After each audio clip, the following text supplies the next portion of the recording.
Hi, like and subscribe for the more true, scary stories. Story 1. I grew up in a family that always struggled with money. I wish I could say we made the best of our situation, but that would be the worst kind of lie, the kind that lets my father off the hook. He was a destructive, overbearing force in our lives, and he had a temper that made our house feel like we were living with a sleeping bear that no one dared poke. My mother, sweet and caring as she was to me, and my sister Addie, was no match for him. She barely managed to hold on to the light in her eyes, and it faded year to year. The worst part of my father, thinking back, was always the time just before the yelling. It was the look on his face, that expression that meant he was about to start shouting and throwing things. It wasn't what you'd think it might be, a flash of angry fire in the eyes. No. It was just the slightest hint of a smile that told me he enjoyed being the monster. As rough as life was, growing up with a little sister meant I couldn't let myself sit around and wallow in misery. I may have only been 3 years older than she was, but I felt fully responsible for her. It was my job to protect her, most of all from my father, who for some reason picked at Addie more than he did the rest of us. Maybe it was her trusting nature, her innocence. Leave it to my father to see kindness as a weakness. Almost daily he would find something to yell at her for, and since I wouldn't dare defend her or yell back, I started acting out. I would do things that pulled his attention away from her and put it on me. I was a good kid once, a well-behaved kid. But for Addie, to protect her the way an older brother should, I didn't just seek out trouble, I became it. I did anything and everything I could think of to upset and disappoint my father. It made him so angry, in fact, that he practically forgot Addie existed. He spent so much time screaming at me for this thing or that, he hardly said a word to her. For most parents to forget a child would be neglect, but coming from my father, it was the opposite. The more he ignored her, the better she did. For every spanking I took, Addie read a book. Every hour I spent in detention, every ride home I received from the truant officer, she had time to breathe and grow. I lied and cheated and stole for her. It wasn't much, but it was dishonest work. Away from my father's blinding spotlight, Addie flourished. One summer, though, the year Addie turned 8, that all changed. And for once, it wasn't my father's fault. It was a particularly hot Friday night. My parents were watching one of the documentaries my father liked so much, something about dictators. I was reading comics under the covers after being sent to bed early. Writing on the wall at church, I believe, was my crime, when the most awful scream I'd ever heard broke the quiet. It was so brutal, an almost inhuman shrieking, that it took a few seconds to register who was making the sound. Addie. I burst from my makeshift tent and tore out of my room so fast I nearly pulled my arm out of its socket on the doorframe. My parents were already ahead of me, crowded around Addie's bed at the end of the hall. For a second I thought it was my father making Addie scream like that, and in that second, no matter what consequences would follow, I was prepared to pound my fist into the side of his head to get him away from her. It probably would have been the last thing I ever did, but it would have been worth it. Except it wasn't my father doing it. He and my mother were actually trying to get Addie to stop screaming, both of them shaking her arms and asking her what happened. It sounded as if she'd had a nightmare, but she was speaking so fast and with so little breath that I could barely make out a word of what she was saying. The only thing I could tell for sure was that she was looking at her window, with an expression on her face like she was looking at hell itself. I tried asking her what had happened, but my father only shouted for me to get back to bed. My mother, pale and thin in her nightgown, led me back down the hallway to my room. She assured me that Addie had just had a bad dream, and everything was going to be fine. Before she left to return to Addie's room, she gave me a kiss on my forehead, the way she did when my father wasn't looking. It was the first time in a long time I'd seen my mother without the long sleeves she always wore. As she leaned in, I saw a small collection of bruises on her arms and shoulders.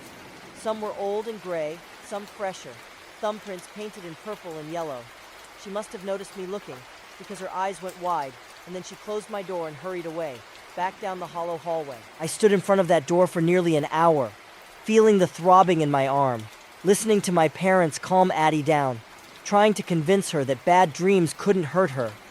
And over, Addie told my parents that she hadn't been sleeping, that she hadn't been dreaming.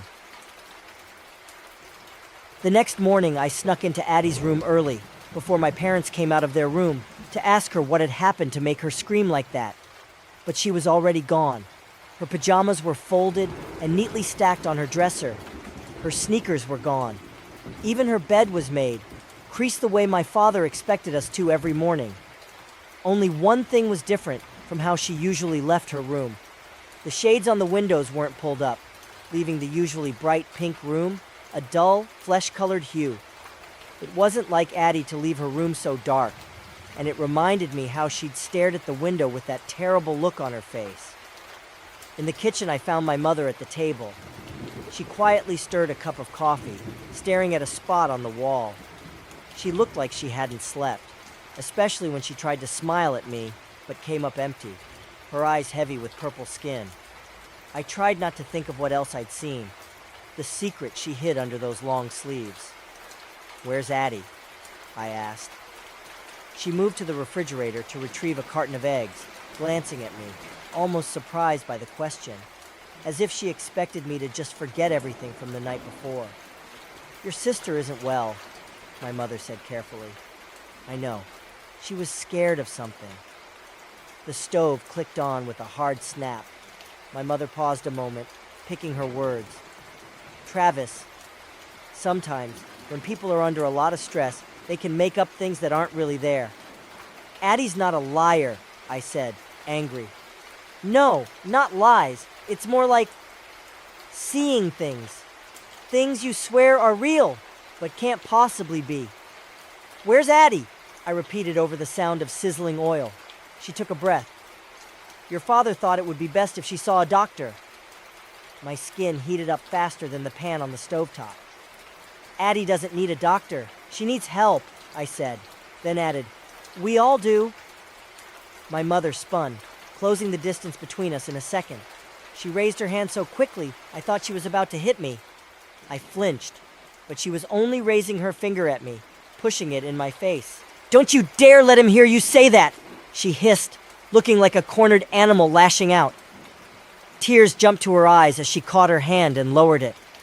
Before she did, though, I caught sight of another bruise, a new one, just below the wrist. She alone knew how many there really were, except for maybe God, if he'd bothered to check in. My mouth opened, an apology trying its best to bubble up from my throat, but I couldn't get it out. The moment passed. My mother wiped her face and returned to the stove as if none of it had happened. It was a skill she'd been practicing for years, avoidance and denial, the ability to shut a door and keep moving as if the last room never existed. With the pan hot enough, my mother took an egg from the carton to start making breakfast. She paused, an odd look on her face, and turned the egg over a few times as if weighing it. I asked her what was wrong, but she didn't hear me, shaking the egg once, twice. She cracked it against the lip of the pan, and it sounded wrong somehow, far too brittle. Then she pushed her thumbs into the cracks and spread the egg open in one movement. It was empty. No yolk, no whites, nothing but emptiness. Placing the empty shell to the side, she grabbed for another egg, but again by her expression I could tell it was wrong. She cracked it against the pan, and again it came up empty. She grabbed another, but she didn't bother cracking it against the pan this time, just crushed it in her palm, the sound of dry crackling filling her hand. One after the other she crushed the eggs, finding not a single usable one among them. Without any warning, she threw the last one down, then rushed from the kitchen, slamming her bedroom door shut. I sat silently for a few seconds. Then I got up and turned off the stove, moving the pan away from the heat. As the oil cooled, I threw out the empty shells and cleaned up all the scattered pieces I could find, including those that had fallen to the floor. They were hollow shells, everyone, just like us. Our house was small, tiny even, and when things were going bad, it felt even smaller. Like a belt squeezing around my neck, tightening down on my throat until my lungs burned. With my father and sister gone, and my mother crying softly in her room, I needed some air. Our backyard was nothing more than a worn-out deck, overlooking a patch of crabgrass and dead tree roots. But it did have one thing going for it. trees. The far end of our backyard ended at the start of a wooded area, maybe 9 or 10 acres across, that as far as I was aware didn't belong to anyone. That meant I had free reign over it. I could explore it as much as I wanted without risk of getting in trouble, other than obviously my father. Frankly, he didn't care what I got up to in there, so long as I re-emerged clean and without any new holes in my clothes. And so, needing to get my mind off of whatever was happening in the house that day, I crossed the backyard and entered into the woods. It was a noisy kind of quiet to be found in there, with the sounds of birds and bugs and soft dirt underfoot drowning out the nearby traffic. I must have spent 2 hours stomping around in those woods, breaking branches, poking salamanders, climbing trees, though without a watch on, I had no way of knowing. It was a place where time seemed to lose all meaning. If not for my t-shirt and sneakers, I could have been a kid from any time in history. A pilgrim foraging for berries. The son of a Civil War doctor, sent to locate an herb for a poultice. A hippie child communing with nature. Anything but what I really was. A 6th grader, hiding from his broken family. No matter how much I climbed and prodded and explored those woods, though, there was one area I never entered. Not since the first time I found it. It was cold and dark, and I didn't like the feel of it at all. Like something old lived there. So I avoided it, denied it even existed. I was my mother's son, after all. Eventually, my father and Addie got home.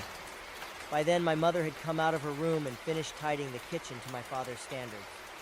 She hadn't looked like she wanted to talk, so I sat on the couch and read. Addie was quiet, not her usual bubbling fountain of words. My father spoke to my mother quietly, and I tried to listen in, but I couldn't make out a word of what they were talking about, only that it was serious. I knew my father would be watching me closely, so I didn't bother trying to ask Addie about the night before. Not until after dinner, when my mother and father were watching television. Addie was playing in her room, close to the door, not on her bed like she usually did. The shades on the window were still pulled down all the way. A pile of paper was spread out in front of her on the floor, and she was scribbling on them with crayons. "Hey," I whispered. "What happened?" Addie didn't look up from her drawing, continuing to make big circles with the black crayon. "I had a bad dream from watching too much television," she said, sounding rehearsed. I could practically hear my father's voice in her words. "Last night you said it wasn't a dream." I got confused. I had just woke up. She grabbed the red crayon, still not looking at me. I could see she wasn't going to say anything to me under threat of my father, so I decided to try something. It wasn't right, and I knew it, but I had to get the truth out of her if I was going to protect her. "Okay, whatever. I think it's gonna rain tonight," I said, pretending to change the subject. "Mm-hmm," she agreed, making big swoops on the paper with the red crayon. I moved across her room and toward the window. "I know you like listening to the rain when you sleep," I said, pulling on the shades. "I'll open this so you can hear it." "No, no, no!" Addie shouted, her whole body twisting toward me. She looked as if she was going to claw me away from the window. Instead, she clutched her mouth shut, realizing how loud she'd been. We both waited a moment, full of the usual dread. Sure enough. "What's going on in there?" Our father called out from the couch. Addie rushed to the doorway to answer him. "Sorry, I broke my crayon," she replied. It was scary how good we'd both gotten at hiding things from our father, anything to avoid his wrath. We both waited a heart-pounding second to see if he believed her story. "Be careful, those things cost money," he said, not moving from the couch. Addie apologized again, and then we both took a breath. I apologized as well to Addie for almost bringing our father down on both our heads, but she didn't want to hear it. She gave me a look I'd never seen on her face before. It was cold and angry, and for the first time I could think of, she looked like my father. I left her room without touching or saying anything else. Before I did, I tried to glance at the stack of drawings she'd been making.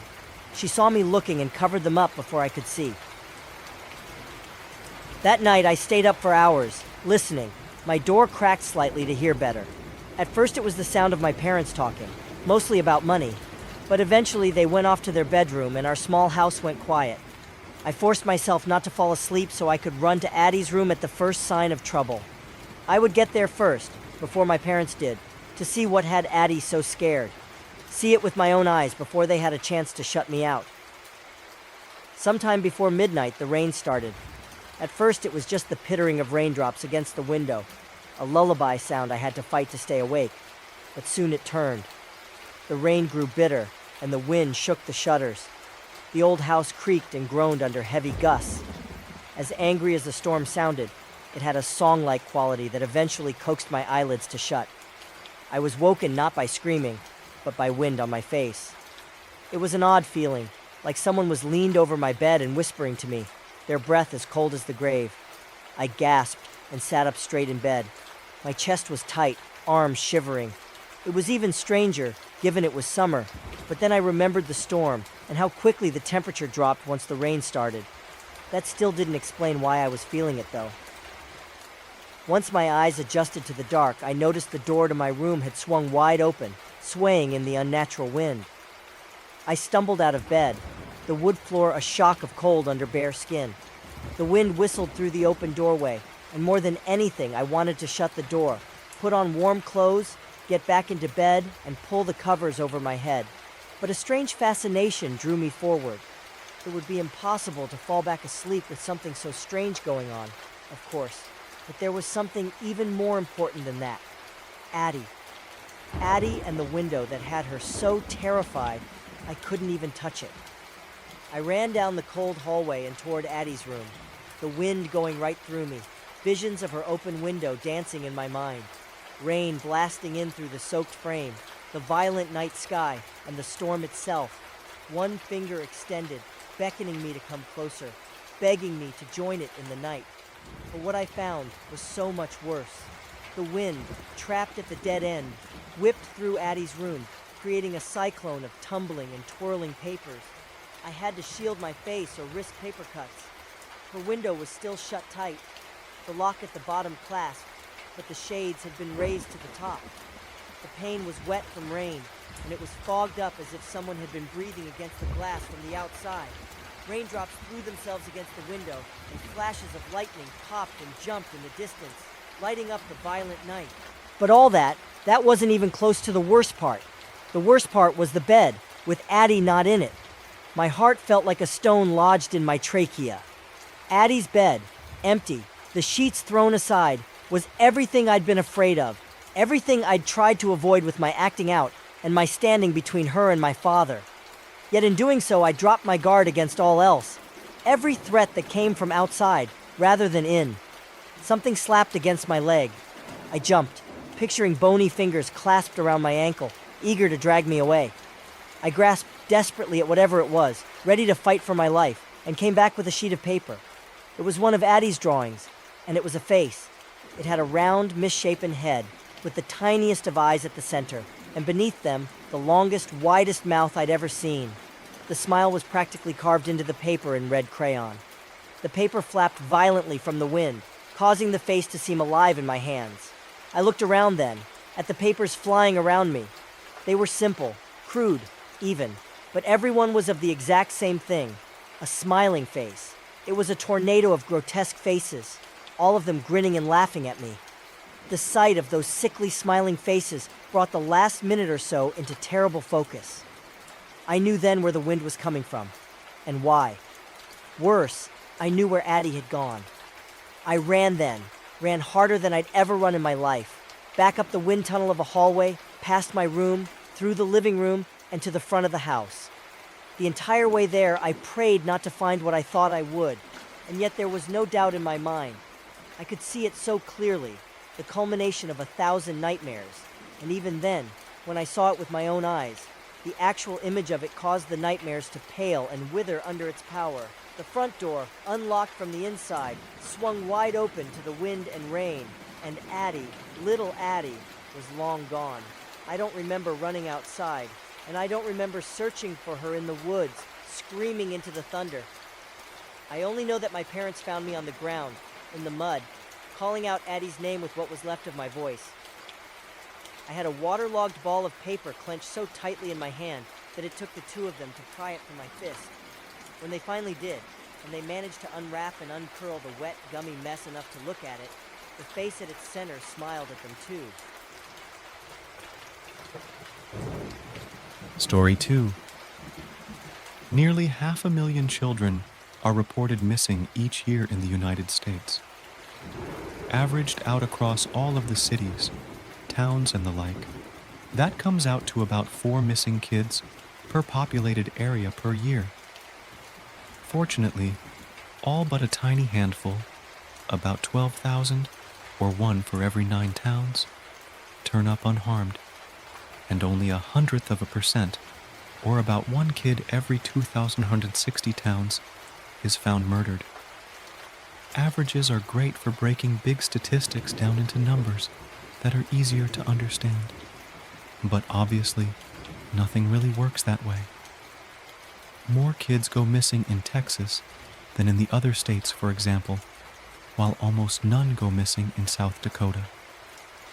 More children are found safely in New York than almost anywhere else. And in the small town of Dorton Bluffs, not one missing child has ever been found alive. They lose their 4 per year pretty regularly. There's almost never been a year where at least 2 didn't disappear. 2015 was particularly bad, and 10 kids went missing. The police records for the town only go back to 1996, when a fire burned down the station one night. But the memories of the families there go back a lot longer. Children who vanish in Dorton Bluffs are rarely seen again. Those who are discovered, for the most part, the families wish they hadn't been. Statistical improbabilities happen, of course. However, to the eyes of Felix Freeman, an investigator in the FBI's Child Abduction and Serial Killer Unit, these disappearances had all of the hallmarks of an uncaught killer. The victims were all teenagers or younger, with most being between 12 and 16. The town was in a remote geographic area with plenty of unoccupied land. And most interestingly, they seemed to happen around the same 2 times each year, right at the beginning of both spring and fall. Even in the years where more children went missing, they disappeared in 2 small clusters around those dates. This reeked of ritual to Felix. After months of badgering his superiors, he wrangled the funding for an exploratory trip to the region. To his mind, it was an open and shut case. The question was not whether the abductions were happening. That, he felt, was entirely certain. All he needed was proof of the culprit. Whoever was behind this was responsible for hundreds of disappearances, making him the most prolific serial killer ever found. If, of course, Felix could find him. He was positive he could. Felix had had the profile built long before he had ever submitted his request for funding. He was looking for a man, likely in his 70s at this point, someone born and raised in Dorton Bluffs, but who had not been popular as a teen. He was an only child, or a significantly younger sibling, 10 years or more. His mother had died when he was no more than 5 years old. He had probably never married, and almost certainly never had any children.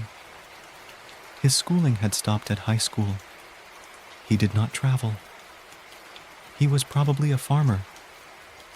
Felix had requested funding for 2 weeks' worth of travel, but in all honesty, he expected it to take only 3 days. 1 to search through the town's census and land records to determine his suspect, 1 to convince a local judge to issue a warrant, and 1 to unearth the trophies that the man had doubtless kept from each of his killings. If Dorton Bluffs had bothered to digitize any of their records, he could probably have found a name for his suspect and gotten a warrant before ever setting foot in the town. Then again, if they were the sort of place inclined to modernize, they would never have had a serial killer like this in their midst in the first place. His intent had been to keep a low profile. It was very likely that the killer kept an eye on any activity in town, though probably from a distance. His victims were taken too regularly to simply be crimes of convenience, which meant that he had to observe and plan. A stranger in town would already be something of note, one who was blatantly asking questions designed to find someone matching the killer's description would tip him off immediately. When Felix walked into the courthouse and asked to see the archivist, though, the woman at the counter cast a jaded eye over him and said, "Here to find out about the missing kids?" Felix was completely taken aback. What do you mean?" "It's the start of disappearing season. That's when your sort usually turns up wanting to go through the records." "I can't.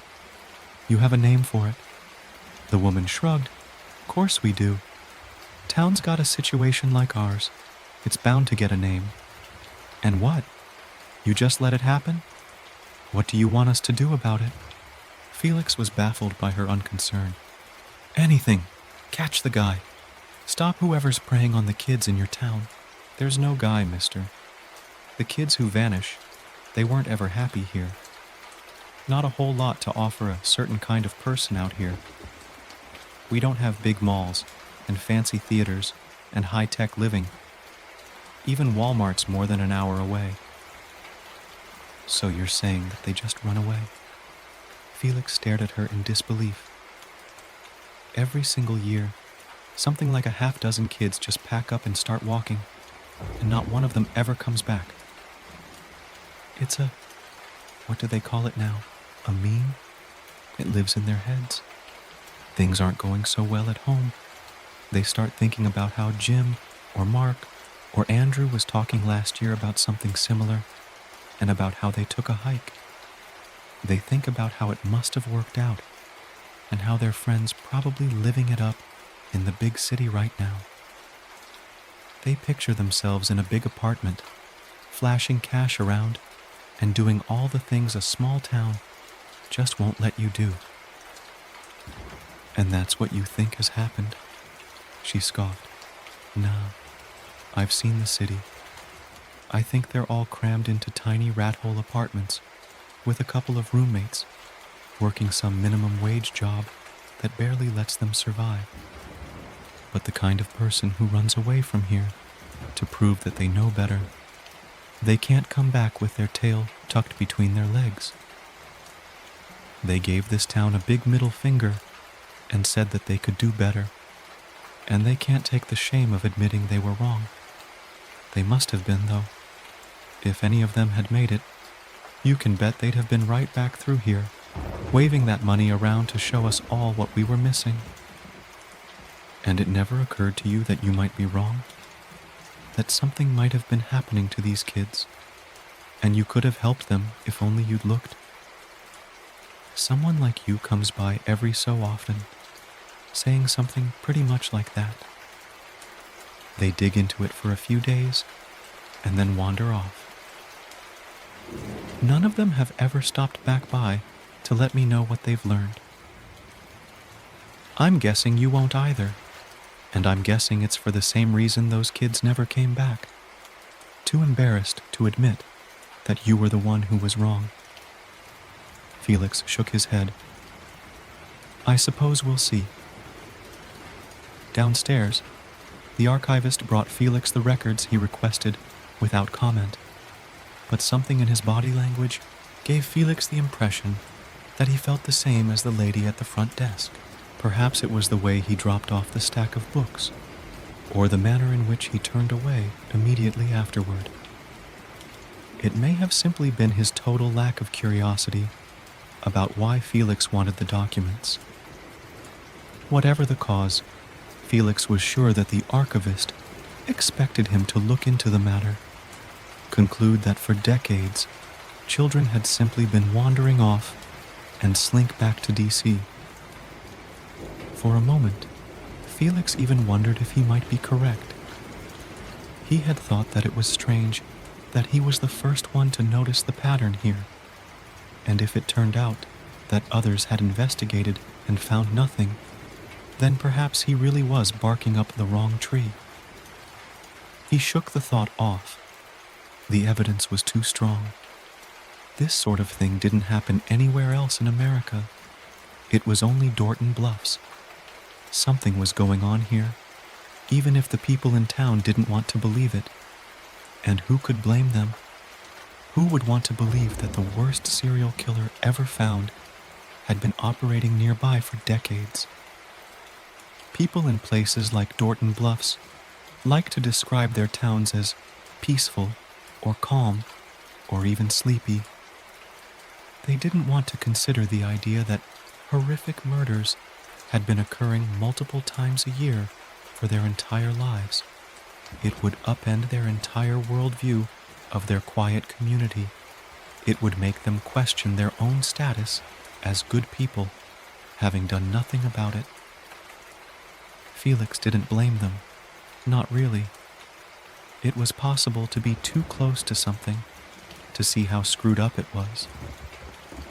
Most of them had grown up with this acceptance of the biannual disappearances being the way things were. Anything could seem normal if you were raised to expect it. The land records gave Felix a listing of who lived on the outskirts of the community.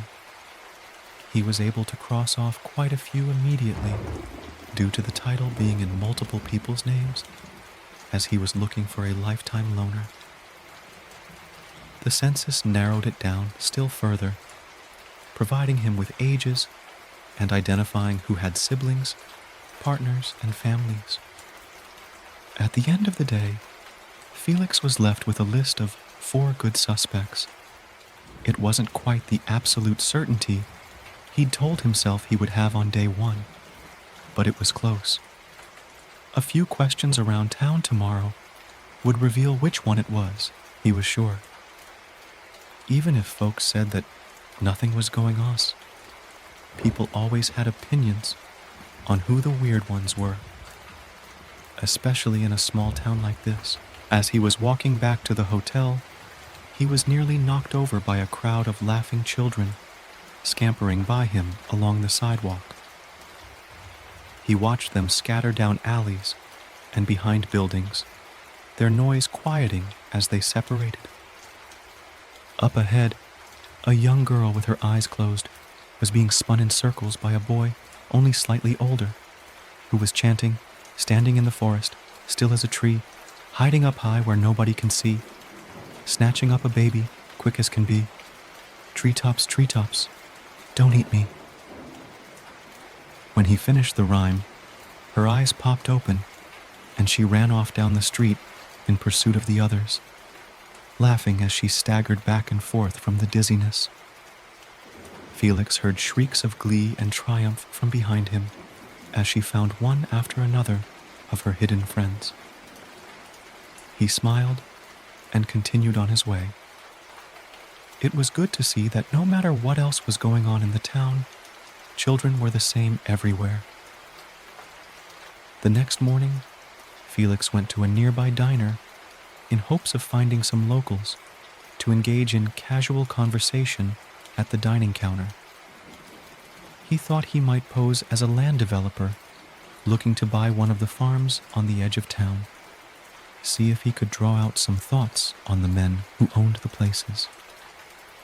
To his surprise, his attempts immediately ran into the same shrewd awareness he had encountered at the courthouse. "Hi, I'm new in town, just been taking a bit of a look around. I was thinking I might buy a piece of land around here. Do you know anything about..." He consulted a notebook for the look of things, though he knew the names and addresses of each man he wanted to ask about. "John Simmons, out on County Road 115? The man next to him at the counter fixed him with a look. "You looking to bother him about the runaways?" Felix acted confused while trying to recover. "Sorry, the what? Did he have runaways on his farm?" The man snorted. "Mister, you may think I'm stupid, but I don't think I'm stupid. If you want an answer to the question you asked, no, John won't sell. if you want to talk about what you were going to spend 20 minutes hinting around at. Instead, we can skip to that part if you like. So you're aware of the disappearances, if you want to call them that. Folks disappear off to the big city every day. It's got a lot to offer a certain type of person. But these are kids, farm kids mainly.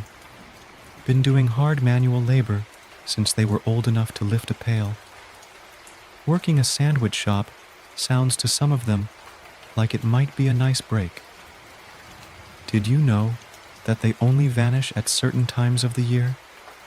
It's only ever at the start of spring and fall. When did you want them to go? In summer, when it's so hot, even the flies go lie down in the shade? Or in winter, with snow drifting up past a grown man's shoulders? Of course, they go in the nice times a year. The man turned back to his coffee. Look, you don't have to listen to me. Go down to the high school. Ask the kids there.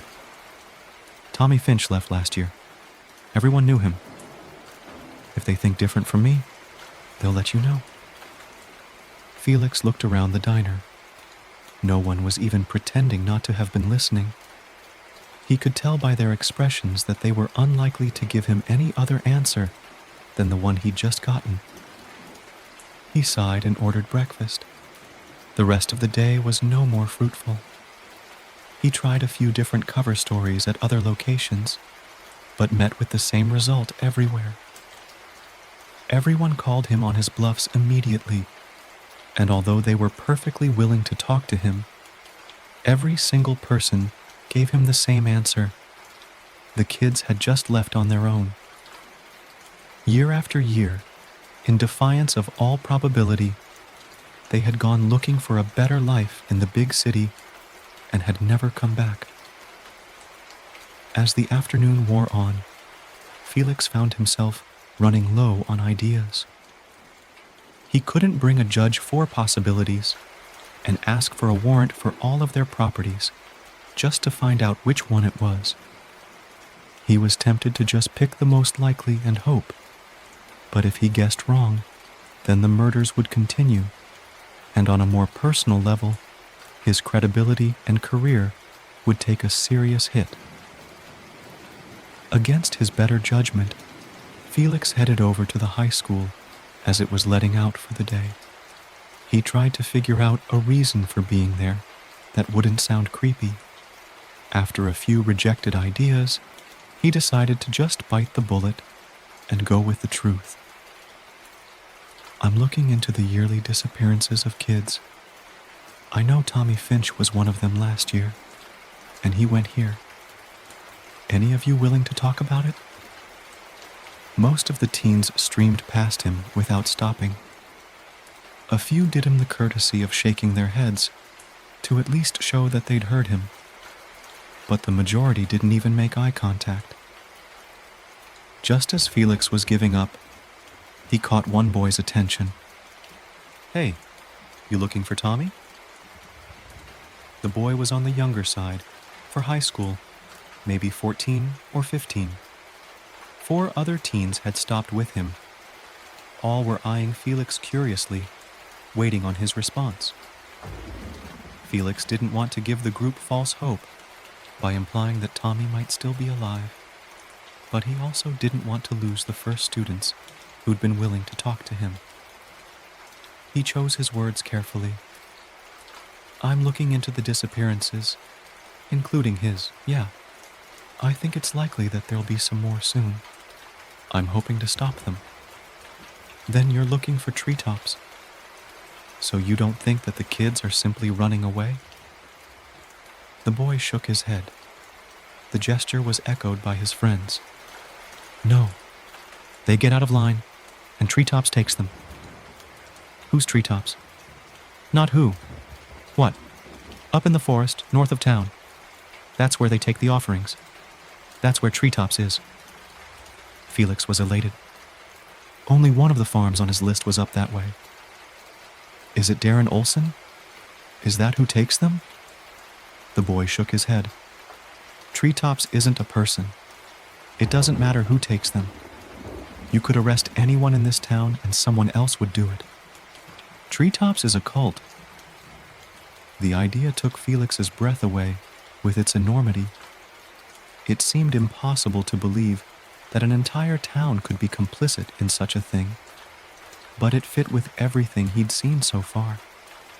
In fact, it made significantly more sense than anything else. Felix's heartbeat was suddenly loud in his ears as he considered all of the people he'd spoken to over the last 2 days. By now, everyone in town must know why he was here. He wasn't safe. He had to leave. The boy's voice cut through his burgeoning panic. I can show you where they take them. Felix hesitated, considering. Spending any more time here was a risk. On the other hand, fleeing empty-handed because a teenager had fed him a story about the entire town being a death cult wasn't going to play well with his superiors. It all made sense, but Felix had no proof. If the boy could show him something in the woods, he could bring back concrete proof instead of just a bad feeling. All right. Suddenly it occurred to Felix that going to the woods outnumbered 4-1 might be a mistake. But just you. I'm not getting in your car alone, man. Me and Carl. Neither boy came up past Felix's chin, and he had his gun besides. All right, let's go now before it gets dark. Paved roads gave way to dirt roads, which quickly led to a rutted, weed-covered path closed off by a chain with a no trespassing sign hanging from it. Carl got out of the car to unhook the chain. Devon, which Felix had learned was the first boy's name, leaned up from the back seat. We're gonna go down here about a quarter mile. Go slow, 'cause some of these ruts will rip the bottom right off of your car if you're not careful. The road's gonna end in a little clearing, and then we'll walk from there. Felix eyed the tree line. How long a walk? Half an hour, maybe. Less if you've got a good pace. Plenty of time to get in and back out while it's still light. The path ended in a space just big enough to turn a car around, as Devon had said. Felix climbed out of the car and followed the two boys into the woods. They walked with purpose, which he took to be a good sign. The idea that this was all a prank, or worse, was still at the front of his mind. So, how long has Treetops been going on? Felix asked. Longer than anyone here, said Devon. What happens to people who don't join? Treetops happens to them. Aren't you worried about them finding out that you've told me all of this? Nah, said Devon. Treetops will take care of that. Abruptly, the two boys sprinted off in different directions. Felix cursed and grabbed for his gun as he took off after Carl, who seemed to be slightly slower. The teen's smaller size was an advantage in the woods, however, and Felix rapidly lost sight of him as he vanished into the trees.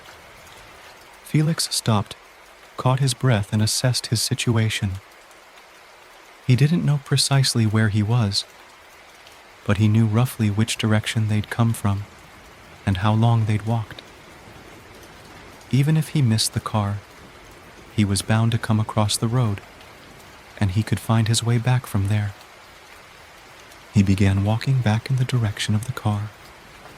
After a few feet, Felix heard a faint, intermittent rustling from somewhere behind him. He kept walking as if he had heard nothing, but focused his attention and waited for the sound to repeat. A few steps later, it came again. It was a gentle rustling of the underbrush, the sort that might have been caused by an animal or even the wind. It was coming from only a short way behind him, though, and it seemed to be moving in his direction. Felix continued onward until he heard the noise once more, then whipped around, gun drawn. He expected to see the scared faces of one or both of the teens, or at least their backs as they ran from him, but was surprised to see nothing behind him but vines and trees. One of the trunks suddenly moved, sweeping toward him in a huge, ground-eating step. It traveled through the air with barely a whisper and landed with nothing more than a slight rustle of the brush beneath it. Felix looked up in disbelief to see a titanic, gangly hand descending for him. Each gnarled finger was as long as his body, and the arm beyond them was the size of an oak. It moved with terrifying swiftness and almost total silence. Felix fired his gun directly into the onrushing palm, but it had no more effect than throwing a pebble against a train. He ducked and ran as the fingers swiped overhead, clenching into a fist just where he had been standing. Roots, vines, and branches clutched at Felix as he ran. The forest itself seemed determined to stop him, though it offered no such impediment to the gigantic thing at his heels. Over and over again he heard the frightening whisper of its footfalls, felt the threatening breeze of its grasp. He dodged back and forth, scoring his face and arms with 1,000 small cuts, desperately fleeing for safety. Sunlight glinted on metal, and Felix recognized his rental car. He was almost back to the clearing. He put on a final burst of speed and tore from the trees, sprinting for the car. He grabbed the door handle, only to find it locked. As he grabbed for the key in his pocket, fingers as hard as stone wrapped around him and lifted him effortlessly from the ground. Felix shrieked as he was carried up into the trees, the car vanishing beneath him. He struggled and kicked, but the grip around his body was implacable. Enormous steps carried him swiftly back into the forest, the tops of the trees brushing rapidly by his trapped body. The green of the pine needles surrounding him was suddenly broken by swaths of white. In horror, Felix realized that the upper branches were decorated with thousands of bones, rib cages, and hip bones, and skulls. The grisly ornaments stretched as far as he could see in any direction, a gruesome aerial graveyard. Felix opened his mouth to scream again. The hand holding him tightened only once. There was a sudden, brutal crunch. After that was silence, except for a quiet, steady dripping. Felix continued onward until he heard the noise once more, then whipped around, gun drawn. He expected to see the scared faces of one or both of the teens, or at least their backs as they ran from him, but was surprised to see nothing behind him but vines and trees. One of the trunks suddenly moved, sweeping toward him in a huge, ground-eating step. It traveled through the air with barely a whisper and landed with nothing more than a slight rustle of the brush beneath it. Felix looked up in disbelief to see a titanic, gangly hand descending for him. Each gnarled finger was as long as his body, and the arm beyond them was the size of an oak. It moved with terrifying swiftness and almost total silence. Felix fired his gun directly into the onrushing palm, but it had no more effect than throwing a pebble against a train. He ducked and ran as the fingers swiped overhead, clenching into a fist just where he had been standing. Roots, vines, and branches clutched at Felix as he ran. The forest itself seemed determined to stop him, though it offered no such impediment to the gigantic thing at his heels. Over and over again he heard the frightening whisper of its footfalls, felt the threatening breeze of its grasp. He dodged back and forth, scoring his face and arms with 1,000 small cuts, desperately fleeing for safety. Sunlight glinted on metal, and Felix recognized his rental car. He was almost back to the clearing. He put on a final burst of speed and tore from the trees, sprinting for the car. He grabbed the door handle, only to find it locked. As he grabbed for the key in his pocket, fingers as hard as stone wrapped around him and lifted him effortlessly from the ground. Felix shrieked as he was carried up into the trees, the car vanishing beneath him. He struggled and kicked, but the grip around his body was implacable. Enormous steps carried him swiftly back into the forest, the tops of the trees brushing rapidly by his trapped body. The green of the pine needles surrounding him was suddenly broken by swaths of white. In horror, Felix realized that the upper branches were decorated with thousands of bones, rib cages, and hip bones, and skulls. The grisly ornaments stretched as far as he could see in any direction, a gruesome aerial graveyard. Felix opened his mouth to scream again. The hand holding him tightened only once. There was a sudden, brutal crunch. After that was silence, except for a quiet, steady dripping. "He almost made it out," Carl said. He and Devin were back at the clearing, hiding behind a small earthen hill on the far side. "Good thing for us he didn't," said Devin. "You think he deserved it?" Devin shrugged. "Could be. You think any of us deserve it?" "Well, they pick the ones who act out." "Sure, if you believe that. You think you've been good enough that they couldn't find a reason to feed you to treetops? Better him than us. It was always a good year when someone came from the outside. Treetops was happy to eat strangers, and they could spare their own."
Story 1. Growing up, I had a best friend named Lloyd. We grew up as regular country boys having all sorts of fun. We collected baseball cards together, we played with our toy guns, went to the pool, and did just about everything together. When my dad took me hunting for the first time, Lloyd came along. So growing up, we really just did about everything together. This happened when the two of us were in high school. Lloyd and I both lived off a rural route, way out of town. This was a very poor area, and we both lived in pretty old, run-down houses. This was in the 1980s. We had grown up in the 70s and early 80s. My family was fortunate enough to have a color television, but we didn't have anything like cable. But this didn't matter too much to us kids, because of the stuff we did was outside. It was a really hot summer night when this happened. Lloyd was over at my house, which was usual. We were both 16 years old at the time. We had been in my room listening to music pretty much all night. After a while, though, we had begun to get a little bored. Lloyd wanted to smoke a couple joints that he had on him. He thought that we could get away with it in my room, but there was no way I would let him. I wouldn't take the chance of my dad smelling it. I don't really know if we would have gotten in trouble for it or not, but there was no way that I was going to take a chance. We lived right on the edge of a huge forest. It was a place that we had explored in, hunted in, hanged out in, and even smoked joints in before. I let Lloyd know that if he wanted to smoke, then we should probably go for a walk in the woods. It was already past midnight, but that was no big deal. We had often gone for walks really late at night. My dad was still awake and watching television. We let him know that we were bored and were going to go for a walk. He didn't care, just told us to be careful, but just take a flashlight with us. He also suggested I take my rifle out with me, which I decided to do just to make him happy. This was back in the 1980s, and we lived in an extremely rural area, so it wasn't unusual for a kid my age to have his own gun. So we set out. We began smoking as soon as we got out into the woods. It was extremely dark outside, so we began using the flashlight right away. There were some paths to walk on, created by years of people simply walking through the big forest, and we just walked along them, deeper and deeper into the trees. For a while into our walk, it was just a normal walk. We didn't have anything happen or hear anything out of the ordinary. But after a while, we noticed something lying off to the side of the path that we were on. When we got closer, we were pretty shocked by what he had seen. There was a dead deer lying on the ground. This in itself was not unusual, but it was cut up pretty bad. It was like some animal had killed it and mauled it a bit, eating a lot of it in the area that it was wounded in. What was weird, though, was that plenty of the edible parts of the deer were left over. It seemed strange to both of us that any animal would have done this and left so much meat. "Hey, what if we run into a bobcat or something that did this?" Lloyd asked me. I held up my rifle. "That's what we have this for," I said. Don't misunderstand me, however. I wouldn't go looking for a bobcat to kill, but I would absolutely use my rifle to protect myself from one, however. We didn't think a whole lot about it and kept walking through the woods and smoking. Except now, we were listening to the noises around us more closely. We were talking about the possibility of a bobcat, and I guess the more we talked about it, the more we convinced ourselves that there might be one out there. However, we absolutely were not scared. I don't know how long we were out or when we decided to turn around and head back toward my house. But we eventually did, and it was probably pretty late. We were probably pretty stoned at that point too, but not more than we were used to being. It was on the way back that Lloyd began getting a little paranoid. He kept telling me that he was hearing things in the woods. I wasn't hearing any of the noises that he described, and I told him he was just stoned. But he was confident that he heard something out there. He was confident that he heard something walking out in the woods. He began getting really worried that a bobcat or another animal was out there and was stalking us. I, though, didn't hear the noises that he had been talking about. The more we walked along, the more paranoid that Lloyd got. He kept asking me, whispering over and over, "Did you hear that? Did you hear that?" And I hadn't heard any of the things that he had been talking about. When we crossed back toward the area that we originally had seen the deer, we were surprised to see that it wasn't there. This just increased Lloyd's paranoia, and he began scanning the area, trying to see if an animal was dragging it off somewhere. "Holy shit," I heard his whisper, and he grabbed my arm. Lloyd made me look over into the woods, but he wouldn't shine the flashlight in that direction. Although it was dark, I could see what looked like a rather large figure out in the woods. It was moving too. I grabbed the flashlight from him and shined it over at whatever it was that we were looking at. We saw the deer, but whatever the big figure was, that obviously was pulling it, quickly got out of the way before we could see what it was. However, we had both seen it. For the first time, I was as scared as Lloyd was, or even more. I didn't know who or what we saw, but after what we remembered from seeing the deer, and then what we had seen in the dark, I knew someone or something was out there. To let them know that we were armed, I took my rifle and I shot one shot into the air. I was hoping that would scare whomever it was away.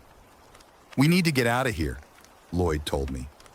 I agreed, and the two of us began jogging along the path to get out of the woods. We were scared that anything that might have killed that deer and was pulling it away could be frighteningly dangerous. We just wanted to get as far away from it as possible.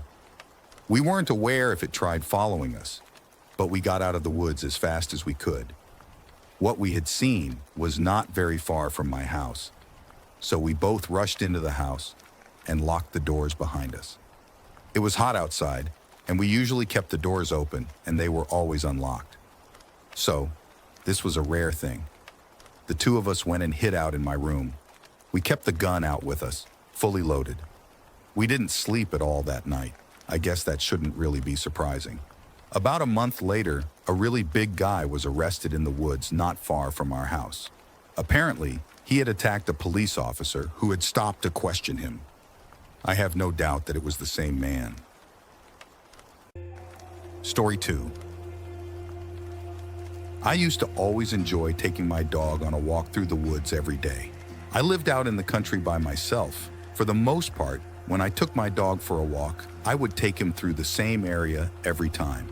However, one day I decided to travel out in a completely different direction, and that resulted in me seeing the strangest thing I had ever seen in my life.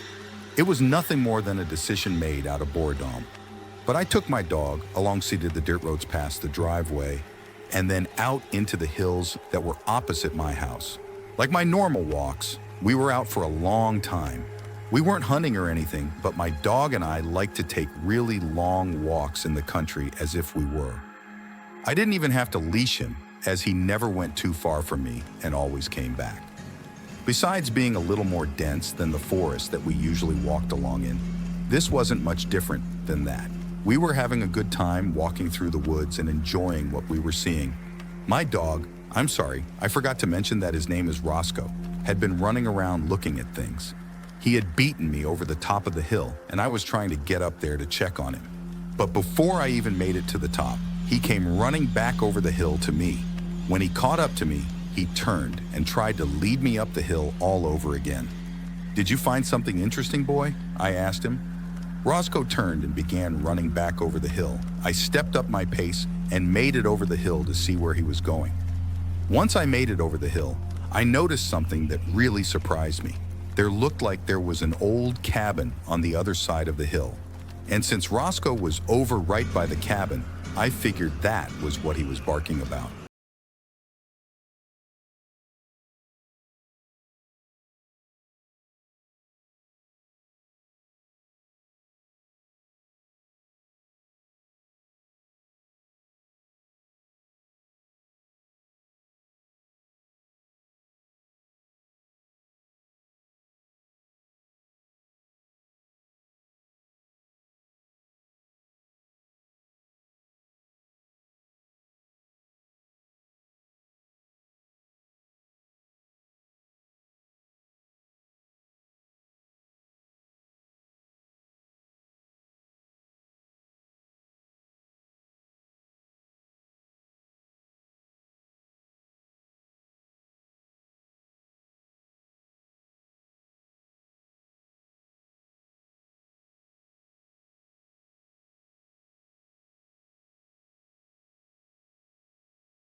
I thought if I led him down the hill, we would get to the road and I could just take that back home. As we kept going down the hill, though, I kept smelling something pretty nasty. It just got worse and worse until we got to the bottom of the hill. And at the bottom, I saw the most disgusting thing I had ever seen in my life. There was like a pile of what appeared to be rotted and decaying roadkill or something on the bottom of that hill. It was vile, and I had to do everything I could to keep from puking. I just had Roscoe by the collar and led him away from it. We eventually got back to the dirt road. I used it and took my dog home with me. I don't know what I actually saw that day.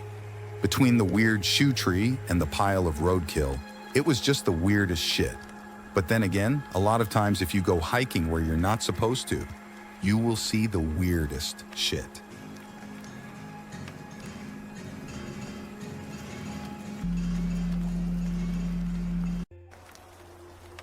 Story 3. I inherited my parents' home when they both passed away when I was in my early 20s. I wasn't in a relationship and didn't have any children, so I moved in alone. It was a pretty big house to live in alone, but I didn't want to get rid of it or sell it or anything. So I stayed in it for quite a long time by myself. So I was a single female living in a big house in town all by myself. My next door neighbors, or at least the ones who owned the house, didn't live there. However, they rented the house out to several people throughout the time that I had been alive. I had neighbors that I played with their children while growing up, and also had people who lived there who we never spoke to at all. And when I owned the house, not much changed. Well, about 2 years after I inherited the house, the people who rented the house next door moved out, and it stayed empty for about a month or so. When someone finally moved in, I came outside onto the porch to see who it was. I always liked to greet whoever moved in. Like my house, it was a big 3-bedroom, family-sized home, so I expected a family moving in. When I went over to greet the man who was moving in, I quickly realized that he was moving in all by himself. He didn't have a family moving in, and it wasn't surprising why. There was something very off and something very creepy about the guy that I noticed right away. He absolutely wasn't very talkative at all and kept looking at me in a way that made me very uncomfortable. When I excused myself and went back to my home, I just decided this was not going to be one of the more friendly neighborhood relationships that I was going to have. But it didn't bother me because I figured that, like most of these neighbors over the years, he wouldn't be here forever anyway. So things just continued to be strange with him as the weeks passed. He wouldn't really talk to me, but if I came out of the house and he was on his porch, he would stare at me the entire time that I was outside. His eyes would follow me to my car and watch me as I drove away. I guess I should have worried about him breaking into my house and maybe stealing stuff, but I never did. I could always tell from his eyes that this was not what was important to him. He seemed like he was interested in me for some reason. So after time, things kept up like that. I came to the conclusion that he was pretty harmless. But not so long after that, I had seen him watching me from the windows of his house whenever he could catch a glimpse of me. That was much creepier than him just watching me from his porch, but I still tried not to think about it too much. Then, one night, about 7 months after I moved in, I had gotten home pretty late from work. I just wanted to have a couple glasses of wine and take a bath. I was doing a good job at finally relaxing after a very stressful workday. My bathroom was on the second floor of the house. So, after I was done with my bath, I dried off and then put on my robe. I decided to go down to the second floor and get myself another glass of wine. I was walking around in the dark, like I normally do. I have very good night vision. I got the bottle out of the refrigerator and poured a glass, keeping the door open. And then I replaced the bottle inside. When the door was open, it faced the back of my house and blocked my back door. I closed it, and the kitchen, of course, went dark again when the light went out. After the couple of seconds it took for my eyes to adjust, I saw something out of the back window. It was only for a few moments, but I was sure of it. It was a man who was looking in the back window of my house, and there was no doubt at all that it was my next-door neighbor. Then, within a moment, he was gone. I didn't scream or anything, but I did grab my phone and I called the police. I let them know exactly what I had seen. Well, I didn't have any proof that the man was at my back door.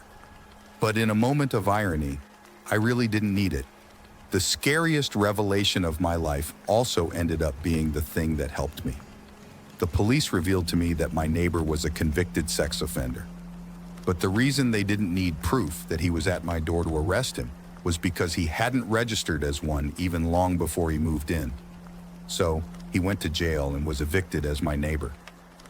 I was scared to death when I was told this by the police. It made me think of the possibilities with a person like that living next door.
Story 3. In the late 70s, I recall visiting our grandparents' house. They lived in a holler about a 20-minute drive away from the nearest town. When going to their house, you would turn off a main road onto a rocky road, and I always knew the turn was coming because there was a little mom and pop type store on the side of the road. This store was really the sort of thing that you would never see nowadays. It was a very small, old gray building. There was a very old drink cooler sitting on the porch, and it was very small inside. There was a counter, some small coolers, and shelves with some simple groceries on them. It was truly the definition of what a small country store was. By the counter, they had boxes of candy that cost 10 cents, if I remember it correctly. My cousins and I used to always walk down to the store and buy boxes of candy whenever we had a dime or two on us. And that was what was going on this day. I was 10 years old at the time, and my cousin was the same age as me, basically. We decided to walk down the road to the store and get some pop and get some candy. Now, it was a little bit of a walk, and it took us a little time to get there. But it wasn't something that we hadn't done before. But this time, something very different happened. A car pulled up the street with an older guy in the driver's seat. He stopped by us and asked us what we were doing. We had never seen the guy before, and we knew a lot of the people in this area. We simply told him that we were going down to the store to get some candy. Well, the guy insisted that he let us drive him to the store. My cousin and I enjoyed the walk, and we knew that we didn't get in the car with people that we didn't know. We turned him down, but he kept trying to get us to get in the car with him for a while. Finally, giving up, the man, who was downright creepy, drove off. Now, the little store didn't really have a parking lot. A couple cars could park out front of it at any time. When we got close, we saw that the guy from the car was not only parked there, but he was sitting on the porch swing drinking a tall bottle of Mellow Yellow. When we got to the store, he tried talking to us again, letting us know that he would be happy to drive us home once we were done in the store. Well, my cousin and I were extremely uncomfortable. The guy was just so persistent and so creepy that we wouldn't even consider it under any circumstances. But as we walked into the store, the man said, "I'll be waiting for you." We told the shop owner what was going on. I can't recall her name, but she was immediately concerned. She called our parents, and my dad drove down to the store to pick us up. Apparently, when my dad showed up, the man got into his car and left. We found out when we got older that this man was accused several times of doing things to boys that lived in the area. I really believe it based off the way that he was behaving. I don't know what would have happened if we got into the car, but I know it couldn't have been good.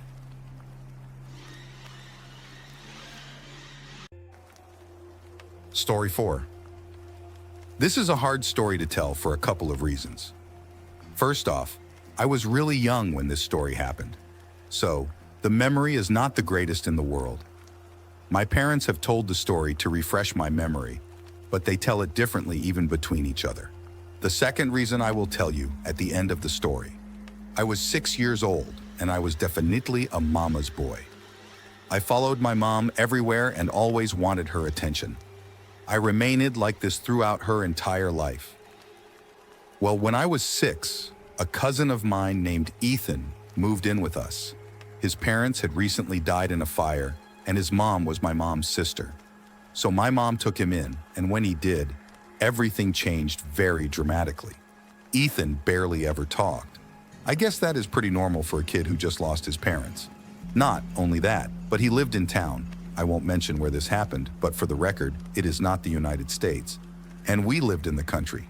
I imagine that he had friends that he could go out and play with all of the time. But we lived far away in a house that wasn't close enough to other houses to know anyone.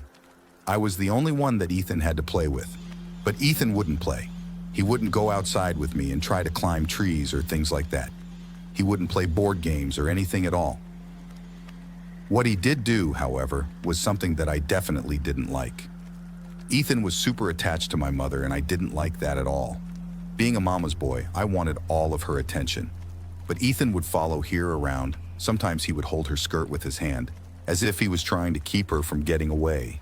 If my mom or I tried to get him to stop doing this, he would start screaming and crying. Everyone thought it was just easier to let him do what he was doing. And the entire time, it made me really mad. I was really young and probably too young to go out and explore the woods.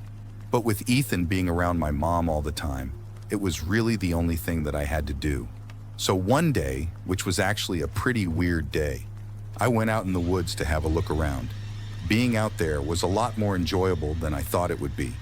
The sky was covered with dark thunderclouds, and I was in danger of getting caught in a storm. However, I really loved the atmosphere of the darkness during the day. The wind and the occasional bolt of lightning and crack of thunder that would pierce the darkness of the storm. I don't know how long I was out there really, and at first I didn't care. I just wanted to be by myself. However, when I decided to go home, I had no idea how to get there. I tried walking back the way that I came, but I couldn't be sure which way I had come from. I hadn't taken the time to look at any landmarks that would remind me of the way out of the place. I was too young at the time to even think of that. The only Lost in the Woods story I had ever heard was Hansel and Gretel, and I didn't have crumbs of bread to lay down so I could remember my path. I wasn't worried at first. I thought it would be easy to find my way home. I only had to keep walking the same amount of time that I walked into the woods, and that would lead me out of the woods. My 6-year-old mind accepted this as fact, as silly as it might seem nowadays. Well, my idea didn't work, and the storm kept brewing and brewing. I was expecting it to break at any moment, and that scared me too. I am not scared of storms, but I had never been out in one before. The idea of doing that is what scared me. Fortunately, despite the fact that it seemed like it would storm at any moment, it didn't start raining. For that, I was very thankful. I kept thinking that I would get even more lost by the minute, and I would never find my way home. I thought about bobcats and coyotes, animals that we knew were in the area, and the idea scared the hell out of me. Even if the animals didn't get me at first, I didn't have any food.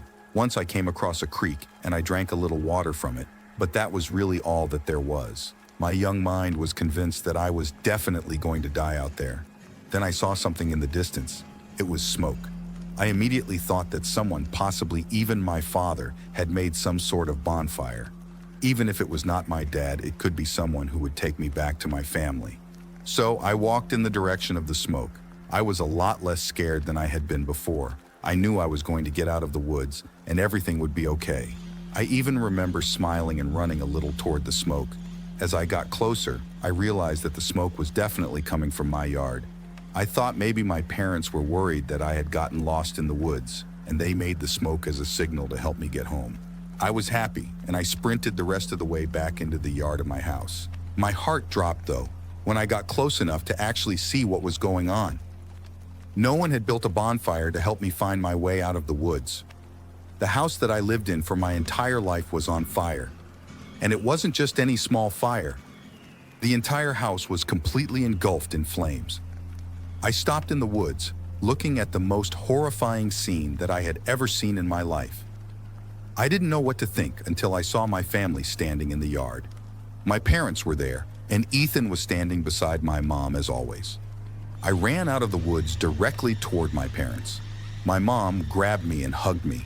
She hadn't known that I had gone out in the woods, and she thought that I had been hiding in the house somewhere. She thought I possibly could be dead, and she was absolutely terrified until she noticed me coming out of the woods.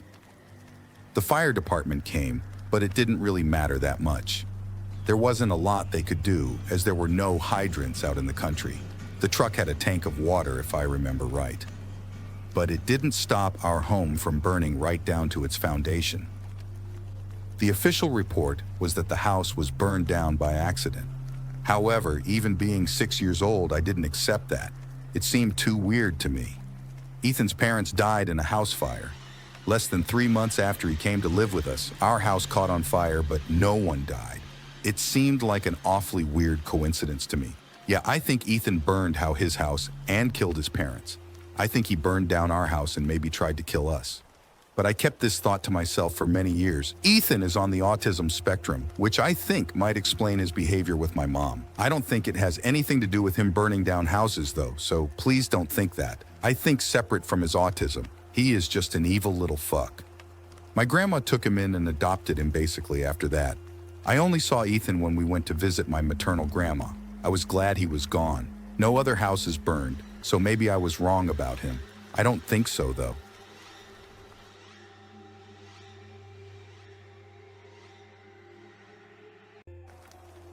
Story 5. I grew up as sort of an only child with my mother. My father and her were not together, but I don't want to go too deep into that. Although my mother never had any kids, my father eventually had a boy and a girl, so I had 2 half-siblings who were about 10 and 8 years younger than I was. I occasionally would do things with my dad, such as staying with him for a week or so here and there. It was nice to see my brother and sister grow up, and sometimes we went on hiking and camping trips, and that was always pretty fun. Well, it wasn't always that fun. There was one time when it wasn't fun at all. That's the story that I am going to tell. We had what you would call a sort of close call. We went out camping by the river on a sandbar. I was 16 years old at the time. My brother was 8 years old and my sister was 6. We had 3 tents set up on the sandbar. There was one for my dad, one for me, and one for my siblings to share. We were going to be there for a few days and try our luck at fishing in the river. Everything was set up really good. My dad and I gathered wood and we made a good bonfire. We got some coals going to start cooking some of the fish that we caught. Fishing was something all 4 of us could do, although it was only my dad who caught anything that we were able to actually eat. It seems like a bit of a waste to try and cook minnows. While we were cooking, we heard something down the river. It took a little bit, but we noticed a boat coming down the river. The people in the boat were acting really loud and rowdy, making tons of noise and such. Even before they got close to us, my dad and I figured out that they must have been really drunk. When they got close to us, we saw that they were all college-age kids. When they noticed us, they started waving and such. Then they steered the boat toward the sandbar that we were camping on. They anchored the boat by the sandbar, a little ways up from where we were camping. So, at first I thought that they were just going to make their own camp and have no involvement with us. How wrong I was. It was 2 couples and a single guy. They were all drunk and maybe stoned off of their asses. But the single guy was the drunkest one of all. I couldn't figure out how the guy was even able to stand. He was so way out of it. They were playing loud music and still acting rowdy. They brought their boombox and their beer, and they eventually came over to our bonfire. They joined us there, and we didn't say anything. My dad was in his late 40s, and I was 16, but we knew that we had to be careful with a bunch of drunken students. Alcohol can change a person dramatically. My dad and I talked with them, mostly just to keep them happy. After a while, though, one of the couples asked to borrow one of the tents. Before anyone could say anything, I offered my tent.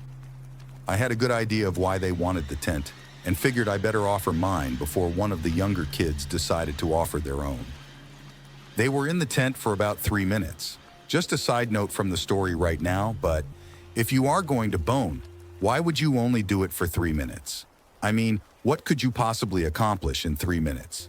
The other couple were pretty shit-faced, and I was wondering how they couldn't pass out. In fact, several times their eyes would close and they would sway a bit. Still, they wouldn't pass out quite yet. The single guy, who was even drunker than they were, was the one that scared me the most, though. He had a big hunting knife that was sheathed and strapped onto his belt. I had been keeping an eye on him the whole time in case he decided to use it. He did take it out, and I was about to do something, but he walked away from us. There was a tree stump out on the edge of the sandbar, and he went over to it. He kept throwing the knife at it over and over again. My dad had a fillet knife to use for the fish. It was the sharpest knife I had ever seen in my life. He kept it hidden on him the whole time. I went and got the hatchet that we used to chop the wood, and I kept it close to me at all times. I decided I knew what I had to do. I went to all of the tents, and I took the sleeping bags out of them. I do wish I had taken my sleeping bag out before I allowed those two to go at it in my tent, but well, I moved all of the bags to my dad's tent. We were all going to sleep in there. The kids were confused because I don't think they knew what was going on at all. They complained because they wanted their own tent, but I made them stop. The 5 college students then decided to go play in the water. They were swimming around and splashing and such. A couple of them started cussing, and 2 of the guys, the single guy and one of the couples, began to fight a bit. I don't know how bad the fighting was.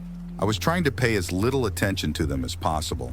We just all went into out tent when it was dark enough. We had lights to read books, but it was really hard the whole time. They kept playing loud music, whooping and cussing and doing who knows what. At one point, we noticed shadows. 2 of the students had come remarkably close to our tent, and it seemed like they were fighting again. I still had my hatchet, and I was totally prepared to use it if I had to. One of the guys stumbled and nearly fell on the tent, but he was able to compose himself. My brother and sister somehow were able to fall asleep, but my dad and I remained awake. We listened for hours as they partied, argued, cussed, and fought. Eventually, around 4 a.m., I heard the boat start and listened as it rowed away. Finally, I was able to get a little bit of sleep. When we got up in the morning, we noticed that one of our coolers had been thrown into the fire. The other 2 tents had been trampled on and were leveled. Fortunately, that was the only thing they did, and none of us got hurt. You never know what people do when their state is altered. I am not judging, though. Hell, later in my life, I partied harder than they did, and that was only a few years later.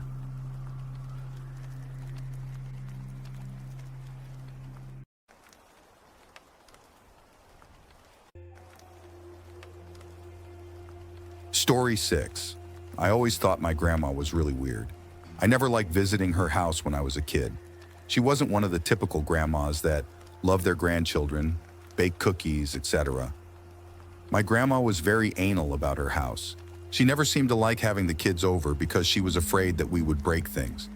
It wasn't really until I was a teenager that she seemed to trust me being over at the house at all. But even then, she had a rule about not touching anything she had there. You couldn't read her books, you couldn't touch her knickknacks, and don't even wonder how protective of her paintings she was. And you know, I understand on some level. I can't say that I would want to be like her, and I never have, but her house was her house, and she had every right to be as overprotective as she wanted to be. Still, I hated it. My grandma passed away and we never had the occasion to become close to each other. However, she did will some of her things to all of us. Surprisingly, she willed the house to me. I could only guess it was because I was the only one of her family who didn't own a home.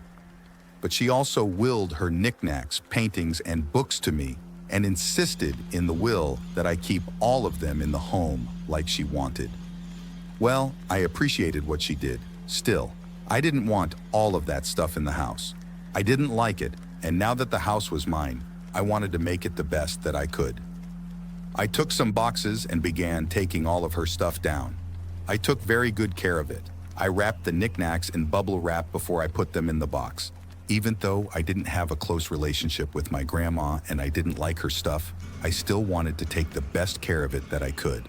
There was a big closet off the foyer in the front of the house. I carried the first box over there and I set it down. I opened the door, prepared to put the box of knickknacks in there. I picked up the box and stood up. I looked into the closet. My grandma was standing right there in the closet. She had a mean look on her face and she sternly shook her head no. Then she was gone. I nearly dropped the box, but I was lucky that I didn't. I was scared shitless. I realized I had just seen the ghost of my grandma, and she didn't want me to put her knickknacks away.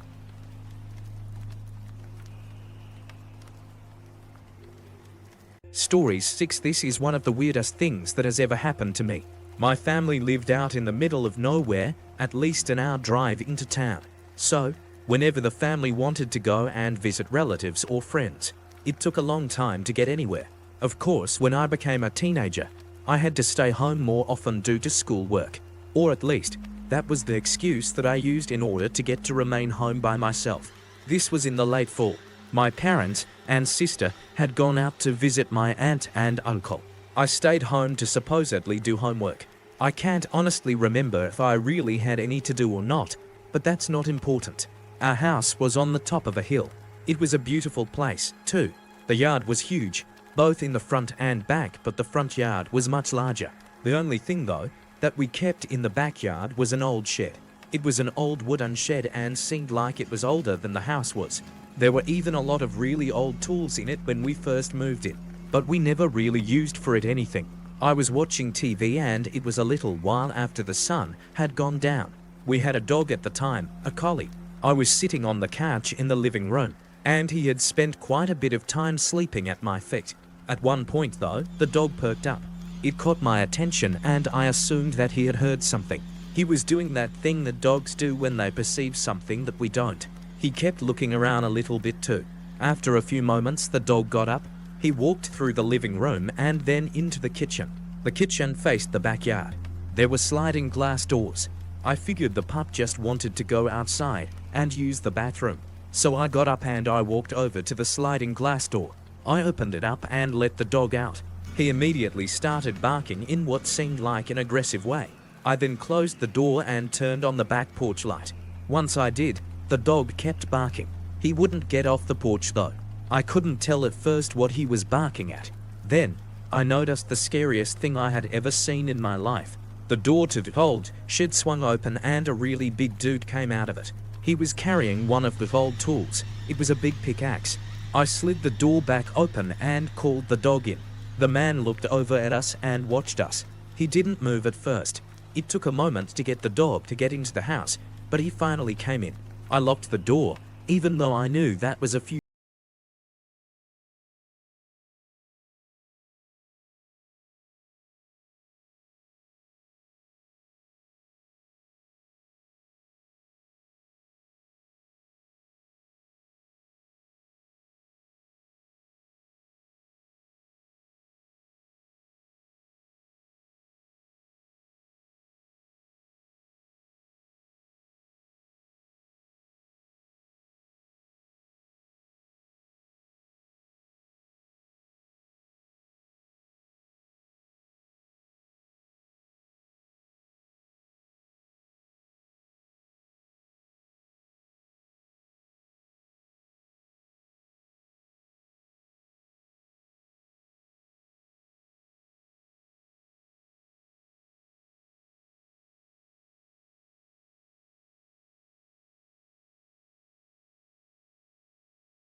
Story 3.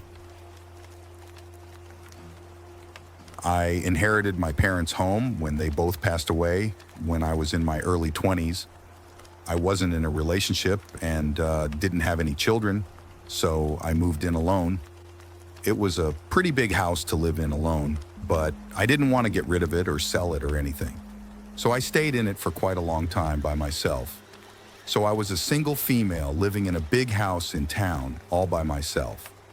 My next door neighbors, or at least the ones who owned the house, didn't live there. However, they rented the house out to several people throughout the time that I had been alive.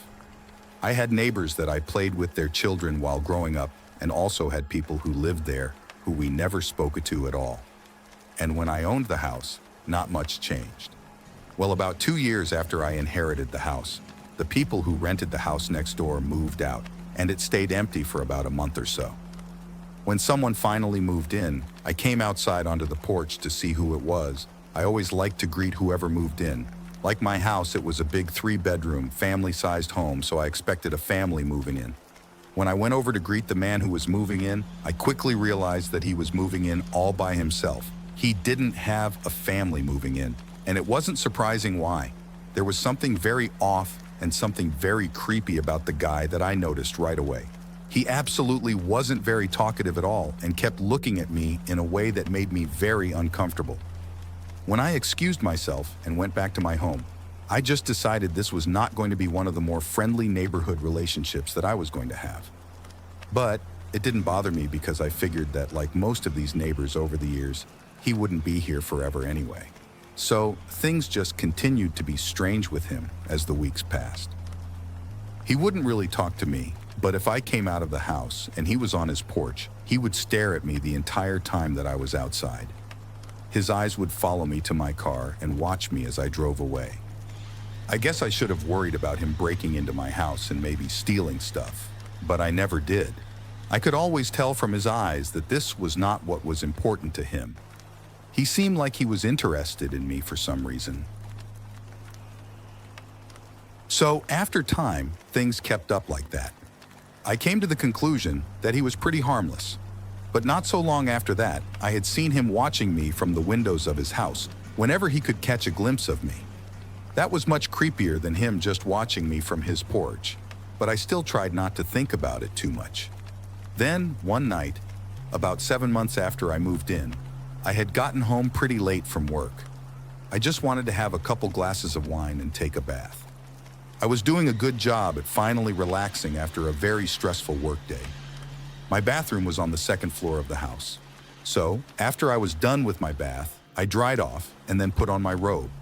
I decided to go down to the second floor and get myself another glass of wine. I was walking around in the dark, like I normally do. I have very good night vision. I got the bottle out of the refrigerator and poured a glass, keeping the door open. And then I replaced the bottle inside. When the door was open, it faced the back of my house and blocked my back door. I closed it, and the kitchen, of course, went dark again when the light went out.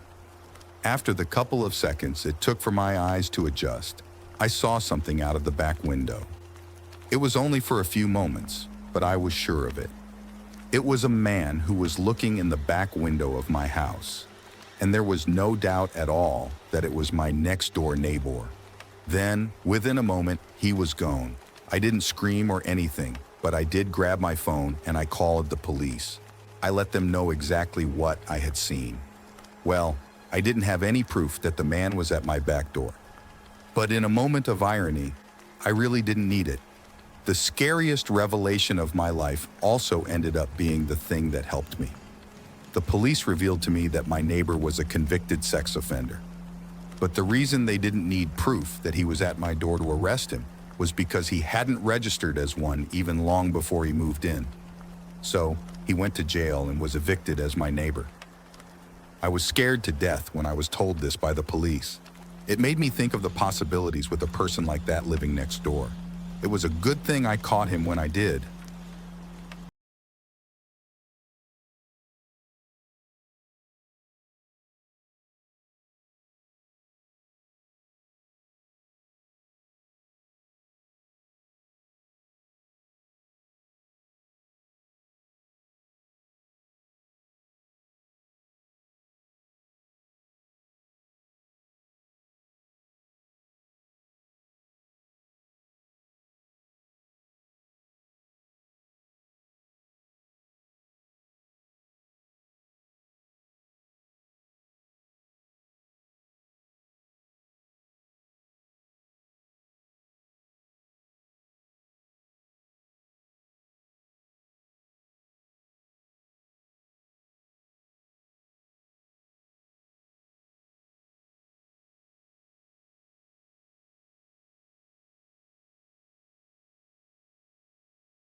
Hi, like and subscribe for the more true stories.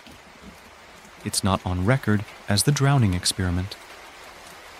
The official name is G4, but I've chosen to call it what it truly was. It was marketed as an opportunity for people with previous experience in aquatic settings to earn high positions for coastal work, aquamarine research, and other well-paying jobs. The premise was simple. Prove you can handle endurance tests in water, pass a physiological evaluation, and some tests for intelligence, and the jobs will open up. As an unemployed 25-year-old guy living with his parents, this seemed like a promising opportunity. I grew up along the coast, where swimming, surfing, and scuba diving on occasion were pastimes I'd learned to love. I called the number on the listing and set up my appointment. The nearest facility was only 60 miles from my house, and an hour commute didn't bother me. The area was nice enough that I would have been more than happy to find a place to rent and start working there. I parked my rusted Jeep in the parking lot and took in a breath of the fresh ocean air. It was bitter, but even winters in California are still warm enough for me. I scanned the cars in the parking lot as if to measure up the competition. Several old vehicles on the brink of breaking down were parked around me. Along the west side of the building was a fleet of very nice-looking SUVs. I peeked inside of the nearest one, thinking I might get a company vehicle like that if I landed a nice enough job. I walked into the front door and was greeted by metal detectors and a guard. I removed my cell phone and wallet and proceeded to a woman standing behind a rather sturdy sheet of glass, similar to what you'd see in a bank. She took my information and had me take a seat in the waiting area. I let my mind wander as I surveyed the group of people populating the area. People of all ages were waiting eagerly for the chance to make plenty of bank. I sat next to a 39-year-old guy named Eric. He told me about his wife and his 2 children. His oldest daughter was going to college next year, and he needed the money to put her through college. He was a great guy, and he spoke elegantly about his love for both his wife and his daughters. A young girl across from us named Chloe chimed in about how she was a sophomore in college about 20 minutes from the facility. She wanted to find a job during college, so she wouldn't end up unemployed after graduation. I wish I was as smart as her when I was that age. A man walked in and escorted the group back into a pristine room filled with very expensive-looking machinery. Polished stainless steel equipment occupied the spotless room. The group, maybe 13 in total, all gave the same impressed look while they let their eyes dance from corner to corner. "I'm glad to see such a nice turnout," he said. "We're going to start in our new ocean simulator we just had installed." We walked through a set of double doors to see a giant indoor pool. It must have been at least 50 feet wide and long. It was intimidating, but I'd adopted the false hope that I was in good hands. "This is 20 feet deep," the man said. "Nothing compared to the ocean just behind us, but it's plenty deep for our first tests." It all started off mundane. We swam to the middle of the pool with the task to tread water for 15 minutes. Nobody wavered, but worse was to come. The man pointed towards the east side of the pool, where a man standing behind a table full of equipment gave him a nod.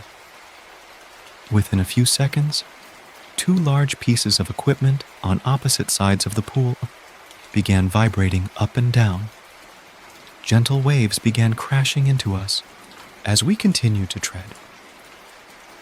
Some of us were blown away by the engineering of the machinery. A few in the group stood out for their arrogance. Ooh, they scoffed when the waves came in, but we'd already been treading for 15 minutes. 10 minutes of waves hit us, and 2 people gave up during this test. They struggled to swim to the edges of the pool, but made it to safety. "Is this all we're going to do?" a man in the group yelled out. The man who brought us in smiled and nodded towards the man at the table. He flipped a switch, and the lights dimmed. We couldn't see the edges of the pool anymore, and looked around to greet each other with the same scared expression. "Let it rip," the man said as machines whirred from all sides of the pool. Waves hit us from all directions as we thrashed around. Only a few minutes passed as I heard people behind me screaming, so loudly it pierced my eardrums. "Someone help me! I recognized that voice. It was Chloe. I turned to see if I could help her, but it was too dark to see more than a few feet away.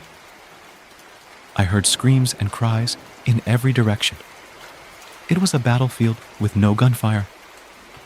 The relentless waves hitting us from every path were clearly winning this war. I felt something swimming below me and assumed they slipped a few people to help the weak.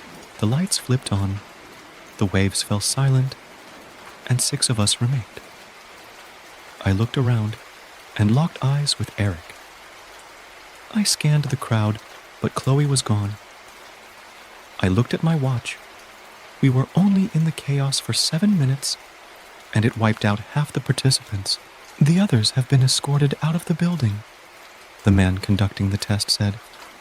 "Congratulations on passing. Dry off and we'll run further experiments after lunch." We walked into the parking lot, where Eric offered to give me a ride to a nearby restaurant. "The fuck was that?" he asked, as we sat down with our food. "No clue," I responded, as I took a sip of my Diet Coke. We didn't speak much and didn't eat too much food, as we knew we'd be subjected to more punishment later that day. There was something somber, yet powerful about our meal together. I felt as if there was something special about us, in the fact we'd made it through the mayhem, but celebration wasn't in order. We arrived back at the facility and sat patiently in the waiting room again. The few of us that remained weren't excited. We were worried. Like me, I knew they were slim on other options and hoped a little bit of tough work would pay off in the long run. "Follow me. We're going on a field trip," the man said, as he motioned us through the front doors. We followed towards a beautiful boat, parked just past the parking lot. Loading in one by one, we rowed along into the ocean. "There may be some scenarios where you find yourself stuck at ocean," he said. "Every job will know your general location, but it may take time for help to arrive. We've tested your ability to survive a storm, but endurance is also a necessity." We rowed until the coastline was hardly visible. We were dumped into the ocean without life jackets and told to stay afloat. Whether it be paddling our feet or lying on our backs, stay afloat. "We will have you out here for 1 hour," he said. "You've got food in your stomachs, and we know where you are. We will monitor you from a distance to make sure you're safe and can handle the task." "Make it 2, said a familiar voice. It was the same guy from the pool who wasn't impressed with the gentle waves. The man conducting the tests looked at him from the boat with a look of dissatisfaction. "If you would like a 2-hour test, go take the SAT," he responded. "We're sticking to 1 hour." The boat drove off and we were stuck in the ocean. You'd think there would be plenty of chatter to pass the time, but nobody was saying a word. Eric was lying on his back, while a few of the others elected to stay vertical and paddle their feet. The sun beat down on us while we shivered. Just because it's California doesn't mean the water is going to be warm. I lay on my back and floated for what felt like an eternity. I imagined what I'd be doing after the testing was over. The thought of having a secure future brought me the hope I needed to continue on. I checked my watch. 34 minutes had passed. I looked around to see how the others were doing, and I noticed someone was missing. I brought it up to everyone else, and we scanned the waters around us to see if they'd floated off. We didn't see anyone. "Fuck this," a woman said in the commotion. "I'm swimming back to shore. Who's coming with me?" I looked at Eric. We were both considering it, but when he said he was staying there, I agreed to stay with him. A man in the group joined her as they set off for the coast. It was me, Eric, and the asshole who thought he was too good for the tests. Eric and I talked to pass the time after the others left. We wondered if they'd be able to swim that far before they would succumb to fatigue. The thought of your body giving up with no escape for safety scared us. He also told me about how he'd been unemployed for about 6 months and needed this badly to support his family. I told him I just didn't know what else I was going to do if this didn't work out. I checked my watch. It had been 1 hour and 18 minutes since they dropped us off. "Well, you got your wish for a 2-hour test," I said to the guy stranded with us. "Good," he replied sharply. "Survival of the fittest. By 3:51, I'd about given up hope." We were tired, even though lying on my back was no exercise. The endless waves were beating me down.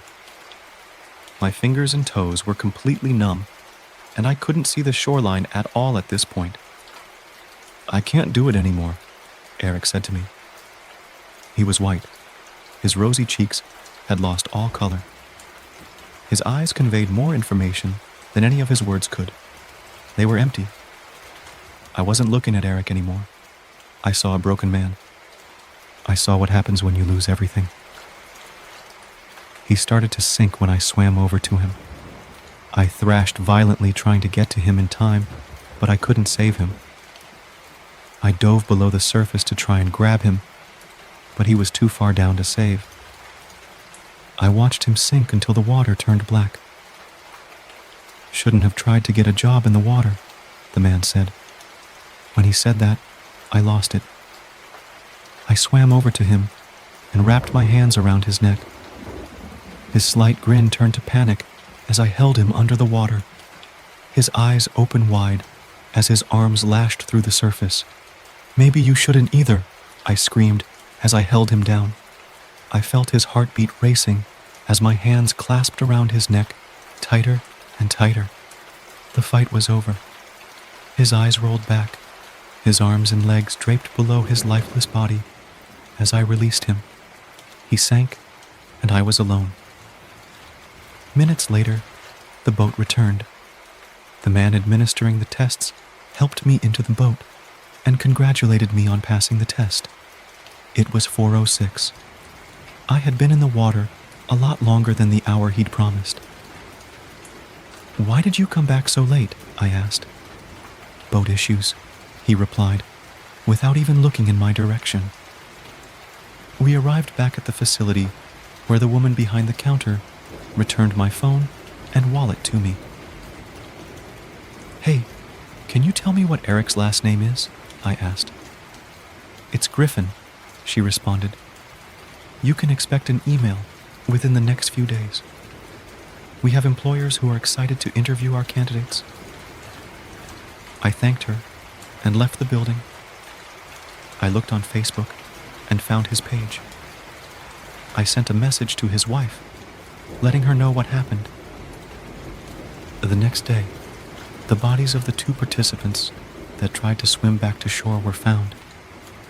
They had injuries that didn't match up with shark attacks. The causes of death were unknown. I never got a single email offering me a job. Eric's wife messaged me back a few weeks later, telling me they settled on a lawsuit. She got $2 million. It wasn't worth it to her. She would have taken Eric back over the $2 million in a heartbeat. Money doesn't replace people, but people can be bought with a broken promise of hope. I was struggling after the first run of trials. I'd see Eric's dead body drifting into the abyss in my dreams. Every time I would show her, the water hitting me reminded me of Chloe's screams in the pool. I saw online that Chloe passed away. Those swimming under my feet weren't rescue divers. They were disposing of the bodies before the lights turned on. This wasn't just for Eric and Chloe. This was for all of us. I reached out to the police in an effort to make sure this didn't happen again. I sat down at the police station in a rusted metal chair as I watched officers hustle people in and out of rooms. The occasional bail here, a distressed victim there. As I've witnessed, there is too much tragedy in life, and this was a hot spot for the brutal aftermath of it. My name was called, and I sat down across from a detective at his desk. I witnessed people die due to the negligence of a company just an hour south of us, I said. Everyone else died, but there was a lawsuit against them that won. Shouldn't that be enough, along with my testimony, to prove something bad happened? Sure thing, he responded. Tell me what happened. I went to this place, offering jobs to people who are good in water, I said. They'd get us connected with job opportunities after some test. Aqua hiring? He interrupted. Yes, that's the place, I replied. Do you know about them? Yep, he said. We've launched investigations into them in the past. We never found anything out of the ordinary. But people have died there, I pleaded. He leaned in close enough for me to smell the morning coffee and cigarettes he huffed down on his way to work. Listen, there's nothing more we can do, he said. My wife went there 3 years ago, never came back. His blue eyes trembled as he fought back tears. He had pictures of his wife on his desk. She was beautiful. The happiness he once displayed died along with her. I knew he cared, and he wanted to help. This was above him, and the whole local police force for that matter. We were escorted by a young woman into another pristine room filled with sci-fi looking equipment. As my peers looked on with amazement, I saw nothing but devices built for the purpose of pushing a body past its limits. We walked towards another pool with the same dimensions as the previous one. We waded out to the middle and assumed our positions. After treading for 10 minutes, the same machines as the prior ones began vibrating up and down. Gentle waves moved us around, which forced nobody out of the pool. I was prepared for the lights to cut out when nearly the opposite happened. You must be able to remain calm even through the most disorienting events, the woman said, as bright lights of every color burst from the ceiling.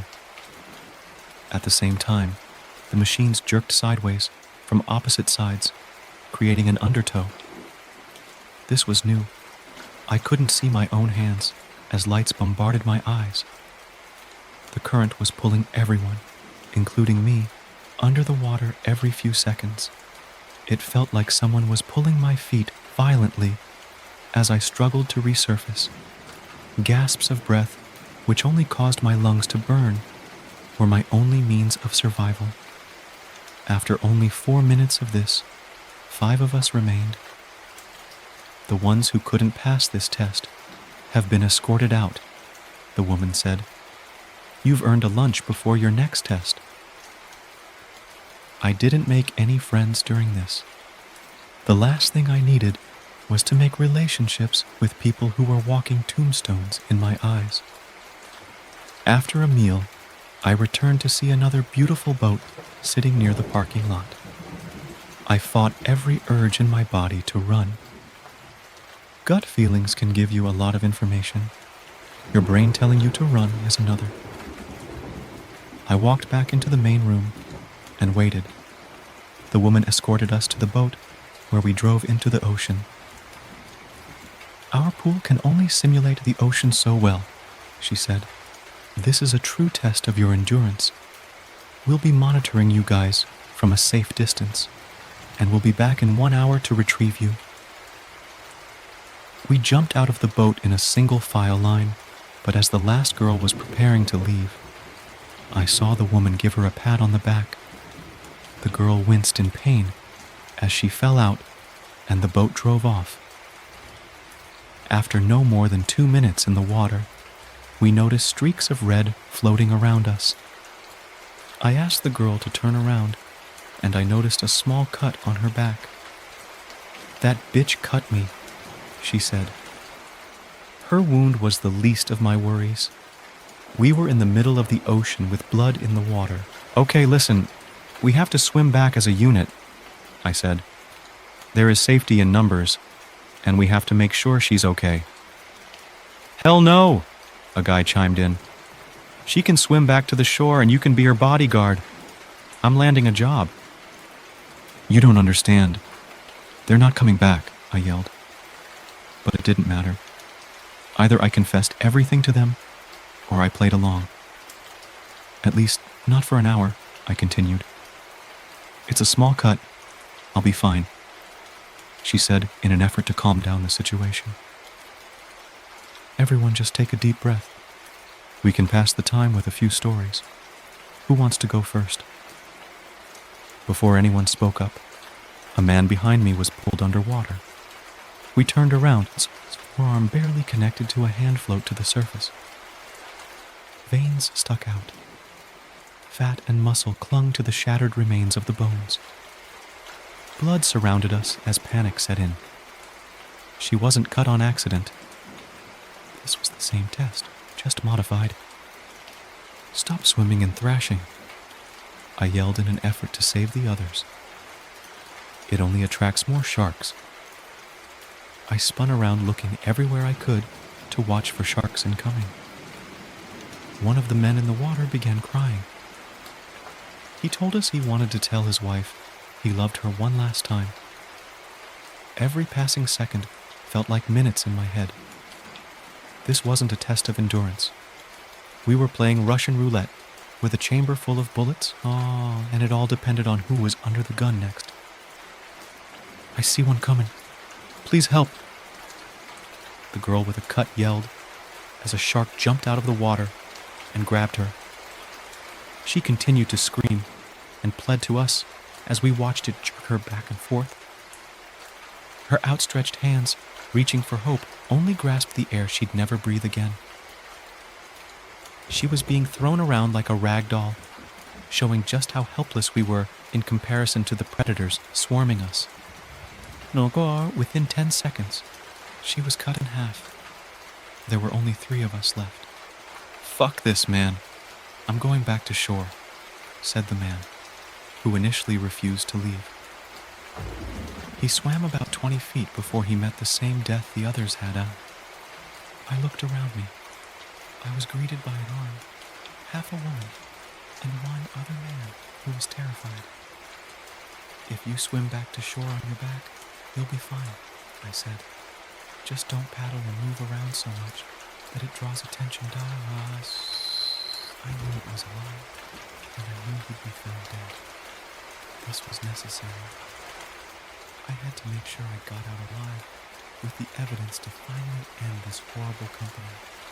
Before he began swimming, the boat returned, and the woman, along with a few other workers, swiftly dragged us back into the boat. "I'm so sorry that happened," she said. "We came in as soon as we could." I knew she was lying through her teeth. I could have said something, but everything I had been through from that point on would have been for nothing. We returned to the facility where, to my surprise, the testing wasn't over. "We just have one last test before you're all done." she said happily. 3 people were mauled to pieces, and she was acting as if nothing had happened. We were escorted back into the facility, where we entered a large room with 2 tanks filled with water. Hop into these tanks, where we're going to have you hold your breath, she said. Give us a wave when you can't go any longer, and we'll open them for you. Also, Mr. Johnson, can you give me your watch? Why, I like to have it on me, I asked. It monitors my heart rate, and I just feel naked without it on my wrist. Our tanks receive signals from our computers, and any kind of technology can interfere with it, she said. You'll get it back along with your phone and wallet afterward. I knew she was lying to me. Her brown bangs couldn't hide the malice in her eyes. I reluctantly handed over my watch, but left the microphone running, just in case she held on to it during the testing. These tanks were above ground, with steel beams holding them up. They were about 3 feet off the ground and roughly 7 feet tall. They were just wide enough to house a person in them. As I climbed a ladder on the side and descended into the tank, along with the guy who survived the ocean with me, the tops sealed shut. I felt the claustrophobia set in as the round glass entrapped me. I had a realization after being in there for only a few seconds. I couldn't move my arms.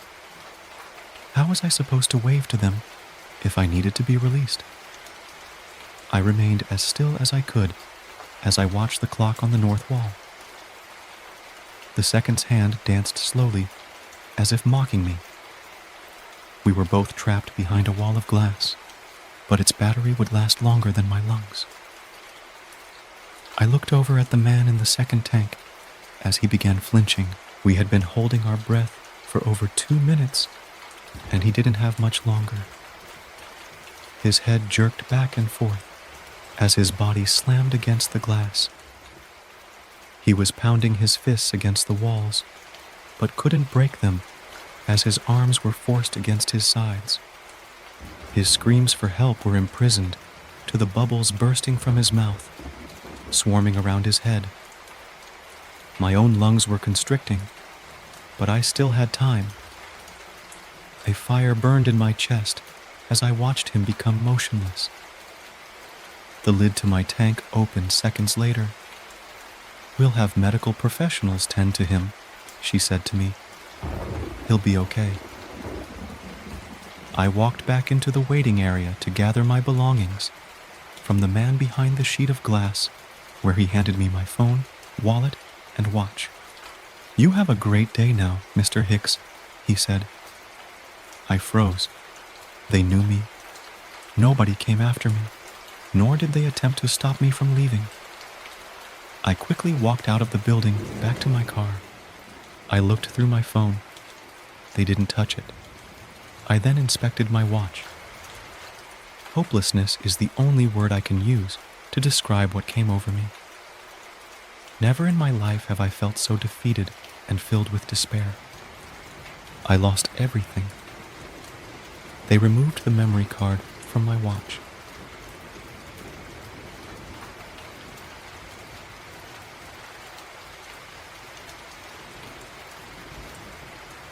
It was nothing extraordinary. No backpack, no walking stick, no geolocator app on my phone, just casual walks through Whiteleaf Park. It wasn't so much a hobby for me as it was a way to pass the time, if that makes sense. Something to do and enjoy without placing any real expectations on it. Sometimes I'd spend hours watching the new crop of butterflies migrating. Other afternoons I'd just take a brisk stroll to forget about a specific customer at work. I worked in sales, as a cashier, specifically. Good Books, the soulless chain store that changed its name to Books, ! Included, for a brief period in 2006. When I was a teenager, it seemed like an easy job with the added benefit of getting my hands on new releases before anyone else. In my 20s, however, the charm of reading the latest committee-scripted franchise novel was a lot less appealing. I started spending more time staring at the kiosk of adult calendars than anything else. If you ever want to know what it's like to feel alone in a public place, work in a bookstore. It has all the deathly quiet of a library, combined with the social ineptitude of every awkward introvert you avoided in high school.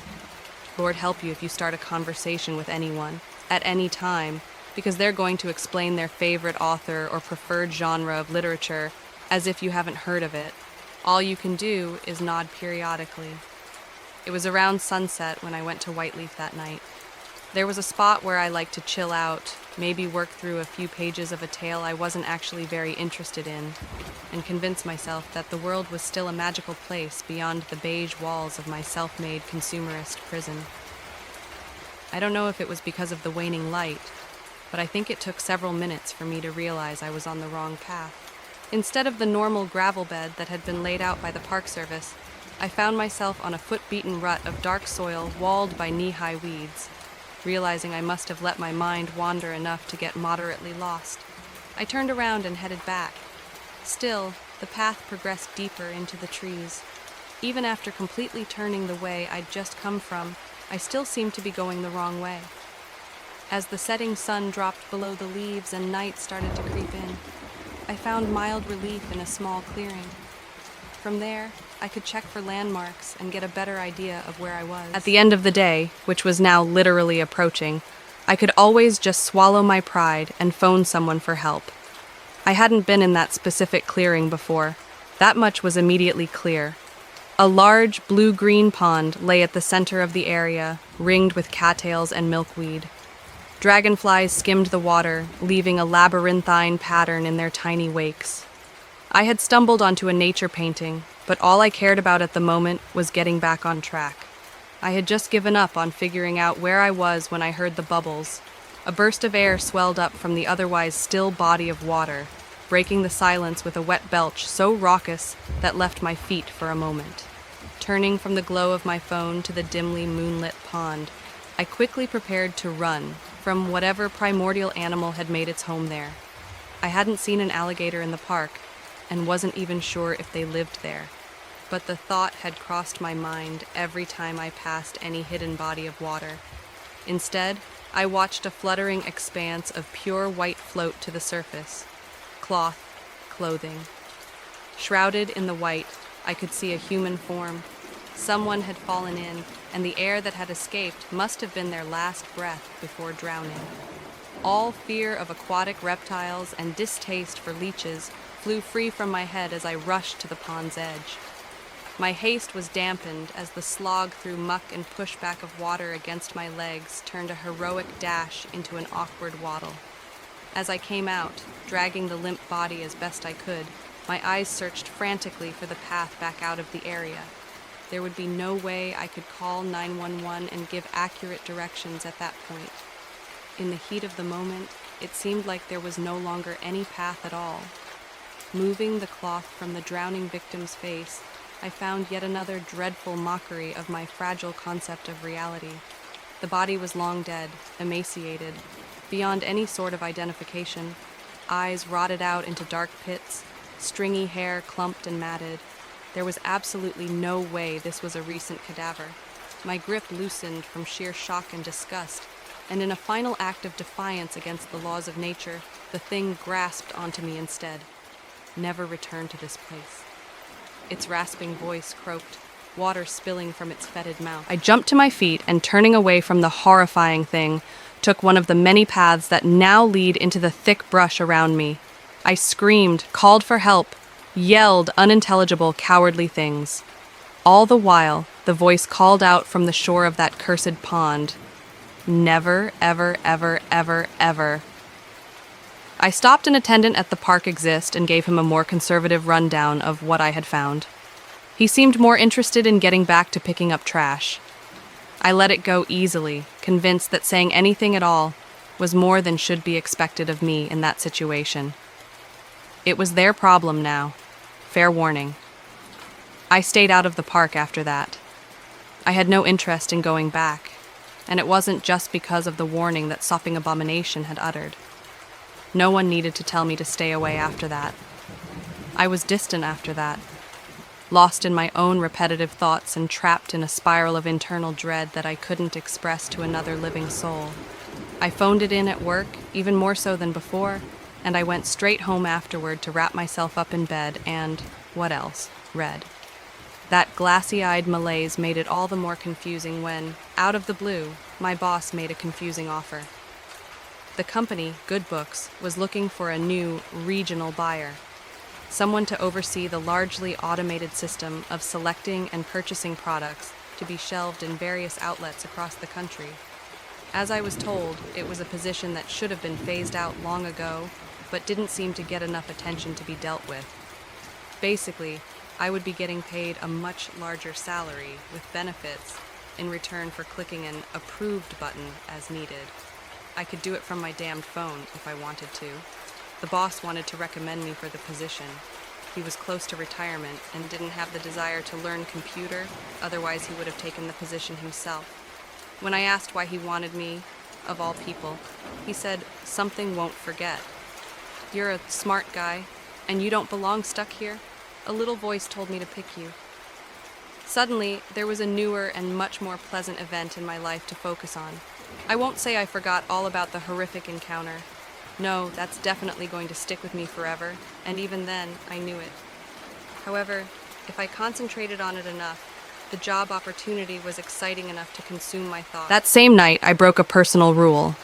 I accepted a party invitation from one of my fellow wage slaves. He congratulated me on the possible promotion, then dropped mention that he was going to a sick college party that night. I don't know if he meant we should celebrate, or if he just wanted to bring up that he too was going to have a good night. Either way, he asked if I'd be interested and agreed to attend. I could always be a prick and decide not to go later on anyway. When he said, a little voice, said I might like to go, I considered the idea. He had overheard the conversation I had earlier. I feel like I've always stuck out at parties, but it might just be in my own head.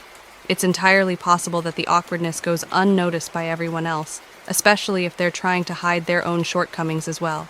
Still, every conversation that night was on some pop culture topic I knew nothing about, and I wasn't even sure how anyone could hold a conversation above the host's horrible, blaring soundtrack. Before I knew it, I found myself naturally retreating to the rooms with the smallest amounts of partygoers, furthest away from the noise. I ended up in someone's bedroom, a place I wouldn't have dared invade if not for the fact that a few others had already hidden there.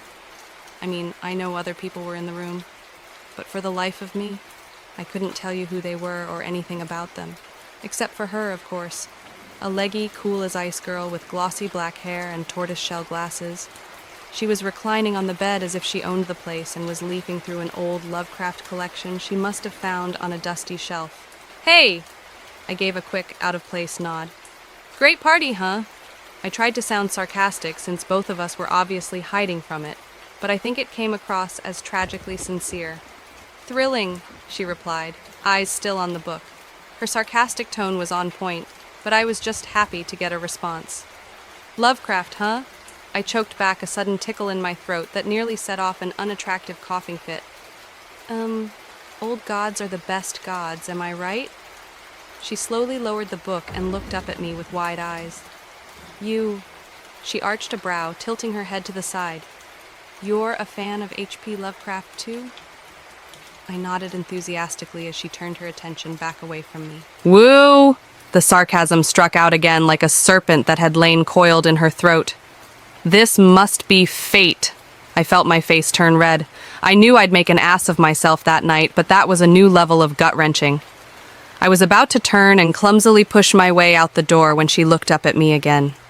She scooted over, dropped the book onto the other side of the bed, and patted for me to sit next to her. "Read to me. My eyes are tired." Fittingly enough, her name was Paige. It would be a year and a half later, after we were engaged, when I finally asked exactly why she decided to humor me that night. There was this little voice that told me to give you a second chance. I want to say my life was perfect, but that wouldn't do it justice. No one really wants a perfect life. The flaws are what make everything work, you know. The job paid well and allowed me the freedom to start planning my own business. But reading through lists of orders and okaying each one was boring as hell. Paige was a goddamn dream, but we had our disagreements from time to time, mostly over what to name our cat. The house we moved into was beautiful, with a spacious lawn and great neighbors who didn't bother us. However, the pipes needed work, and the seller had neglected to tell us the attic was a popular home for yellow jackets. It was perfect, but not too perfect to enjoy. That little voice had done well for me. The realtor heard it when he decided to show us that property, which he was thinking of saving for a friend. The lady at the animal shelter heard the voice when she pulled our kitty off of death row and decided we would be the one family that might actually keep him. It didn't take too many examples of the voice before I connected it back to that night in the pond. I didn't understand it, not entirely, but I had read enough to recognize the general premise. It was possible, just barely possible, that I had made some kind of contract with whatever eldritch being I had encountered. By finding it or trying to save it, or freeing it from its watery grave in some way, I unknowingly entered into a deal that changed my life. My mind swapped things around a bit, and in order to make sense of it all, I started thinking of the thing as a genie, or guardian angel. The dread and panic I felt in that moment? Why not just sort of push those feelings to the back of my mind and enjoy the idea that it was less horrifying than I was making it out to be? Sometimes your brain avoids bad thoughts or memories on its own, but I was more than willing to just let it happen. In my spare time, I watched a lot of do-it-yourself videos online. I turned a spare room into a small library for Paige and pretended it was a surprise, even though I'm sure she would sneak in there when I wasn't home and check on the progress. She was way too inquisitive to let anything lie and had zero tolerance for being told what to do. I fucking loved it. It confused me when she'd cry at night. Everything was perfectly imperfect. I had everything I wanted. I was happy. Why wasn't she? I woke up a few times to hear her weeping softly in the adjacent bathroom. When I passed the library I'd built for her, I could hear her crying beyond the locked door. Her sadness was the one flaw I couldn't stand. I didn't want her to be in pain. I didn't ask what was wrong because each time I heard her, I should have been asleep, or at least not spying on her. It was a difficult subject to get my head around. Then I accidentally stepped on the landmine. We were having breakfast, sitting across from each other as she buried her nose in an embarrassing young adult novel that made her roll her eyes and chortle every few minutes. I had just watched a video about building a playroom. The site had recommended it, and the designs looked interesting. You know, I chewed thoughtfully on burnt toast. We've never really talked about having kids. The book snapped shut. Paige drew a sharp breath in through her nose, and in seconds I watched her eyes fill with tears. "Honey, what's wrong?" She all but collapsed in sobs. She couldn't have children. I tried to be as sensitive as I could, given the bomb that had been dropped on me. It was a casual thought I had expressed, nothing serious, but now I had brought on something terrible. Nothing I said could console her, from insisting that I didn't care, to reminding her that I loved her more than anything, to suggesting that if she ever wanted to, we could adopt. Nothing I could say was enough to make it better. From that point forward, I didn't think of that corpse in the lake as my personal genie. This was the twist, the price for my Faustian bargain. I could be happy, eternally happy, but the woman I loved wouldn't be. I could have whatever I wanted, but Paige just got me, and I knew I wasn't enough, even if she didn't. The breaking point was when I found her dream book. It was tucked away on a shelf in the library, a completely unremarkable beige journal you'd pick up in any given craft store. I didn't intend to read it. I wouldn't break our trust like that. However, when I noticed she had been putting it away one night after a crying session, I decided to at least check out what the book was. When I removed it from the shelf to look for a title, 3 pictures fell out and scattered on the floor. They had been cut out of magazines. Women with dark hair, glasses, similar to Paige, all holding their newborn children. I was emotionally destroyed. All of the hopeless yearning that had been imbued in that book pulsed through me in waves of black melancholy. I let anger take over. Anger toward life, toward fate, toward the dead wretch that had cursed me in a way so devious that I mistook it for a blessing. After loading some light hiking gear into the car, I told Paige that I wanted to take her out for a special surprise, something that would be fun, just because. In true form, She refused to go without knowing everything, but I was eventually able to convince her to trust me. With a reasonable amount of sighing and groaning, we were off. "Where are we going?" she asked periodically. Not telling. I would reply, doing my best to sound joyfully mischievous. "I get to ask 20 questions and you have to answer them." "Nope." "Let me hold your phone for a second. I need to check something." "I don't have the destination marked on it." "Nice try, though." As we got closer to the park, she grew quiet. I could tell that her mind was working. I could almost hear the gears grinding. Not knowing something drove her crazy, but if I told her where we were headed or why, then I'd be the crazy one. The glare she gave me when we drove into the parking lot at Whiteleaf could have frozen magma. "You're not serious." She folded her arms. "Trust me." I knew there was a 99% chance I wouldn't find that clearing again. In that case, I was prepared to explain that I wanted to show her my favorite reading spot from the days before we'd met. I'd come up with some romantic words about nature and time and spending our lives together, and I'd mean every word of it. The real goal of that trip could easily be hidden away if it didn't work out. The sun was setting again by the time I noticed we had gotten off the established trails. "I don't think we should keep going," Paige noted, and in any other circumstance, I would have completely agreed. "I want to show you something. It's just a bit further." The clearing opened up in front of us. The pond was as calm and foreboding as I had remembered. A chill ran through my body, and it wasn't due to the crisp night air. I heard Paige crunching the leaves behind me as I led her to the edge of the water. "Okay, so," I started, unsure of what to actually say. "Just bear with me on this for a bit." I looked into the water, but couldn't see past its inky surface. The moonlight wasn't helping. "Hey!" I called out. "Look, I know what you did, okay? I know what you've done for me, and I think I get what's going on. Every gift has its price and all that. Standard folktale stuff. You need to stop," Paige chided. I ignored her. I knew what I was doing. "Just give that same gift to my fiancé, Paige, okay? Like, set her up with the deal. A perfect life, little voices, all that. Can't you let her have what she wants more than anything?" Nothing stirred in the pond. In the distance, a frog croaked its unnecessary reply. I stood at the waiter's edge for as long as I could stand the icy silence. Reluctantly, I shut my eyes tight, grimaced at my own ignorant failure, and turned to explain away what must have looked like sheer insanity. "I said never," Paige moaned. The sorrow in her voice was heavy. When I looked back at her, I stumbled backward, landing in the murky water. It was her, but it wasn't her. Paige stood with her head hung low, a blurred, fading smudge on the face of the universe. All at once, I was looking at the decaying body that had haunted my subconscious for so long. "Never," she repeated, water cascading over exposed, yellowed teeth. "Never, ever, ever, ever, ever, ever, ever." I felt myself sink backward into the muck as the pond enveloped me and blocked out my senses.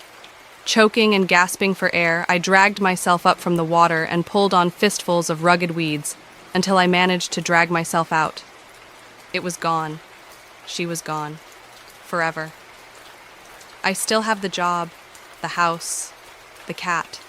Nothing disappeared or anything like that. The lack of magic in my life is shockingly evident, even though I didn't fully recognize it when it was there. It's obvious that something very rare and special is absent. I haven't been able to find the clearing again. I went to Whiteleaf every day for the following 3 months, and I mean it when I say every day. Now I hike out each week, so I can camp out and search for full 24-hour periods. I'm not going to stop, even though I know in my heart that I won't find it again. Once in a while, a little voice tells me to give up. I won't listen to it. Never, ever, ever.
Hi, like and subscribe for the more horror stories. Story 1. I cannot share all the details of what happened on March 3rd, 2018. As a doctor, I'm not allowed to share certain private details, so names have been changed, and I do not mention what hospital I worked at the time. There has to be some sort of logical explanation as to what happened. So far, I haven't come up with any. Here are my notes I took that night. 3 people are dead because of that woman's presence, and I need to find a reason why, so I can continue going on with life. Everything has to have a rational reason, or so I thought. 6:29 p.m. Jane Doe was brought in about 10 minutes prior. Age is somewhere in her early 20s. She would be quite tall when standing, almost 6'2". She's African American with 2 mirror injuries between her shoulder blades. The skin has been taken clean off and seems to be done expertly. I believe someone may have been trying to skin her, possibly to hide an identifying mark like a tattoo. Jane Doe was found walking naked down a street in a daze. She was found by 2 young women who took her immediately to the emergency room. By the time they reached it, Jane was unconscious and unresponsive. I hold high hopes for her recovery, as other than the injuries on her back, she seems to be perfectly healthy. 7:01 p.m. Had to calm down Derek Peterson again. Peterson woke up screaming about demons and had to be given a sedative.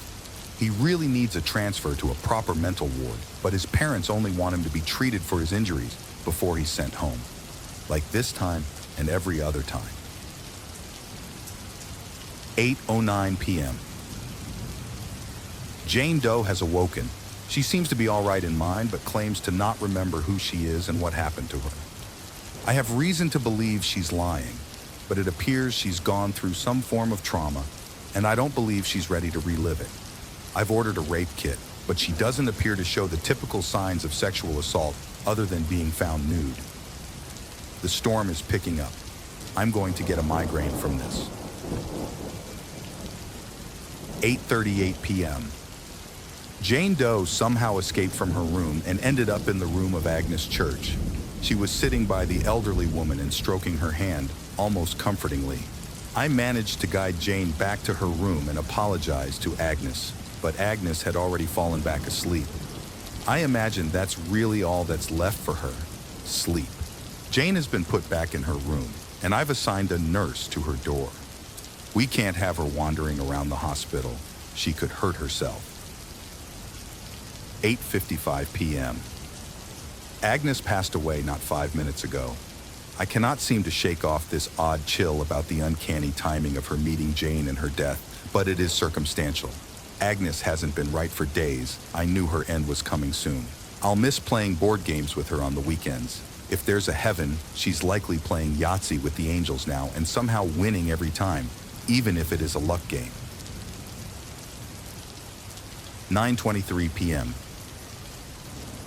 Jane got out of her room again. The nurse left to use the bathroom, and by the time she got back, Jane was gone because she was in my office. She's incredibly sweet. All she wanted to tell me was that she remembered her name, Leah. I am not the kind of man to get so captivated with his patients, but something about Leah tugs at my heart. I suppose she reminds me of my sister before the cancer weakened her spirit. I took Leah back to her room and told her that she shouldn't leave until we can find someone she knows. She seemed mildly agitated with this, but she did not object. 10:42 p.m. Derek passed away. This shouldn't have happened. One moment he was enjoying TV while chattering the ear off of the nurse who was checking his bandages, when, as she describes, his eyes rolled back in his skull and he fell backward, choking and thrashing about. We tried to save him, but he was gone within minutes. It was like his body just ceased. I'm going over his treatment, but he wasn't allergic to any of the medications we gave him, and other than his mental disorders, he was perfectly healthy. Leah tried to get out during the chaos, but I managed to catch her before she left her wing. She said she wanted outside for a breath of fresh air, but I have no doubt if she leaves this hospital, we will never see her again. We're still trying to get a positive ID on her. There are no girls in the area matching her description with the name Leah who have been reported missing. We might have to widen our search. The storm's only getting worse. I think there's something wrong with the air because I've had no less than 2 bloody noses tonight and my head is pounding. 11:01 p.m. Once again, Leah tried to escape. She's begged to be released and claims she remembers how to get home, but she cannot name an address nor any relatives who can pick her up. She still doesn't remember her own surname. The police here now are trying to ID her. I just got word she escaped again. 11:32 p.m. Leah was found attempting to get to the roof. She claims that's the way home. We've now had to restrain her to the bed as she is now classified as a suicide risk. Officer Matthew Reynolds said she had taken off her hospital gown and was about to jump when he tackled her. I'm thankful she didn't succeed with her attempt to kill herself, but I'm worried she'll try again. 11:45 p.m. Reynolds is dead. He just dropped in the hallway, just like Derek. I have an unsettling feeling that Leah may be connected to this. 12:01 a.m. The power was knocked out by the storm. We're running off of generators now. The lights are constantly flickering. 2 nurses have fainted, thankfully not dead, but both experiencing bloody noses and migraines. I can feel my own head start to pound. I swear there's blood pattering against the window, but that's impossible. I might need to go home or go to the emergency room.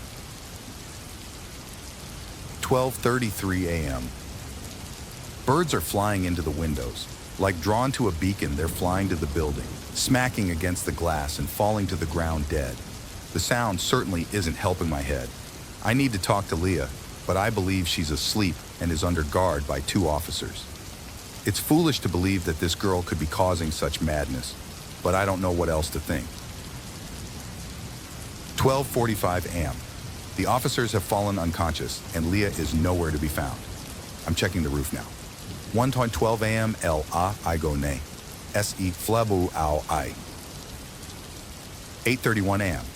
I was found on the roof unconscious shortly after I wrote that nonsense message in my notes. My face was apparently covered in blood, and they thought I might be dead, but I survived the experience, whatever that experience was. I must have hallucinated everything, but I shall take note of it anyway. I found Leah standing on the edge of the roof, once again nude and staring at the sky. She turned to look at me. "Will you stop me?" Her voice was hollow, tired. Lightning flashed, and I swore I saw something on her back, illuminated by the lightning. I tried to talk her down, show her there's a better way, but she shook her head. I have to try. I have to try to get home, doctor. This is the only way to see if I can still fly. She jumped then. I ran to the edge of the roof and peered over the ledge. I saw Leah's body on the ground, but I saw her also stand, brush herself off like she'd suffered a minor fall. She looked up at me, and I became overwhelmed with grief. I wept. I cried as she raised her head to the sky and screamed at the top of her lungs. The sound of loss, the sound of heartbreak. I must have passed out then because that's all I remember. Thankfully, I seem no worse for wear and will likely return to work in a few days. Leah is missing, but there is no sign of her body either. I think she's going to spend the rest of eternity trying to find a way home. Story 2. It gave me such a shock that I dropped my bag to the cobbles. A young aspiring student by the name of Walter Downey and his uncle Lord Baltimore by chance happened to approach me. That I know said apparition was, in fact, true, and not that of my tired eyes. The exuberance of riding isn't unbeknownst to me. My estate in Shropshire has a few mares that Lady Drayton enjoys on summer occasions. So, I was befuddled that this working horse's maleficent eyes were glazed over with a white film similar to that of cataracts. Lord Baltimore engaged my conversation about a new venture and the possibility of financially backing a new bridge to be built in the Tower Hamlets area. It was with sudden regret that Lord Baltimore informed me of his daughter's recent passing, a fair young maiden named Veronica, of only 13 years old. It was with sad repose that Lord Baltimore told me of his prestigious honor to have her remains laid in the foundations of the new bridge. A high honor, indeed. However, the blasted carriage frequently pulled at my attention like a relentless child, that I fear my response was rather uncouth. The horse gave me pause still. It was a rather large hack specimen, raggedy of appearance, its skin patchy in places, and not from wear of straps or tackle, but as if of psoriasis. I did not ponder too much on the horse, for the driver's dread stare held me transfixed. It was a queer feeling indeed, for I swear that I heard the whispers of multiple voices when it was only Lord Baltimore, Mr. Downey, and I who stood there. It was on the precipice of my hearing, just loud enough that I could hear it, but not what was being said. Also, the driver's eyes shone with malice in its purest form, that the icy sensation did not leave me until that blast carriage was gone. However, I feel I must have offended Lord Baltimore, for it was with his lordship inside and Mr. Downey waving from the window when it did leave that bothers me still. Bethlehem Hospital. Notice of admission. The undersigned hereby give you notice that Walter Seamus Downey was admitted into this asylum as a patient at the hour of 3 o'clock in the afternoon on the 18th day of January 1646, and I hereby transmit a copy of the order and statement and medical certificate on which he was received. James Messer Clerk, Bethlehem Hospital.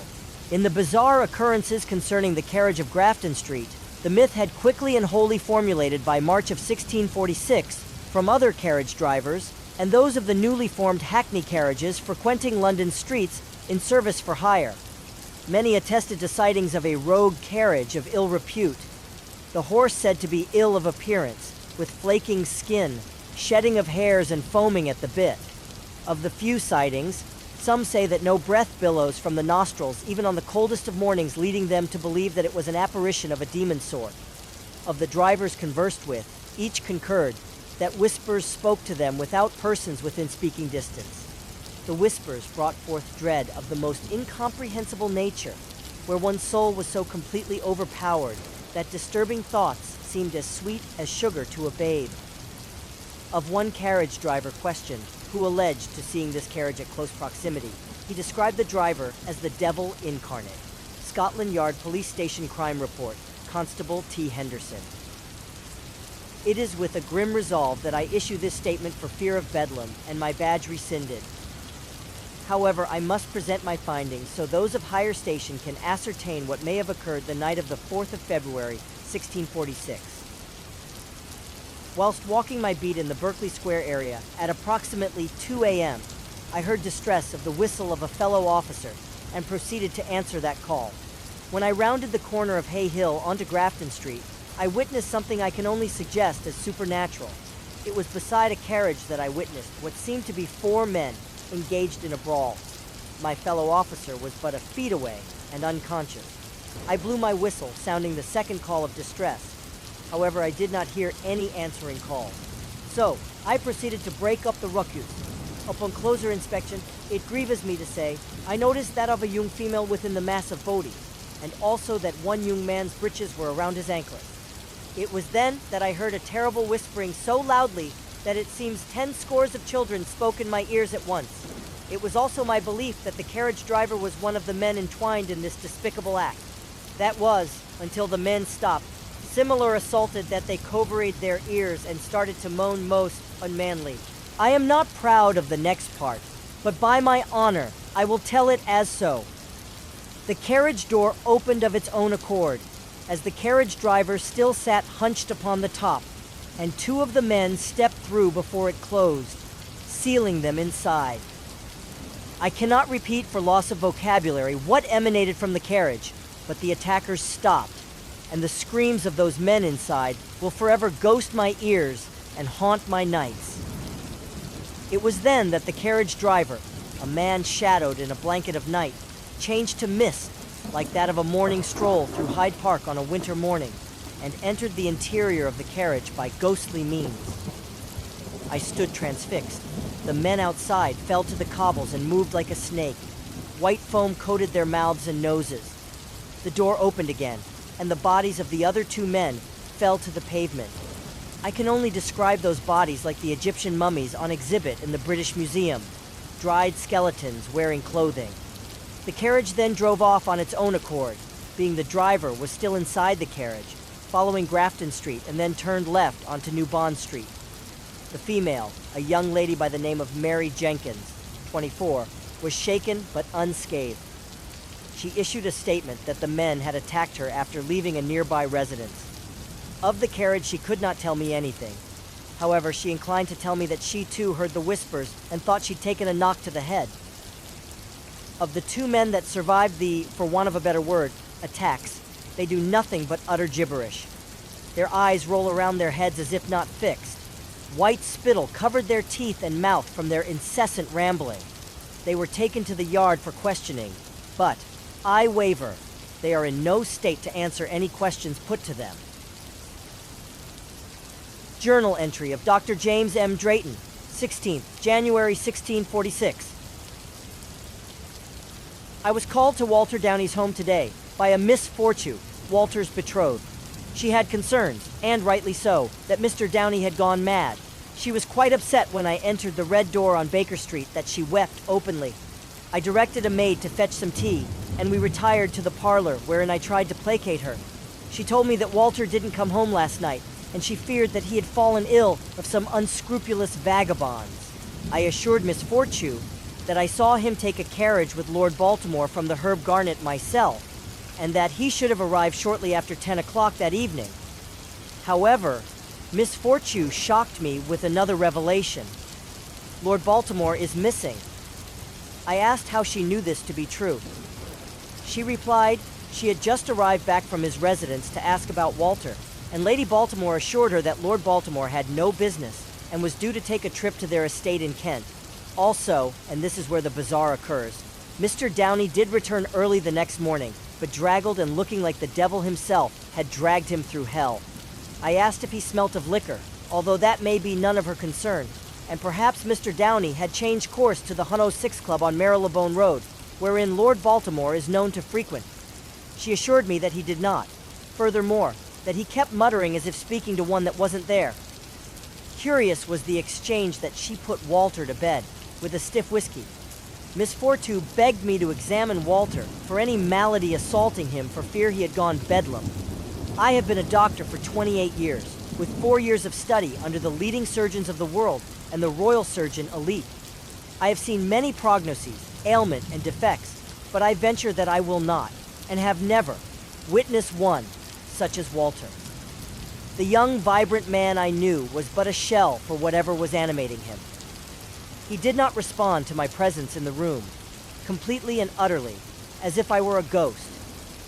The oddities that Miss Fortune explained are apparent. Walter's gibbering is on the verge of babbling so rapid that I cannot understand one word. I have an acquaintance in Bethlehem Hospital, Dr. Donald Kilmartin, with whom I attended medical school. I have called upon his services for a better diagnosis than I can gather, for I have specialized in surgery, where his field of expertise is that of the brain. As of Miss Fortune, I have persuaded her to keep a close eye on Walter and report to me after each visit. The declaration of a hackney carriage driver. Thank you for taking the time to answer a few questions, George. This will help my inquiries no end. I understand that you know London very well. Yes, my lord, I was raised in the workhouses on Commercial Road, sir. Not much of an upbringing, but I know my rights from wrongs. It was a tough life, sir. That was until fortune touched me one day when I was able to drive a carriage for your lordship. Who better a guide to the area and someone to tend to the beast than one with the way and means for both? I understand that after our business has concluded, you service London as a hackney carriage. Yes, sir. Again, with your grace, I was able to afford the license, sir. You're very welcome, George. Now tell me about the attacks. The attacks, yes. The Grafton Street carriage. Well, there were many. Word was out about the first one, and the papers were full of it. It was bad press for us carriages, and I know your lordship was intrigued by it, so I kept my ear to the ground, like. My first encounter with the carriage of Grafton Street was last week, 15th March, 1646. By this time, rumor and speculation were rife. We'd never had this sort of thing in London before, sir. Sure, we had bad people doing bad things, but this was different. Tell me about when you first saw this carriage. I had taken a fare from Lord Bromwell's house on the South Bank, sir. Ah, yes, Bromwell. Good man, part of the East India Trading Company, if I'm not mistaken. Very good, sir. Yes, he was a distinguished gentleman from the East India Trading Company.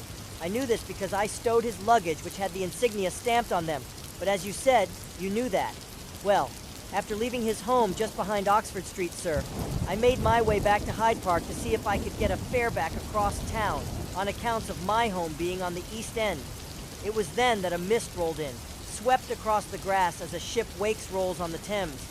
Never seen anything like it before. I shuddered and pulled my cloak about me. That's when I heard the blasted whispers, and my thoughts turned black as hell. Can you explain what you mean by black as hell? I'm a God-fearing man, sir. I know my place, and all I want to do is honest work. But if someone was there, right in front of me, at that moment, I would have murdered them. No joke. It was like my deepest, darkest thoughts took control of me, wanted to burst out and run amok around London. I don't know how else to tell you. It was scary. Weak. I thought about taking back my money in pain. To my right was a carriage off the path behind some bushes. I remember the horse snorting, made me jump. I called out, but the damn whispering increased. Someone was there, in the bushes, lurking about. I thought, how dare they spy on me while I was working? So I shouted out and steered my horse towards them. Who was it? It was a man. I first took him as drunk because his feet wouldn't stay under him. Someone else was with him. I only noticed the glint of moonlight, of something sparkly like a buckle. That one wasn't moving, though. Dead, I reckon. What happened, George? Well, sir, it was most curious. As the horse drew near, she started to whine. Old Jess is a good horse, sir. Straight and true. Trust me to the end of the earth she would. But she wouldn't go any further, so I had to go on foot. Bless me, sir. It was a necklace that glittered. Belonged to a young lady, elegant-like. Big dress, big hair. And she was proper brown-bred, sir. Brown-bred, speak properly, man. This is no time for your Cockney lingo. Sorry, sir. Brown-bred, dead. She was dead. Maybe only a few minutes, I reckon. The ground was thick with mud from the carriage wheels, but she didn't have much on her clothes. I bet she walked to where she was, and then was attacked. What of the carriage? That's the thing, sir. That wasn't the carriage. The man. I guess he was a lord or someone of importance. Finely dressed like your lordship. He stood up straight and looked about, and saw me. That's when I saw the carriage of Grafton Street. It came out the mist. Slow, like it was a hunter. The Lord turned as if he could feel it. It makes me shiver to recall it, sir. The horse started forward at a trot. The driver hunched on top. As it got near, the driver disappeared, just vanished. Next thing I know, the door flies open, and something snatches the Lord off his feet, takes him into the carriage, and dashes off. I went back to the lady, sir. Didn't seem right to leave her there. The police came soon enough, and, as you know, they took me to Scotland Yard. Thank you again for getting me out of the clink, sir. I do much appreciate it. What of the girl? George. The inspector was disinclined to answer any direct questions from me. Who was she? Mary Jerkins, sir. Youngest daughter of Attorney Jerkins. A magistrate at Crown Court, Fleet Street. That is bizarre. Sir Anthony Jerkins, the magistrate you speak of, was found dead this morning at the Pool of London. It seems whoever killed him put his remains in the foundations of the new bridge they are building down there. What do you think it means? It means, George, that I want you to carry on listening to the rumors and gossip of your people and report back to me whatever you hear. Statement as to mental and bodily health. I, the undersigned, have this day seen and examined Walter Seamus Downey, the patient mentioned in the notice of admission of the 20th day of January, and hereby certify that with regards to mental state, he is suffering from psychosis with bizarre delusions. Upon first inspection, Mr. Downey rambles at an extraordinary rate. Sedation was administered in the hope of calming his mind. However, something quite unnerving happened when he did fall under the drug. Mr. Downey speaks one sentence repeatedly, "My fair ladies." I, after repeated attempts, have not forced anything but these words from his lips. It unnerved me so, because I feverishly tried to get him to explain what he speaks of. With respect to Mr. Downey's bodily health, he was in fair condition upon first inspection. However, his health seems to be rapidly failing. It is determined not due to such conditions here at Bethlehem Hospital, but something within his mind. Dr. D. Kilmartin, Medical Officer, Bethlehem Hospital Journal. Entry of Dr. D. Kilmartin, 10th of February, 1646. It was a most peculiar day, but fret not. The working at Bethlehem Hospital is far from the ordinary sights a distinguished gentleman should see on a day-to-day basis. I, on the other hand, am proud that I have seen so much of humanity's dysfunctions and can still assimilate into high society. As I have said, my profession is not the norm, and as such, I have and will continue to see perplexing cases. This was apparent today. I fear I might have witnessed something beyond the realm of my understanding of the human mind. 2 men were brought into Bethlehem Hospital this morning with the exact same ailments that young Walter Downey manifested before his demise. Both patients were sedated, and like young Walter, both spoke the same words once the drug had taken effect. My fair ladies, either this is some sort of disease of the mind transferred by saliva or blood. Although Walter has been dead a few weeks and couldn't possibly have had contact with these men, more frightening, it's administered by someone. How is the question I would like answered, but also tickling the back of my mind is whom and for what ends.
Hi, like and subscribe for the more horror stories.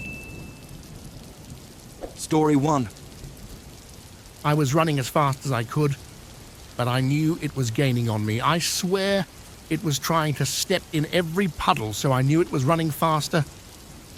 I turned my head where I could see it.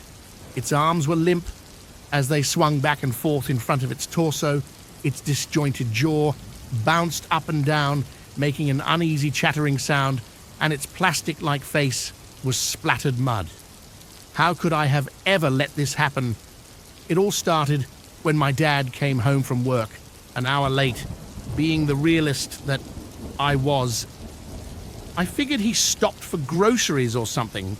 I guess I was half right when he came in carrying a box about a human child size.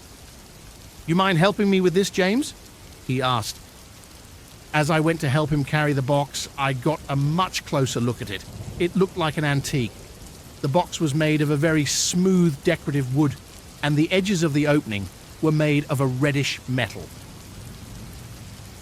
After we placed the box on the coffee table in the living room, I asked Dad, "What's in the box?"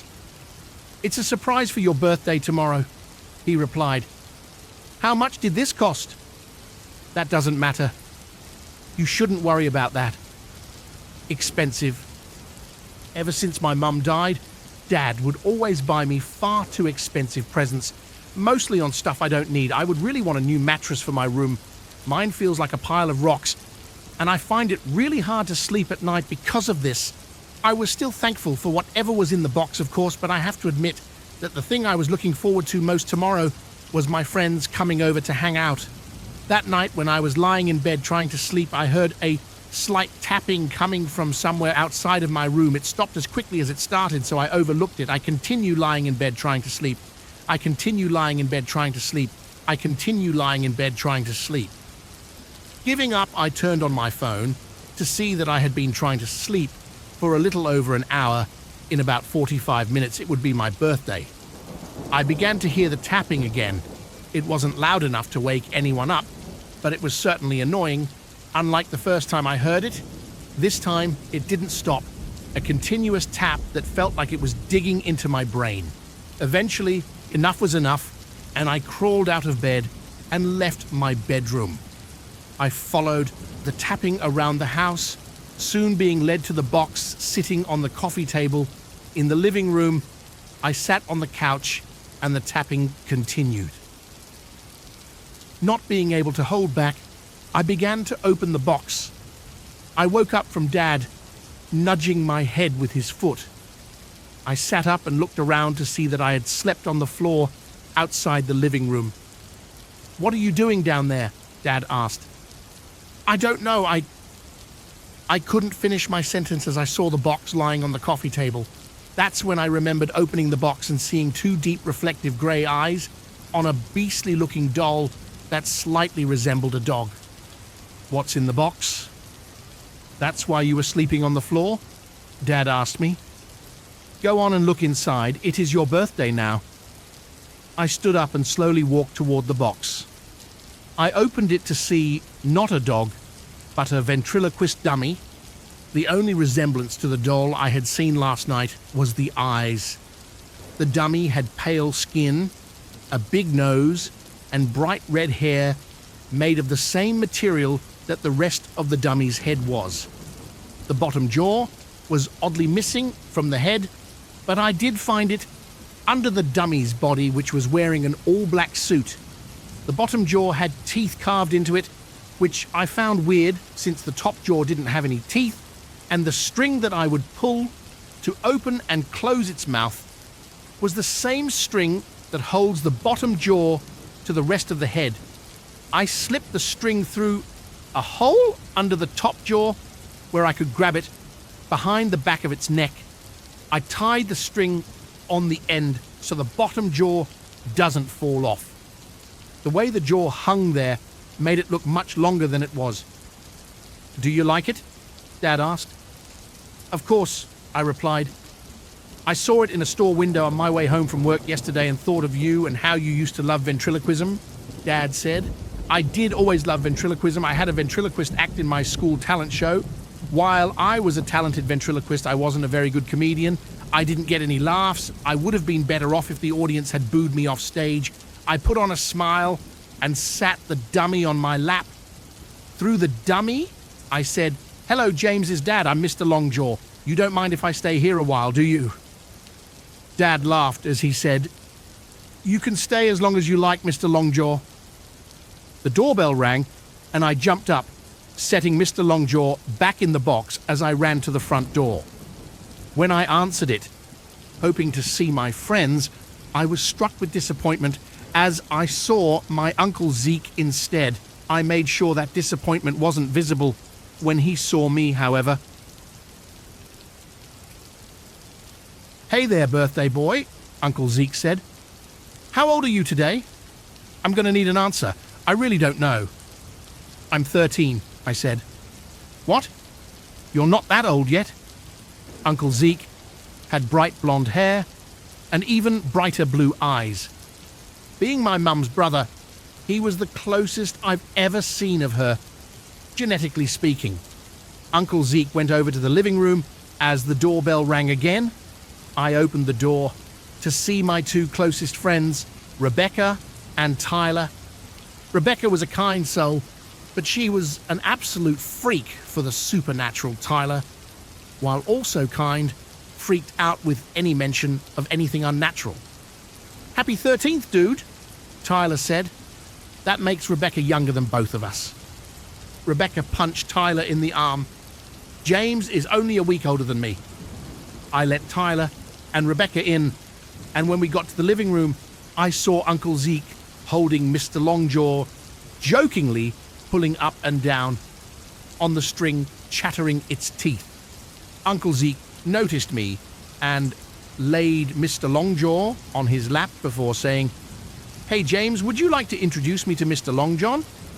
"Longjaw," I corrected. Uncle Zeke picked up Longjaw and carried it over to me. As soon as I touched it, the bottom jaw fell off and bounced off the floor. Damn it! I picked up the bottom jaw and realized that the knot I had tied on the string was too thick for it to go through the hole. There was no possibility that it could have fallen off, and I needed to untie it to put it back on. When I got up, I made Mr. Longjaw say, "Sorry, the sight of James made my jaw drop." "Wow, dude, you're really good at that," Tyler said. "You should really look into being a professional ventriloquist," Rebecca said. "How do you do that?" Uncle Zeke asked. After a couple of hours of goofing off with everyone, Dad left the room to answer his phone. When he came back, he said, "James, that was the hospital calling. They need me in the ER today. I'm sorry, but I have to go. Keep Uncle Zeke out of the fridge." "All right, Dad. See you tonight," I responded. "The thing is, you might not. They need me to work late tonight." "Okay. Guess I'll see you tomorrow then. Happy birthday, buddy." After Dad left, we continued to goof off until it got late. After Rebecca and Tyler left, I put on a ventriloquist show for Uncle Zeke. "You amaze me, James," he said. "I don't know how you managed to throw your voice like that." "I don't either," I said. "It just kind of came naturally to me." "Well, I better get going. I'll be sure to tell your dad you did a good job keeping me out of the fridge." I went to the bathroom as Uncle Zeke left. When I came back to the living room, Mr. Longjaw was gone. I figured that I had just misplaced it, so I just went to bed. I didn't stay in bed for long, though, as I heard a loud bang coming from the living room. When I went in there to check it out, I saw the box that Longjaw had come in on the opposite side of the room. This shocked me. There was no possible way for it to get there. I was too tired to worry, so I picked up the box and locked it in my closet. Once again, I wasn't quite able to sleep on my current mattress, and eventually I began to hear the tapping. I was expecting it to sound like it was coming from my closet, but I quickly realized that it sounded as though someone was knocking on the front door. I got out of bed and walked over to the front door. The knocking stopped as I got over there. I looked through the peephole, Nothing. I turned around to go back to bed when I heard the knocking again. I went to the kitchen and grabbed a knife for protection, but just the thought of ever needing to use it made me uneasy. Once again the knocking stopped as I approached the door. I looked through the peephole and saw nothing again. I slowly opened the door to see no one around. I grabbed my house key from right inside the door before closing and locking the door as I went outside. I didn't want anyone getting in while I was looking around. I started looking around the house when I noticed something in the bushes. It looked like a hand. It was a hand. Mr. Longjaw's hand. Somehow Longjaw got outside and was thrown in the bushes. I figured this was just a prank that Tyler, Jessica, or Uncle Zeke was playing on me. So I said, ha ha, ah, very funny, before grabbing Mr. Longjaw and unlocking the door. The door wouldn't open, the top lock was locked as well, but you can't lock the top lock from the outside. I gripped tighter on the knife as I unlocked the top lock and went inside. If this was a prank, it couldn't have been any of the earlier suspects because none of them had keys to the house. That's when I thought, Dad, he didn't need to go to work. It was all a part of his elaborate scheme, a prank beyond all pranks. So I yelled, Dad, this isn't funny anymore, give it up. No response. I began to hear my phone ringing, so I put Longjaw down on the couch as I went to my room and checked who it was. It's Dad. Of course it is. He hears me yelling and calls me to avoid suspicion. I answer by saying, Dad, stop. This isn't funny. With which he responds, What are you talking about?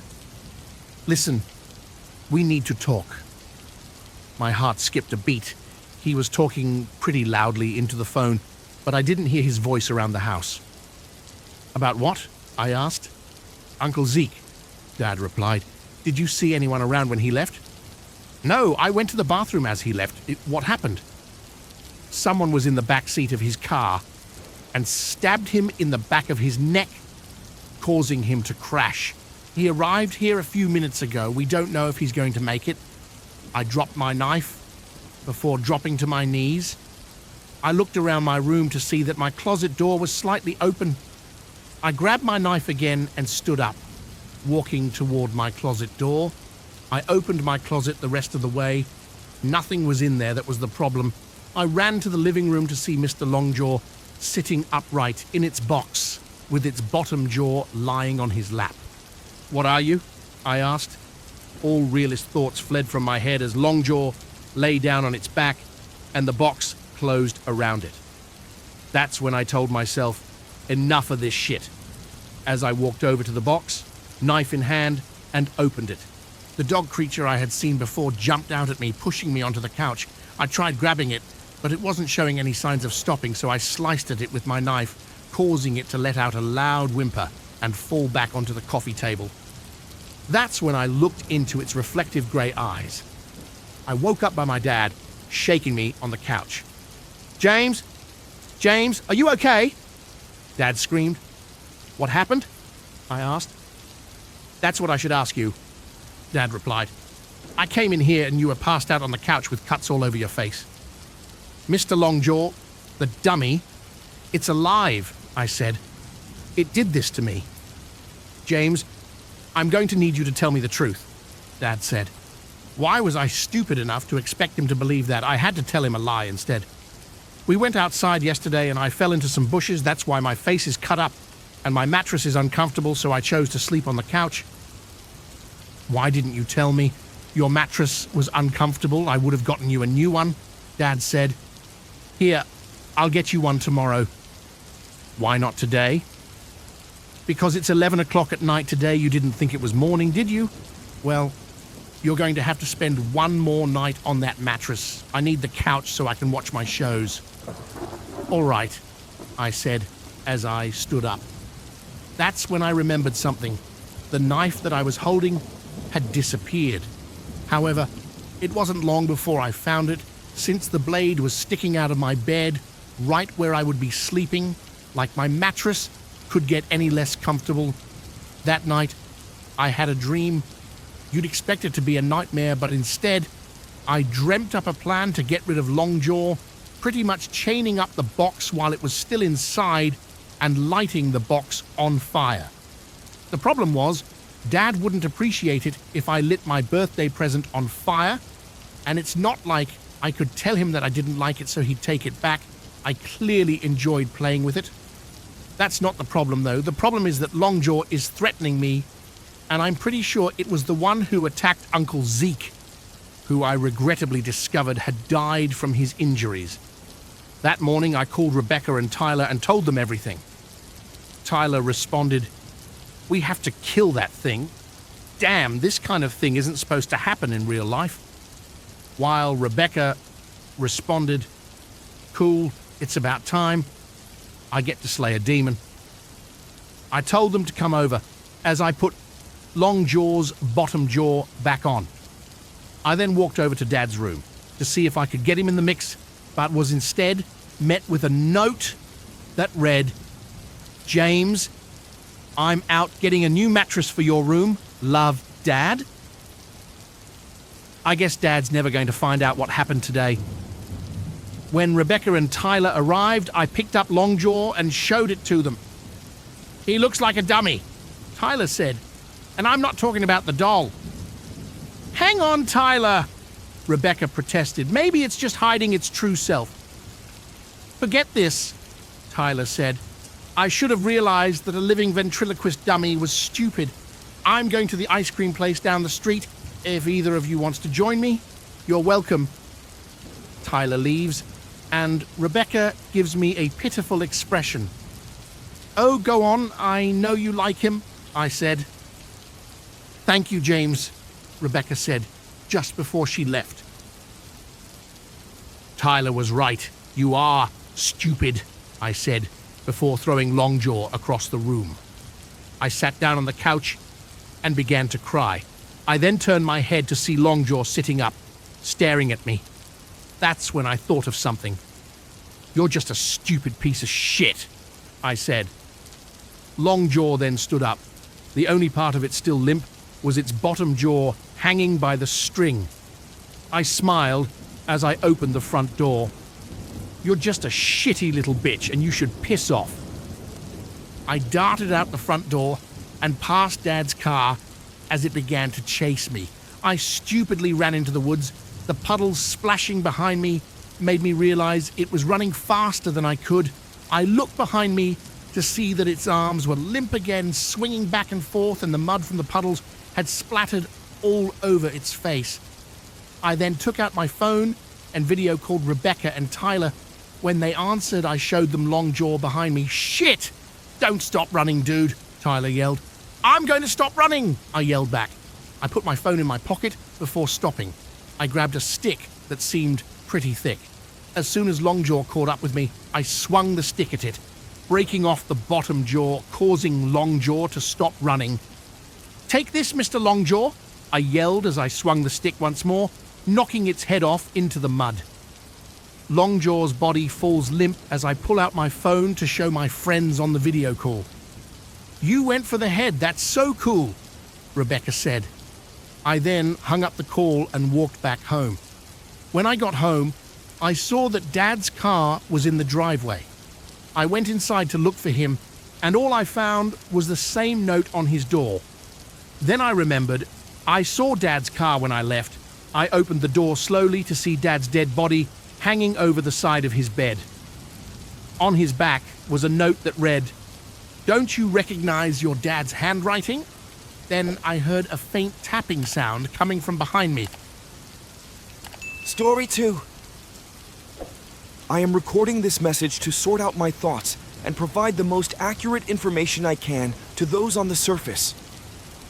I apologize if it is not the most cohesive possible. Given the circumstances I am facing, it is the best that I could do. There are about 4 reasons why I'll be dead by the time this reaches anyone. Number 1, I have 47 hours of oxygen left. There is no way to stretch that out. Trust me, I have tried. When this mess started, I had about a week's worth of supplies left. I knew that conserving energy would be a top priority. I closed off parts of our facility I wasn't going to use and ran everything on the minimum power required. I did everything by the book to make sure I could survive, and it's probably only shaved off a few hours for me. I don't know what day it is, but I'm sure that it's my last or close to it, because I don't see myself just sitting around and waiting to suffocate. You come to terms with your mortality down here pretty quick. I know I'm a goner. But that isn't really what scares me. Number 2. I am at the bottom of the ocean, and no one knows I'm here. For security reasons, none of us were allowed to know the base's location before we got here. At the time, I didn't question it. Government officials always like to keep secrets. And I figured that if it was at the bottom of the ocean, there wasn't much that could go wrong. It seemed like we would be safe. They even had a lot of rules and security measures that we reviewed before the deep dive to make sure we all understood what we were getting into.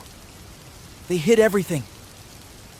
All I'd been initially told was that 6 of us would be sent to one of the most important projects of this century, and that the reward would be beyond measure. Not just money, although they did offer plenty. Fame and fortune, your name going down in history books.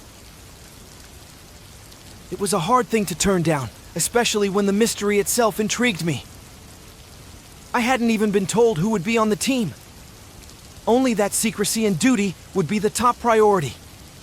When things started going wrong, naturally, I asked the others to see if anyone knew our location to get help. But those in charge felt it would be better if we were all on the same page. Or the other 5 that came here were lying. I guess it doesn't matter now, though, since they are dead, does it? Oh yeah, that ties into reason number 3. Number 3, all of my crewmates are dead.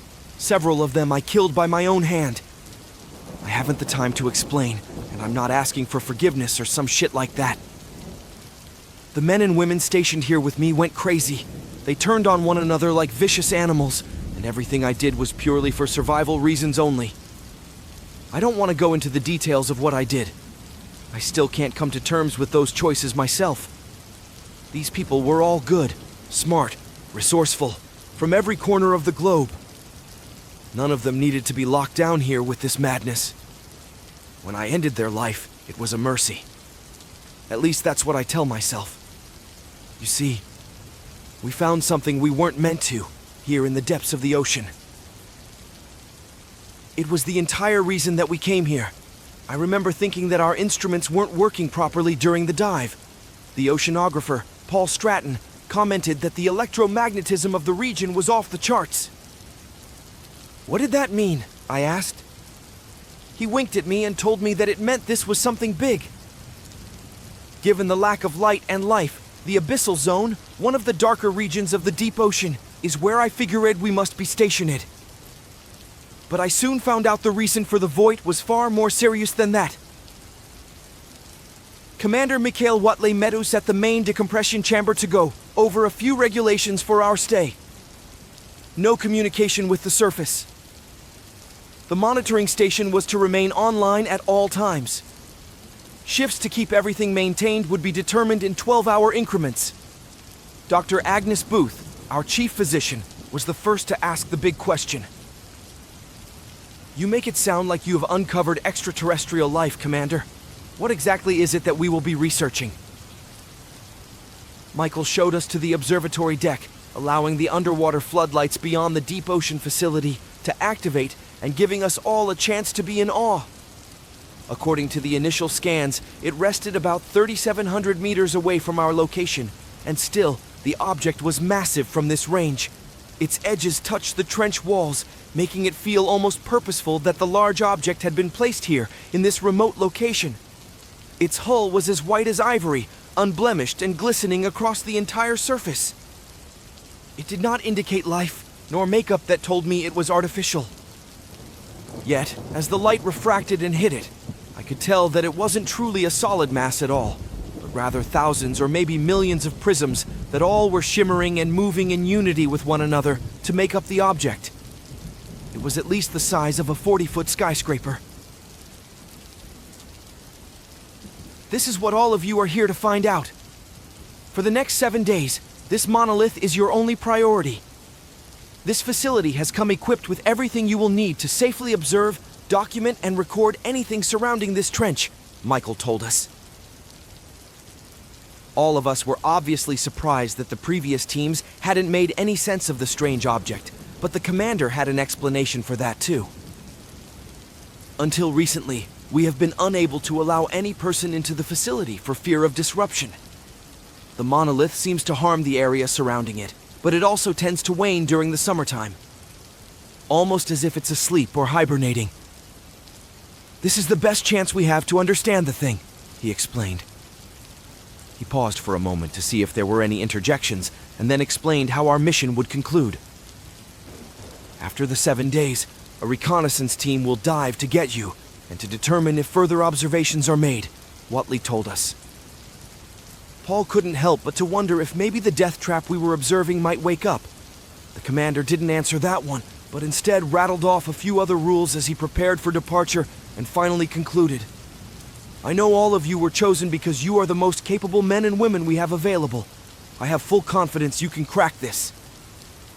And we never saw him again. Number 4. There is a force at work here that could destroy all life as we know it. It doesn't take all of us to recognize that this thing cannot possibly be from this world, I stated once the commander had left and the reality of our bizarre assignment sunk in. We began reviewing what little data the last team had managed to scrounge so far. The monolith was composed of literally hundreds of different geological sources as far as we could tell. None of us understood at first how that could be possible. The data showed that the scraps of rock had been gathered from every ocean on Earth.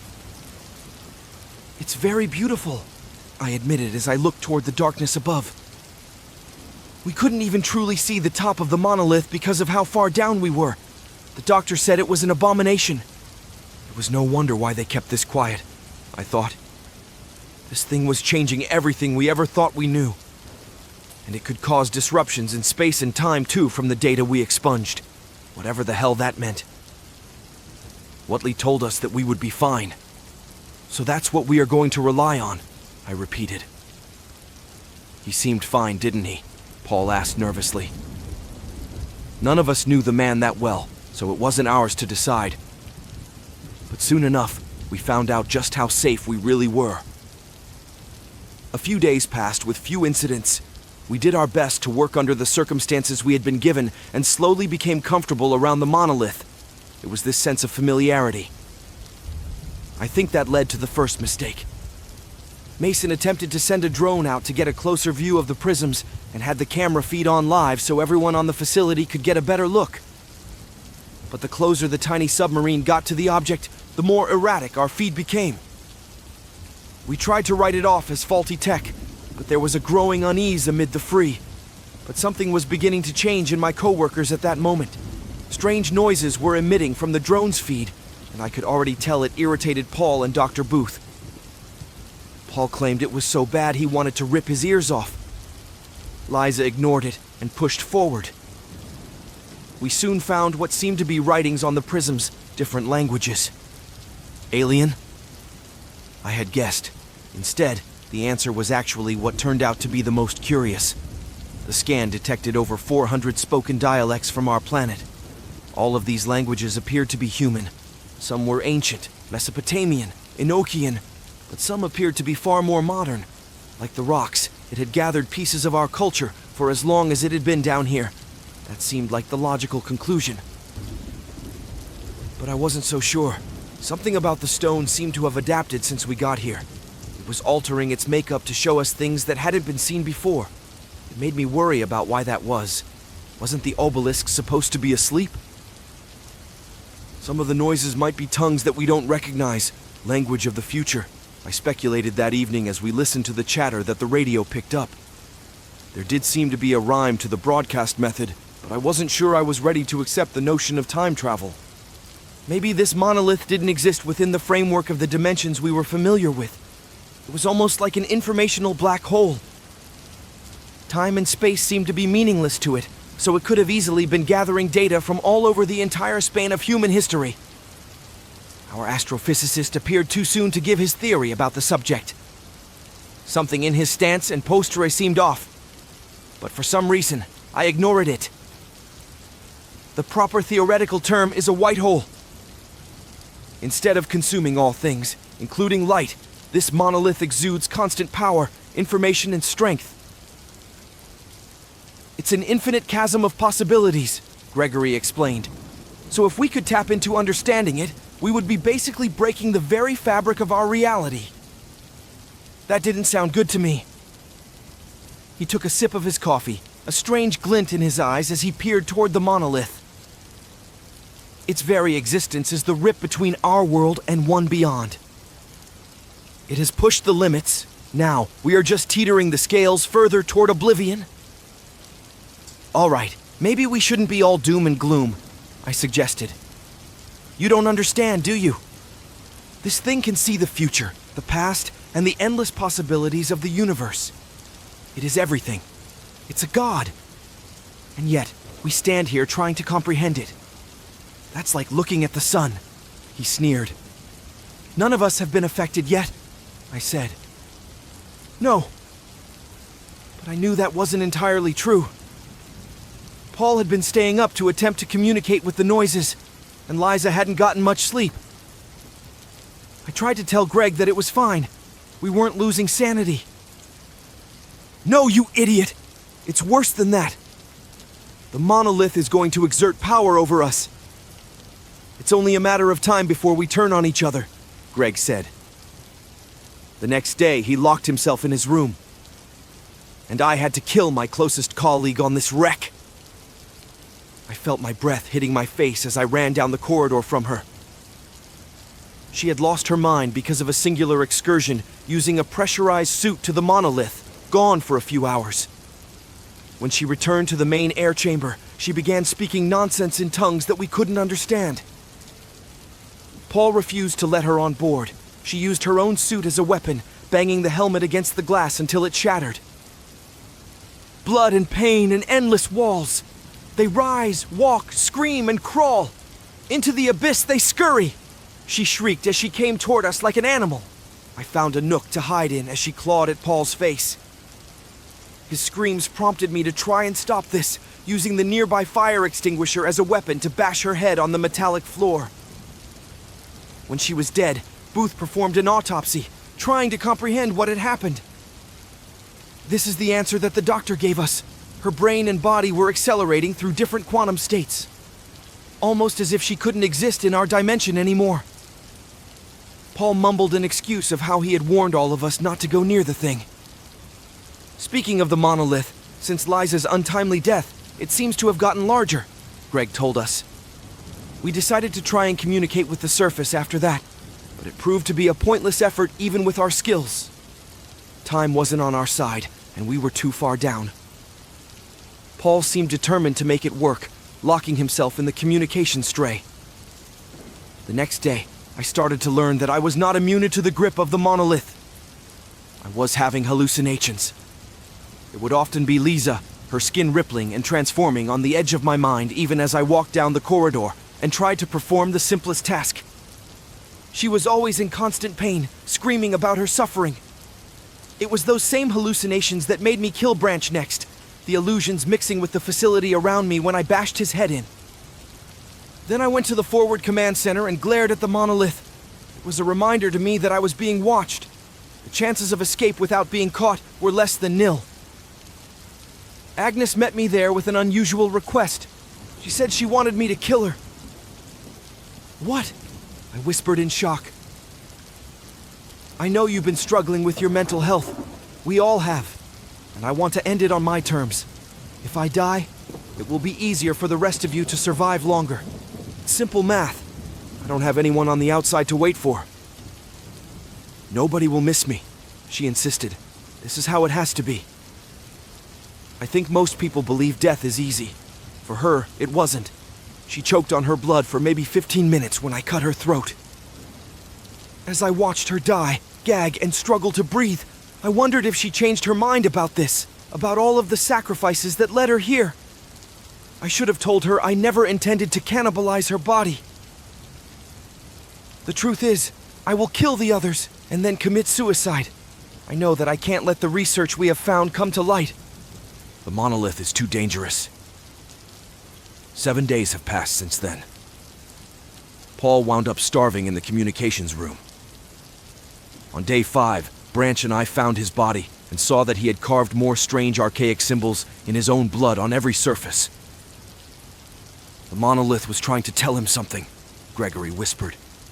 What could it be? I asked. He turned to me and whispered the final reason why I knew I would die down here. We aren't alone.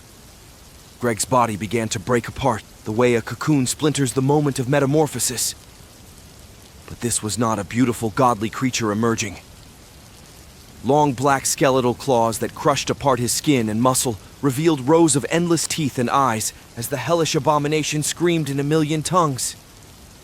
I locked myself in the next room, the creature smashing its body to reach me over and over as I frantically worked to cause an implosion in the room. When it succeeded, I saw the creature tear apart into another 1,000 pieces, joining the ocean's vacuum as it was forced into the monolith. The object is all-encompassing now. I see it everywhere I look. I know that the forces from beyond are closing in. They taunt me with their screams as I struggle to finish these notes. I have discovered the horrible truth. This monolith did not come from the Earth, but from what came before our world. An entire dimension of chaos and destruction is what it harbors. Our days as the dominant species in this world have come to an end. The truth is that this was never our world to begin with. All this time, the monsters and the hell that rests beyond the gates of reality have only been hibernating. The monolith is the key to their world, and something is about to unlock it. I am thankful I am about to die now.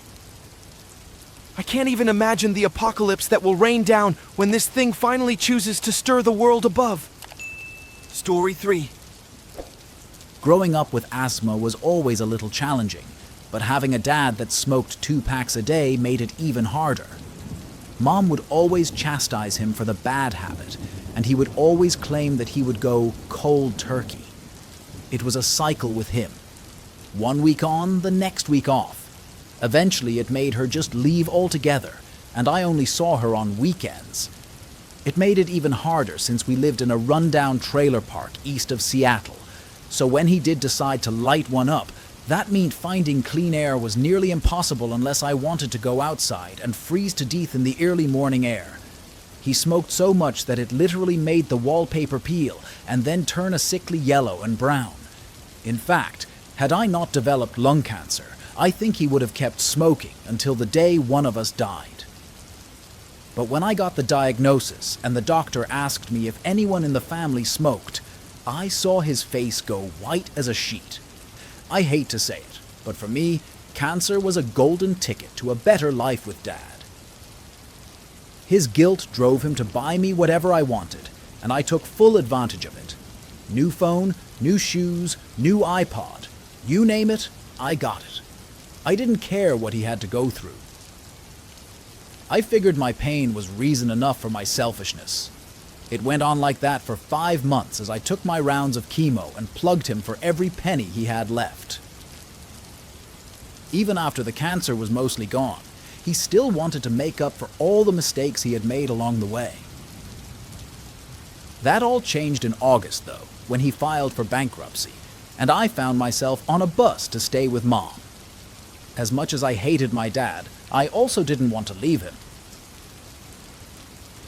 Something had changed in those few months, something I didn't realize I would miss until it was gone. Mom was staying with Aunt Beatrice in Seattle in a sleazy apartment downtown, and the first thing that I noticed when I got there was the overwhelming smell of cigarette smoke. I started coughing profusely the minute I got inside the small, cramped space, and it felt like the walls were closing in. "Oh, for Christ's sake, it ain't that bad," Aunt B snapped. I went to the toilet and vomited, trying to keep my head from spinning anymore. Mom came in a few minutes later to check on me and rubbed my back gently. "I'm sorry, sweetie. It's only until your mom gets a job, then we can get out of here," she told me. I gave her a weak smile and told her I could handle it. The next few weeks showed me that I was wrong about that. If I thought Dad's addiction was terrible, Aunt B had him beat by 10 miles. There wasn't a moment that lady didn't have a cigarette in her hand. It got so bad that I couldn't even make it to school. I was so sick. I hated that woman. Mom taught me never to wish ill will on anyone, but if anybody deserved it, Aunt Bea sure as hell did. One particularly humid day, I tried to get up early and cook Mom some pancakes, and Bea was standing on the balcony on her 5th cigarette. It wasn't even 5:45. "That's going to rot your teeth out," I told her as I searched for the pots and pans. Bea whipped around and flared her nostrils at me. "Why don't you learn to keep your mouth shut? I ought to give you a piece of my mind," she snarled. "Are you sure you can afford to spare that much? You might wind up brain dead," I snapped back. I instantly regretted the words, and Bea slapped me across the face. She took out her cigarette from her mouth while it was still warm and maliciously dug it against the front of my arm. I cried in pain as she held it there until it had burnt out, and then she shoved me back across the room. "You need to watch your mouth. If it weren't for me, you and your mom would be out on the streets." She stormed off to her room, and I crawled up against the wall and curled into a ball. I shook and cried for a moment longer as I stared up at the brown-stained walls, wishing that life could be different for me. That was when I saw something move there, amid the cascade of stains and dried paint. It shimmered and slid across the wall, like some kind of wet, splashy oil moving across the borders of the old peeling frames. I stared at it for a moment longer, rubbing my eyes and trying to make sense of the phenomenon. When I let my vision adjust, the swirling colors had stopped altogether, and I found myself staring at the same old dull texture as nothing had happened. My mom entered the room a moment later, wearing a shabby dress and placing earrings on as she hastily got ready to go. "Aunt Bea got me an interview at that little diner on South Palm. Wish me luck, hun," she squealed with delight. I don't even know if she noticed I was just standing there in a fog. Bea came out next, glaring at me to be quiet about our earlier little encounter and following Mom out of the apartment without a single word. Once they were gone, I turned my attention back toward the wall, still trying to make sense of what I had seen. I moved the couch gently out of the way to touch the texture, noticing that the spot where I had seen the colors moving was wet like it had recently been painted. As I moved my hand across the wall, I felt something slide against my fingers, and I recoiled in surprise, a gray slime dripping from my palm. I shook it away and stood up, realizing that the same abnormal behavior I had seen on the wall was happening again, and this time with greater intensity. The pool of brown, dark and blotchy colors slid down off the wall and onto the floor, forming a sizable gelatinous mass near the couch as I scrambled away. I held my breath, nearly having an asthma attack as the sludge grew more significant still, slithering its way toward me and then stopping midway through the living room. I found myself frozen against the wall, looking down at the endless black hole that was now straight in front of me, and then watching as something pulled itself out of the slime. It moved up through the air, a menagerie of unformed shapes and colors searching for structure as I saw it reach nearly 7 feet tall, bulky and uncontrolled. As the form took shape, I saw arms stretching out and an empty ribcage, an ethereal skeleton from the darkness. I ran toward the door, desperate to escape. Delirious and scared, I reached for the handle as I heard a voice whisper my name. The half-made face was staring at me with no eyes, its jaw and mouth nothing but further pools of slime spilling out onto the floor. I screamed. I opened the door and made my way downstairs, trying to escape it. As I made my way out to the streets below, I stopped in my tracks and thought of Mom. She would be done if she came home with that thing in the apartment. I did the only thing I thought made sense and asked the super to call the police. I stayed in the apartment lobby until the police arrived alongside Beatrice and Mom. "Julian, what's going on?" Mom asked frantically. We waited downstairs as the police checked the 3rd floor. I lied and told them that someone had broken into the apartment. But less than 30 minutes later, they returned and told us that nothing was out of place, nor was there any indication of forced entry.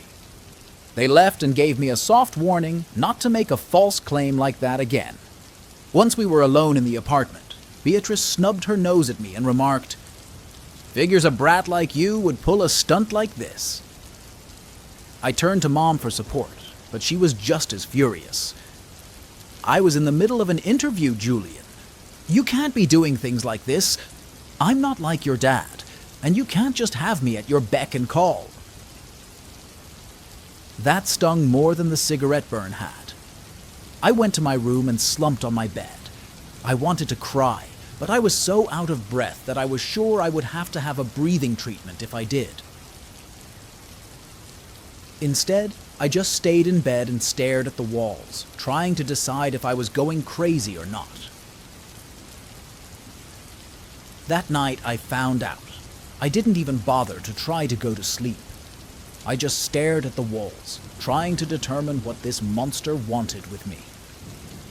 Once it was so dark that I could hardly see the hand in front of my face, I decided to muster up the courage to confront the demon. "Show yourself," I whispered cautiously to the wall. This time, it wasted no effort to step out from the dark stains near my closet. It had the shape and structure of a tall, sickly man, but in the darkness, I couldn't see anything else, only that it was filled with shimmering holes in its body, and when it spoke, it sounded like a rasp. "You have something that does not belong to you." It answered as it lurched forward toward me. I tried not to shiver as I pulled my blankets over my trembling body. I don't have anything," I told the being. "But whatever it is, you can have it." "Are you certain?" it asked as its mouth opened wider than I thought possible.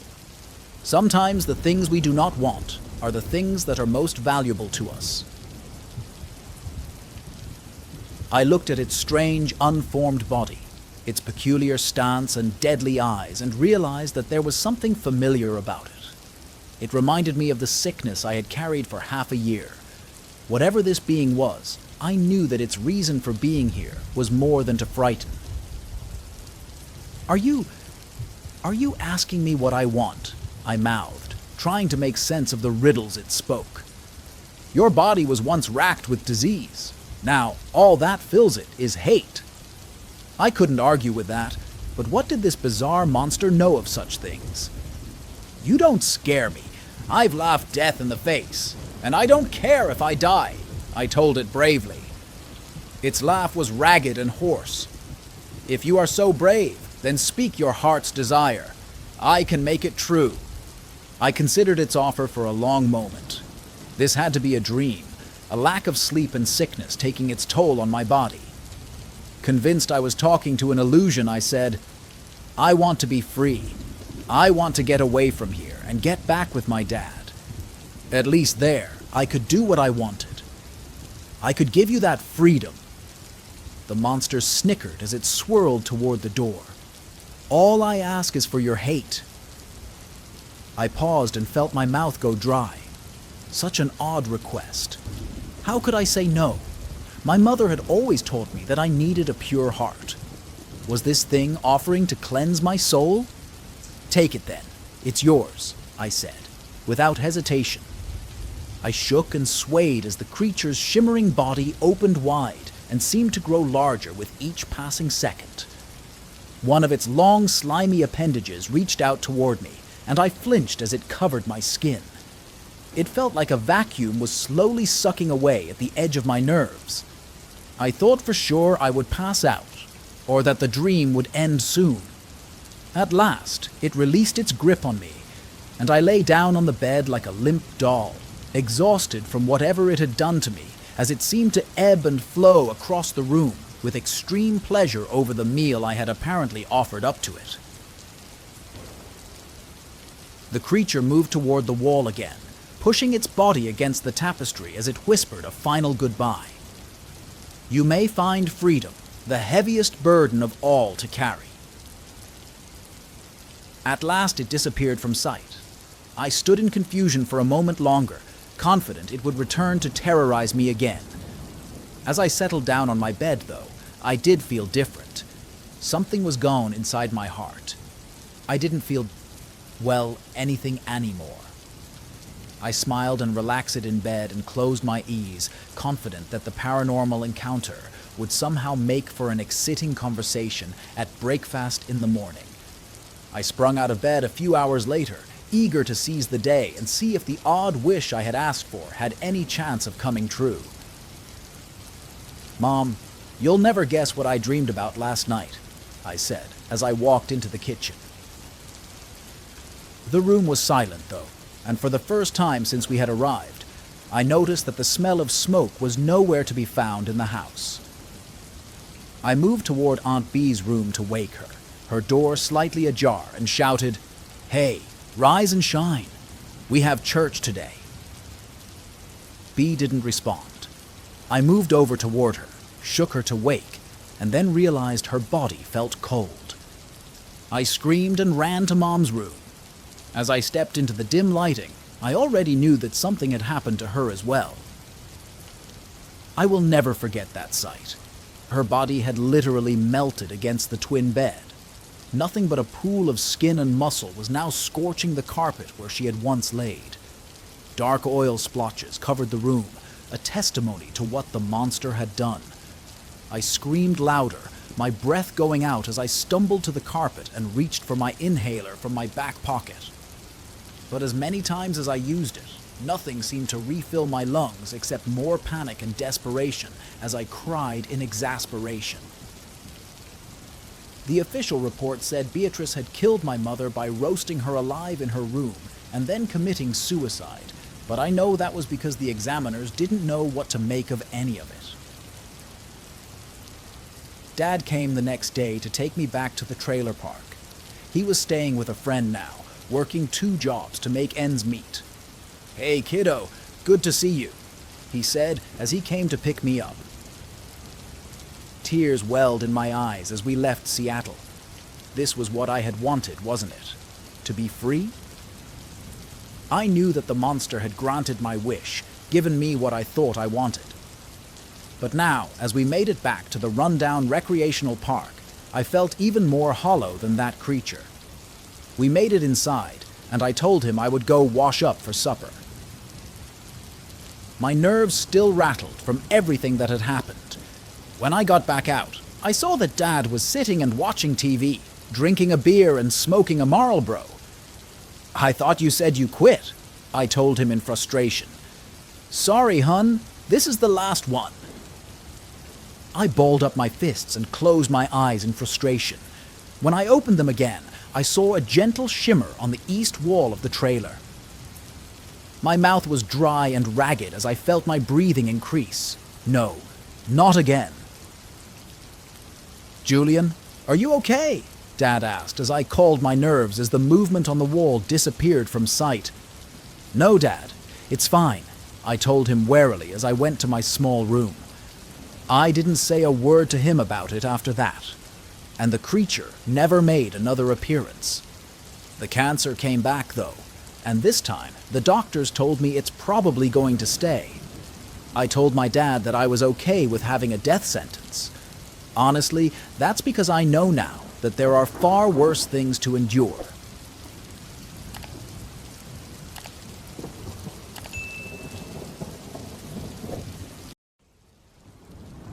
Hi, subscribe for the more true scary stories. Story 1. That's what the formerly demon-possessed man said. He meant it for everyone, but he pointed at just one person, me. Lending gravity to his infernal tale of woe was the pentagram tattoo on his neck and the 6s across all of his knuckles. Pastor Cam introduced him as an ex-devil worshiper named Pat. Pat looked, however, like he'd lied about giving up Satan. Finding Christ came with a wardrobe change and a makeover. No? He paced the orange carpet in the musty church basement, leaving dark footprints from the dirt on his motorcycle boots. I watched my mom try to kill herself with our old furnace.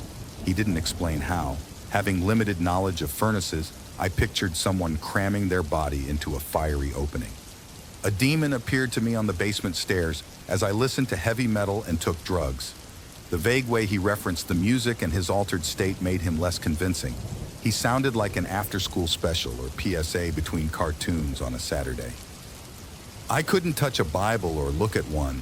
Going inside a church burned my skin. Since we were in one, I assumed his discomfort had ended. Throwing a Bible at him and yelling, "Catch!" would probably be frowned upon. Chelsea wouldn't like it. Coming back to the youth group on Fridays had been her idea. I took it as a prerequisite and a condition of our carnal relationship, which had begun a week ago at school. We kissed at the dance, and I almost touched her bra. It had gone no further than that. She worried for our eternal souls. I wasn't sure we had any, but didn't want to pressure her and become the known creep of the community. Christians are funny. Because they give themselves the option to repent and be redeemed, they do all the things they think they shouldn't. It wasn't the atheist girls having premarital sex and babies, a paradox that worked for an opportunistic asshole like a teenage boy. So I agreed to come and even thought Pat might be interesting when the youth pastor announced the guest speaker of the night.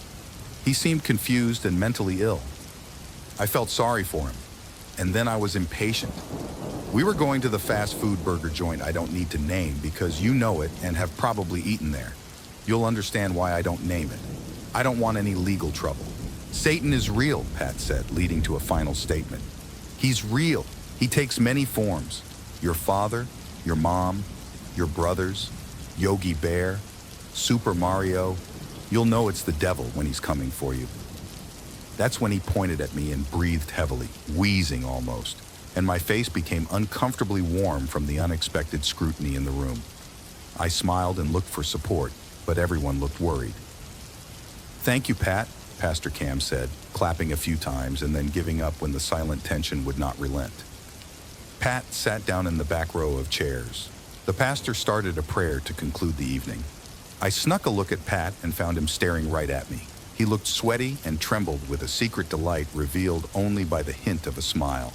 I quickly looked away. "Amen," the pastor concluded. "Have a good night, kids. Be safe."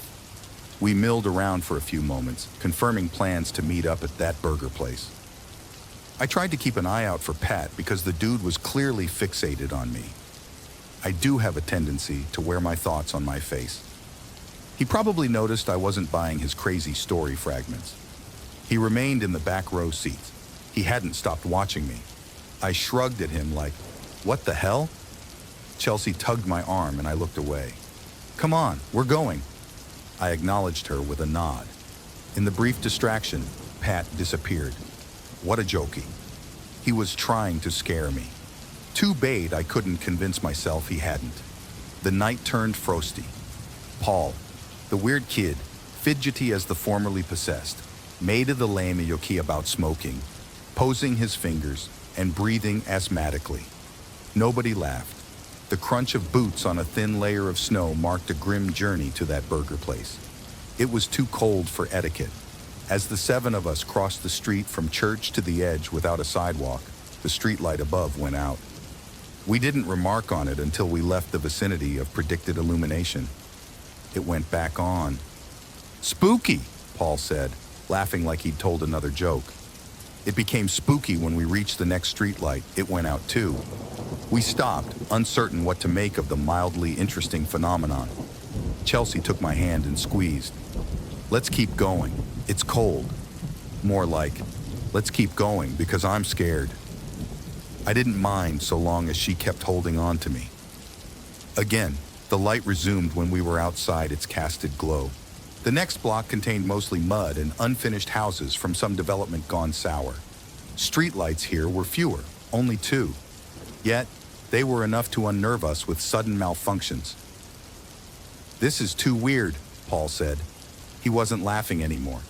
His dumb face looked thoughtful. "Can we try something? Leave one at a time?" "No and no," I said, moving along and inadvertently cooperating. I was the only one to go. Chelsea had stopped holding my hand, and I guess I'd been distracted by the mystery lights. The circular bugle of electric sight blessed the 6 still beneath it. "It's you," Paul accused without regret and more than a little delight. I was an outsider to the youth group. Chelsea had stopped going to the church before I met her. None of the boys were happy to see her return with a new guy. Sure it is, I said, unnerved and trying not to show it.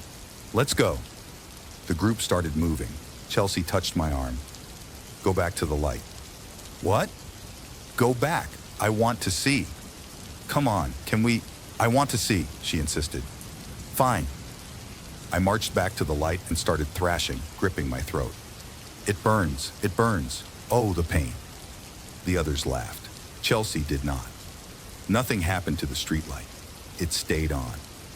When the next one went out, nobody commented, and we kept walking. On Rock Church Road, there were no streetlights until that burger place, and those were already flickering. A lot of the restaurants had undergone extensive renovations to appear more like coffee shops. Not this one, though. This one looked forgotten in the midst of a developer's hell. Fields of mud surrounded it, staked out for houses that hadn't even started construction. More remnants from economic stagflation. We were only going to that burger place because it was within walking distance. Plus, it was on the way home for both Chelsea and I. Now that we'd arrived, however, I didn't feel like going in. Want to go home instead? I asked her. She frowned. Fellowship with Christians is important. I relented, of course, and tried to pass off the suggestion as a joke. She didn't look like she bought it. Inside, Pastor Cam surprised us with soft-serve cones on his youth pastor's salary, 21 cones for $21. The bulk of the youth group had traveled by car. I was glad for the free ice cream. I only had $5 in my wallet, enough for one happy meal. Fortunately, the cone sufficed for Chelsea. The deep fried air felt thick, heavy. Breathing it couldn't be calorie-wise. A number of track lights had spent bulbs, creating a dull atmosphere, punctuated obnoxiously with blue pools of sterile illumination. We in the shadows looked ill. Those beneath the stark light appeared insane. All of us struggled to sit comfortably on hard plastic benches and chairs. I hated that burger place in general. This one, in case my description wasn't clear, I loathed. I tried not to look like I wanted to leave. We took a table at the end and observed the cavorting teens.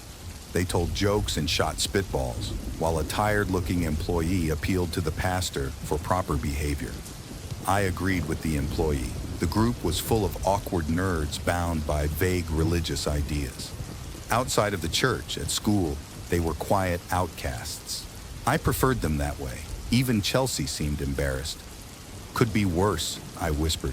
Could be other people here. Aside from the employees, which were few, I only saw two. Our youth group members were the only patrons. I jumped when that changed. A heavy thud against the window presented two oversized white gloves.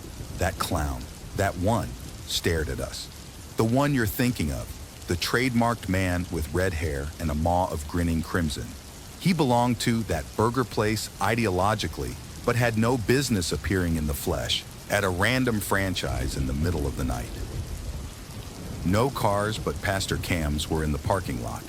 That clown arrived on foot. The group, the employee too, watched as he grinned and pressed his nose against the glass, which frosted quickly to obscure and distort his colorful features into something sinister. Before I could act on the urge to tell the employee to lock the door, that clown flung it open, creating a vacuum that sucked the breath from the dining area. With his big shoes, he stomped into our midst, aggressively shrouded sweat steaming from his skin. Heat emanated from him, and an anger fixed his expression permanently into revulsion. An attack was imminent, I was sure. But then he saw me. Latent rage became further buried under a lazy smile. He extended his glove to shake, and with the other, dug around in his yellow coveralls, presenting a limp balloon, a prize for my expected camaraderie. I shook my head. No thanks. He handled the rejection well, and spun away to the others who found an unexpected clown in the night more fascinating than scary. Paul shook his hand enthusiastically and looked at me like he'd won a race. That clown looked too, and every time he got a handshake from another. Even Pastor Cam thought it was funny. He quickly accepted the balloons, stuffing them into his jean pocket. Chelsea accepted his hand reluctantly and simply put the flaccid balloon on the table beside her napkins.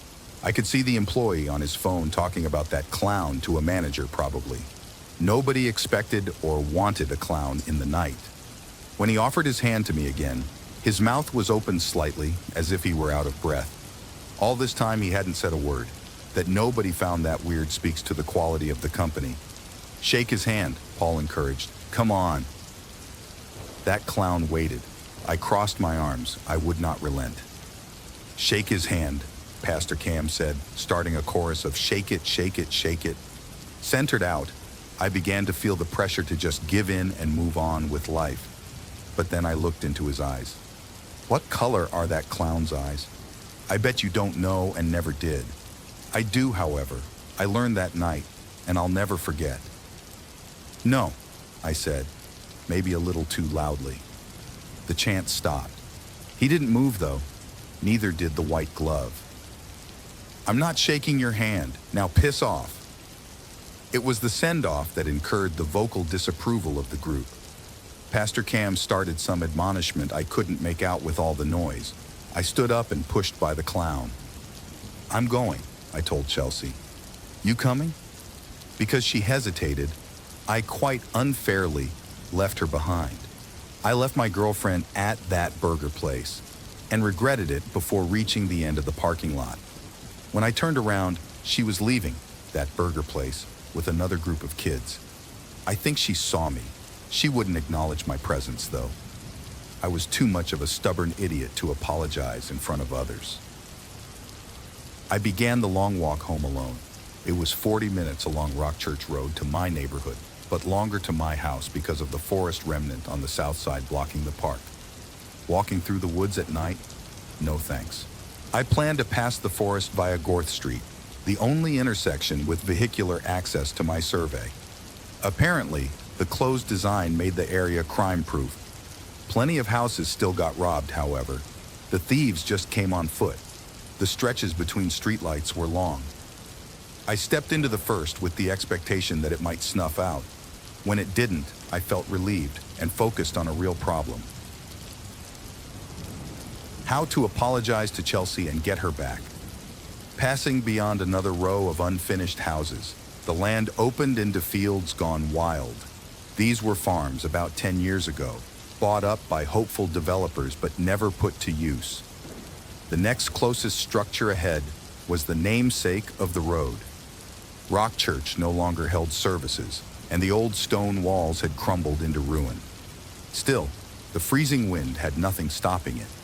My ears and fingertips burned. As a cool person, I rarely wore a hat and mitts. Stopping within the dark hollow of the abandoned church to warm up seemed like a good idea. I huddled into the corner of 2 remaining walls and breathed into my cupped hands. That's when I saw the first streetlight, where the houses ended and the road split the fields turn off. I squinted through a fresh swath of flurries. Watery eyes blurred my vision. I couldn't see very far. The streetlight blinked back to life. I continued watching. Uncertainty became full-blown fear when, a few moments later, the next streetlight snuffed out. I stood up, feeling trapped in the corner of the ruined church. Silently, I cursed the frozen grass as my shoes crunched to the sidewalk. Like an idiot in a horror movie, I tried looking back and walking at the same time. These sidewalks were older than my dad and never maintained. An edge from the undulating slabs of concrete caught my heel. Down I went, and the next closest streetlight shut off. They were near. I saw limbs stalking, flailing, walking with an unfortunately familiar intensity. He stepped into the lit pool I'd spilled onto, snuffing it out. I scrambled backward and failed to get up as the shadow loomed. I shut my eyes and his breath coated my face, the grease-laden air of that burger place. "Leave me alone," I whimpered. When the foul stench relented, I forced myself to look. He hadn't left, and the streetlight came back. That clown held out his glove for a handshake. Sweat had smeared his makeup. The red rim around his mouth dribbled like blood onto his yellow jumpsuit. The swell of light around us began to diminish and flicker. He blinked rapidly, in time, and I knew he willfully powered the streetlight, as if such a creature could not exist long where others could see. It offered its hand. It only wanted a handshake. I reached to obey even when I knew it wasn't true. Much more would be given if I relented. Maybe everything. No, I said quietly. That clown crouched lower and pushed the glove under my nostrils. Writhing worms rippled beneath the fabric, scarcely containing the stench of decay. Burger meat, not worms. Moving strands of ground beef, roiled into form, held by an idea, some acknowledgement given by the reluctant handshakes of the living. I can't say where these ideas came from, except possibly that clown itself. I'm just not that creative or depressed. Shake my hand, it said, without moving its slightly parted lips. The voice, it should be noted, was nothing like the real thing. It was deeper and raspy, almost like a whisper with the last syllable drawn out until the increasing snowfall absorbed the sound. Shake it, shake my hand. No, leave me alone. For a moment it froze. Then it opened its mouth fully to allow a purplish tongue to unfurl over rotted teeth. Yellowish Mountain Dew tears drove canals through white makeup cheeks. It wept and looked to the waning streetlight above. You must shake my hand, it said, again without air, without lungs. When its gaze returned to me, I saw the color of its eyes once more. Death was the price of resistance. I knew it.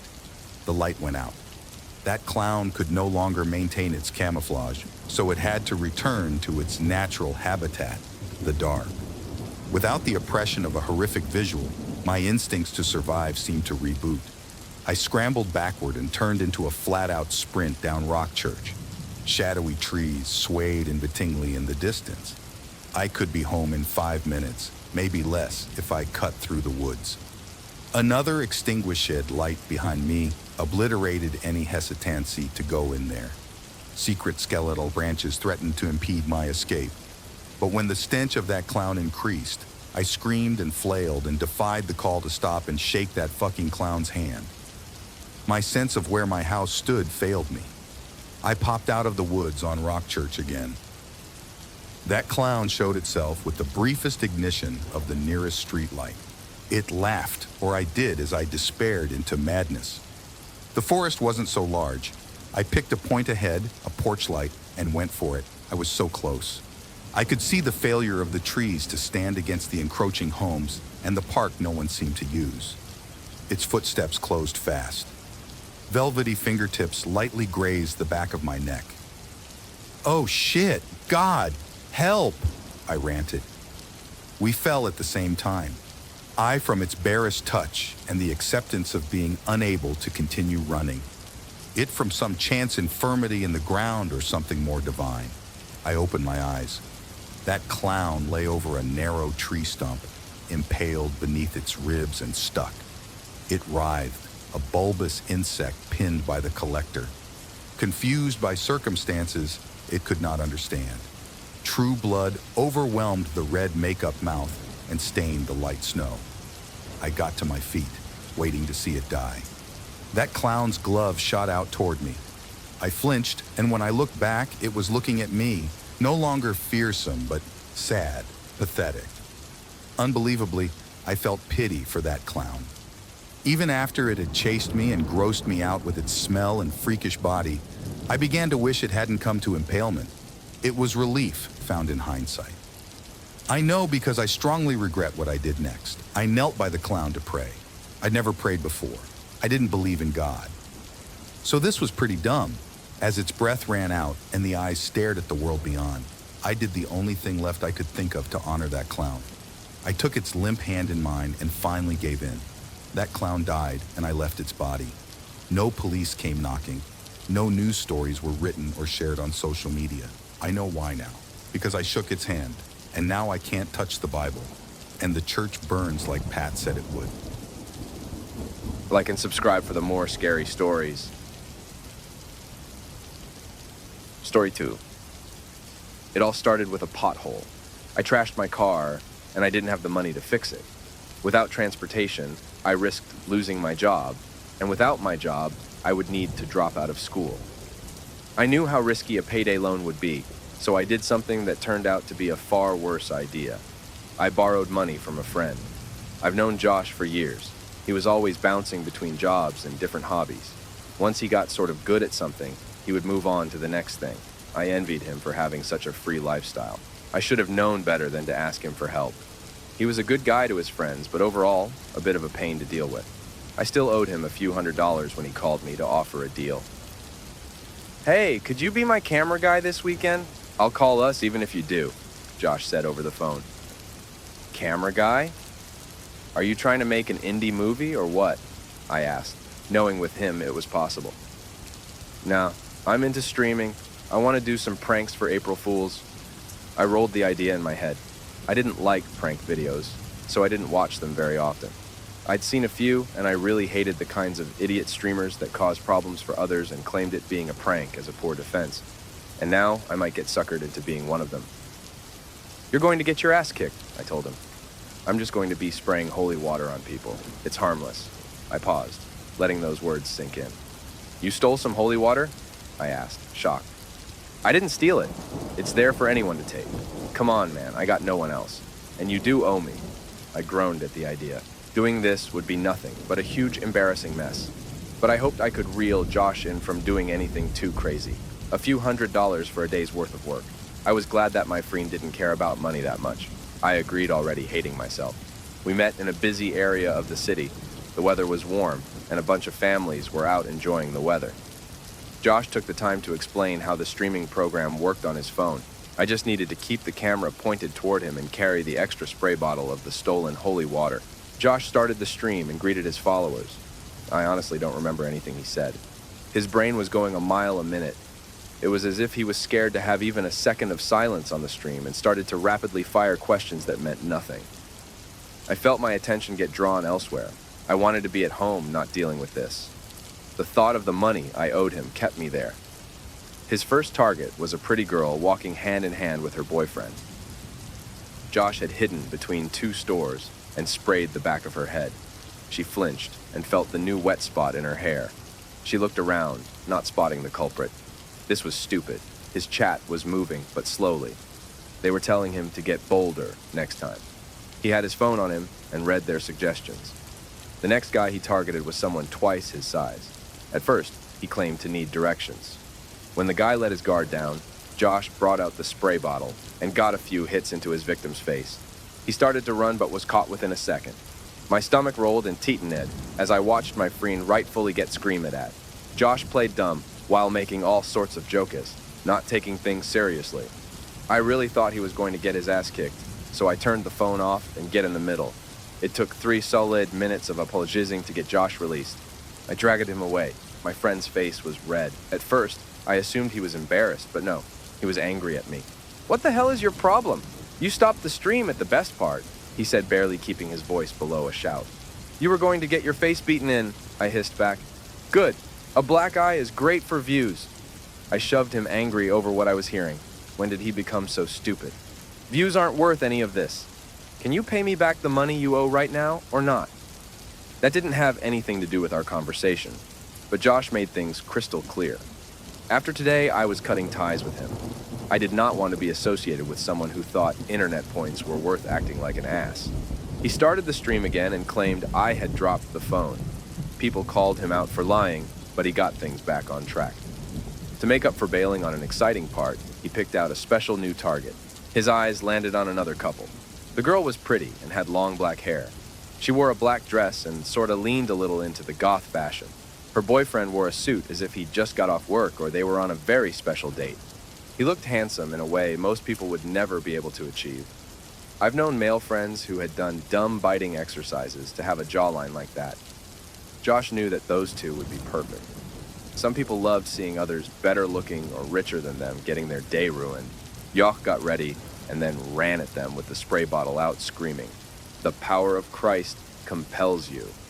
It startled a lot of onlookers. He appeared to be someone with a lot of mental problems attacking a random couple for no reason. The girl acted first. For some reason, she took the hit and stepped in front of her boyfriend so he wouldn't get sprayed. A scream tore through the air before Josh was able to say it was just a prank. I was a few feet behind him, so I clearly saw what happened next. Dark red burns appeared where the water made contact with her skin. She yowled like an injured animal. The sound caused most people on the street to look in her direction or back away. She raised a hand to her face, but it was too late. Flames sprouted from her skin, and within seconds, her entire body had been engulfed. Her boyfriend took off his jacket to cover her, desperate to save his girlfriend. She collapsed to the ground, her body smoldering, then slowly turning to ash. I was in shock from the horror of the event. The man sank to his knees, distraught over his girlfriend dying so suddenly. He raised his head towards Josh, who still had the spray bottle in his hand. A dumb expression was on his face. I bet he thought someone was playing a prank on him. The man's face changed. His eyes flashed red out of pure hatred as all his teeth transformed into jagged points. He lunged forward to dig those teeth into Josh's neck. With one swift movement, he ripped a hunk of flesh away, causing a fountain of blood to stain the streets. People were screaming, and I wasn't even aware. I still held the camera upwards, getting all this live on stream. As my friend collapsed dead on the street, the monster turned his attention to me. I was tackled to the ground, and the only thing that kept me alive was grabbing the spare spray bottle and holding it upwards, ready to unleash the harmful liquid onto the monster, pinning me down. "Who do you work for?" he shouted, spraying specks of blood onto my face. "No one! It was just a prank!" I shouted back, voice shaking. A surprised look came over his face. "You're dead." He said so coldly, it froze my blood. My finger twitched and sprayed a little bit of the holy water on the side of his neck. He screamed, and his hand flew over the spot. Burns appeared as smoke poured through his fingers. He shot up and ran off down the street, leaving me behind, alive, but with a lot of questions. I needed to see if this was all real. I looked at the stream to see if the chat was talking about what just happened, or if I had somehow imagined it. Only 30 people had been viewing the stream. Almost all of them were saying it was fake and asked how we pulled something like that off. Soon the cops arrived and I was pushed into the back of a car. I didn't speak to anyone. If they wanted to know what happened, they would look at the stream logs. I didn't want to believe monsters were real, and I doubted the police would if I told them. But Josh was dead, and it appeared I was going to be blamed for that. I was in lockup for 3 days when I was requested to meet with my new lawyer. I sat in a small gray room at a steel table, still reeling from witnessing Josh's death. I bet my other lawyer quit because I refused to talk to him. A man came into the room. His hair was dark and slicked back. His suit probably cost more than what I earned in a year. Scratch then, his shoes probably cost more than what I made in a year. His suit cost more than I would make in 5 years. There was no way this guy was going to work with me. Good news, I've reviewed the case, and you'll most likely either get a very minor sentence or nothing at all, he said in an upbeat tone. No, I shouted, my hands shaking at the idea. He was taken aback by my outburst, but quickly recovered. I'll say anything you want. Just let me stay in jail for as long as possible. If I get out, that monster will kill me. Those red eyes and sharp teeth haunted me every waking second. If there was one of them, then how many more could there be? What was I dealing with? A vampire? Something more powerful? So far, no one had threatened me in my cell. I wanted to keep it that way. Why do you think we're ensuring your release? He said, face bright, and his tone did not match the threat.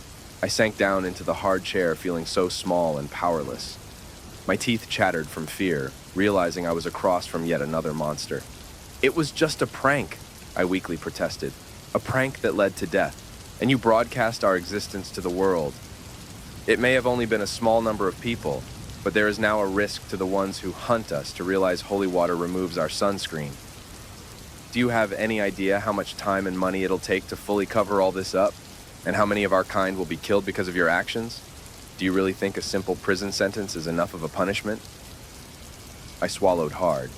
The monster, hidden behind a human face, smiled at me, enjoying how much I was mentally squirming. When am I going to be released? I asked in a small voice. Who knows? You know the court system. It could be tomorrow, it could be 5 months from now. I'll keep seeing you to give some updates. Take care of yourself until then, and don't get any ideas. People are keeping an eye on you, so trying to check out early will just cause you more problems. He stood up and gave my shoulder a small pat before leaving the room. I thought I would be sick. I was guided back to my cell and to be alone with my thoughts. Knowing the day I would die might have been kinder. Any noise outside made me think it was someone finally coming to the end of things. It was just a damn prank, but I should have known better. We ruined so many lives, and for what? A few comments and views? Even if Josh got the attention he wanted, it wouldn't be worth it. Nothing was worth what we did. I wonder if I let them know I fully understand the harm my actions caused, they might let me live. Right now, all I had was time to think through possible outcomes for my future. And not very many good ideas are coming to mind. Story 3. My mother, Leanne, was something of the black sheep in her family. Being the eldest of 5 siblings, and my grandmother being a single mother, meant that my mom had a lot of responsibility thrust on her at a very young age. She went through a rebellious stage, moving across the country with her fiancé against the family's wishes. This took place in 1991, 1 year before I was born. My mother moved to Tennessee with her fiancé Keith. Keith was a painter and worked in construction, and my mother struggled to find a job in a completely new place, cut off from family and friends. They didn't have very much money, so when looking for a place to live, they had to settle for what they could get. The house was in an average neighborhood and wasn't very impressive. It was 2 stories with 2 bedrooms upstairs, but the place had been mid-renovation. Keith had agreed to fix up the house in exchange for lower rent. My mother told me that the first time she noticed something strange was the very first time they pulled up in the driveway. Keith was showing her the house to make sure she liked it before finalizing the paperwork. When he parked the car, my mother saw a girl in the window upstairs, staring at them through a gap in the curtains. The girl had brown hair and was wearing white, but my mother couldn't see more than that. She turned and asked, "Are the owners here to show us around?" Keith had laughed. "Show us around what? It's a small house." When she tried to point out the girl to Keith, there was nothing there at all. Keith, of course, thought she was only trying to scare him. My mother, being a realist and non-superstitious, believed it must have been a trick of the light. They eventually agreed to rent the place and moved in. This is where the real creepiness begins. There were a few small things they noticed at first. Sometimes, early in the morning, the kitchen would smell strongly of bacon and coffee, as though someone had just finished cooking. Sometimes a door would swing shut, but they believed this to be because the house was rather old and drafty. The smaller of the 2 bedrooms upstairs, my mother referred to as the cold room, because it was always freezing, even though it was frequently unused and had the windows closed and locked. This is the room that my mother thought she had seen a girl standing in when they first arrived. There was a small door to a crawl space with an old-fashioned crystal knob that had been painted over and would not open. Finally, there was a section of the wall upstairs that was missing as part of the renovations. It instead had a thick piece of plywood cut to fit the gap and sealed up tight. The plywood set into the gap in wall continually fell out. Keith duct-taped the edges, and it still fell out. They pressed heavy boxes up against it, and it still fell out. You could hear it drop heavily from downstairs, and my mother said this quickly, moved from annoying to disturbing. Beyond the plywood was a gap in the space between the walls, with nothing but wiring, but big enough to be a small closet. My mom said it was too dark to see much, and they just fixed the plywood back in place each time it fell. Within weeks of moving there, the 2 of them began fixing up the place. One day, my mother was cleaning the downstairs bathroom, on her knees scrubbing the tub, while Keith was outside working. As she was cleaning, she felt someone pinch her butt. Living with her fiancé, she laughed and turned, hoping to catch him, only to find no one there. Believing that Keith must have been hiding in the hallway, She started talking to him. "Oh, I wonder who that could have been," she said sarcastically. "You do know I'm busy in here, like you should be too." She returned to cleaning.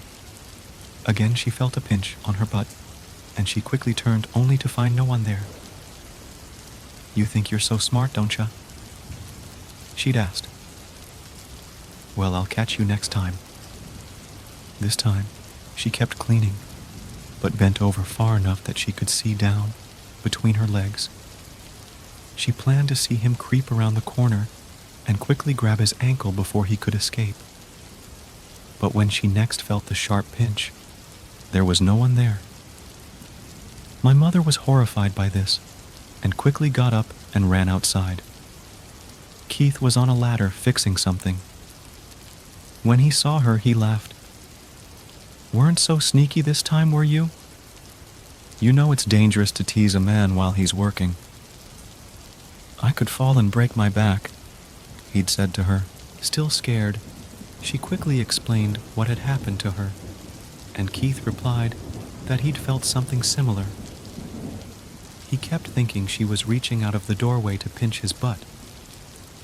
When they realized that neither of them had been teasing the other, my mom was very unsettled, but Keith was a country boy with little care for it all. "What? You think it's a ghost or something? Come on, Leanne. It's no big deal," he'd said. My mother finally conceded to ignoring it, but said she was suddenly aware of the house in a way she hadn't been before. She started to record the events that were happening. As time passed, more strange events piled up. In the cold room, there was a dartboard on the wall. Both Keith and my mother noticed that no matter where you left the darts in the room, upon returning they'd all be in the bullseye. They each thought it was the other one cleaning up, but quickly discovered it wasn't. Keith insisted on ignoring it, but my mother's inquisitive nature wouldn't allow that. While Keith was at work, she looked up things in magazines and books. She said that she read about leaving a notebook and a pencil out might allow ghosts to communicate. So she left a blank notebook and pencil in the cold room. Another feature of the cold room was a walk-in closet. She said that she was trying to find storage for some boxes. When she first opened it, there were a lot of old winter clothes hanging and no light inside, making it very dark. My mother reached into the closet, both arms outstretched, looking for the back wall so that she could figure out how many boxes she could fit in. She said she took 3 or 4 steps in, arms fully outstretched, the closet icy cold, and the light of the room behind her getting dimmer the farther she went in.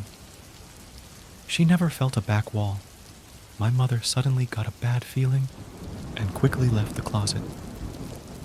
She closed the door and never tried to enter it again. One last event that occurred in the cold room was when my mother was cleaning.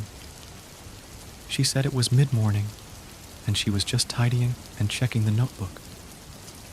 It was blank, and it had been long enough without a strange occurrence that she believed maybe it wasn't real after all. When she tried to leave the room, the door refused to open. My mother was locked inside. She banged on the door, jiggled the knob, shoved her shoulder into it, but it wouldn't budge in the slightest. Remember, this is 1991. No cell phones, and there was no landline in that room.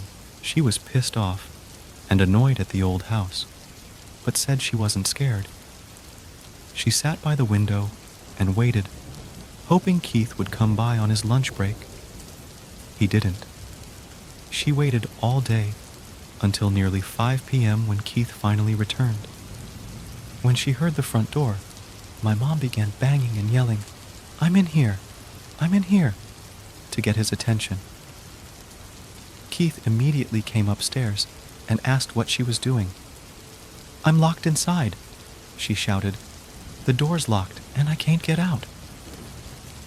"Keith, annoyed with the drama after a long day at work, reminded, "Leon, there's no lock on this goddamn door."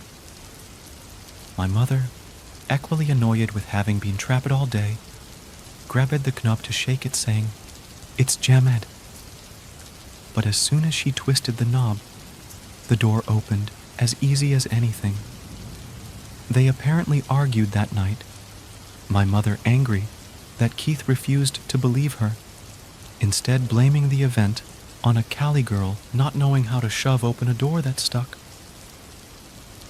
The events up to this point had been creepy little irritations, but nothing truly terrifying. That changed after their 3rd month living there.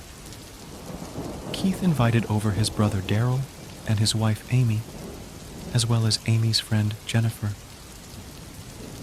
The 5 of them were all drinking and having a good time. At one point, the 3 women were all in the kitchen discussing music while my mother was cutting up garlic bread. Daryl and Keith had been in the living room together when suddenly Daryl entered the kitchen. My mother remembers that Amy made a comment about Cher being one of the greatest artists ever, or something when out of nowhere, Daryl became livid.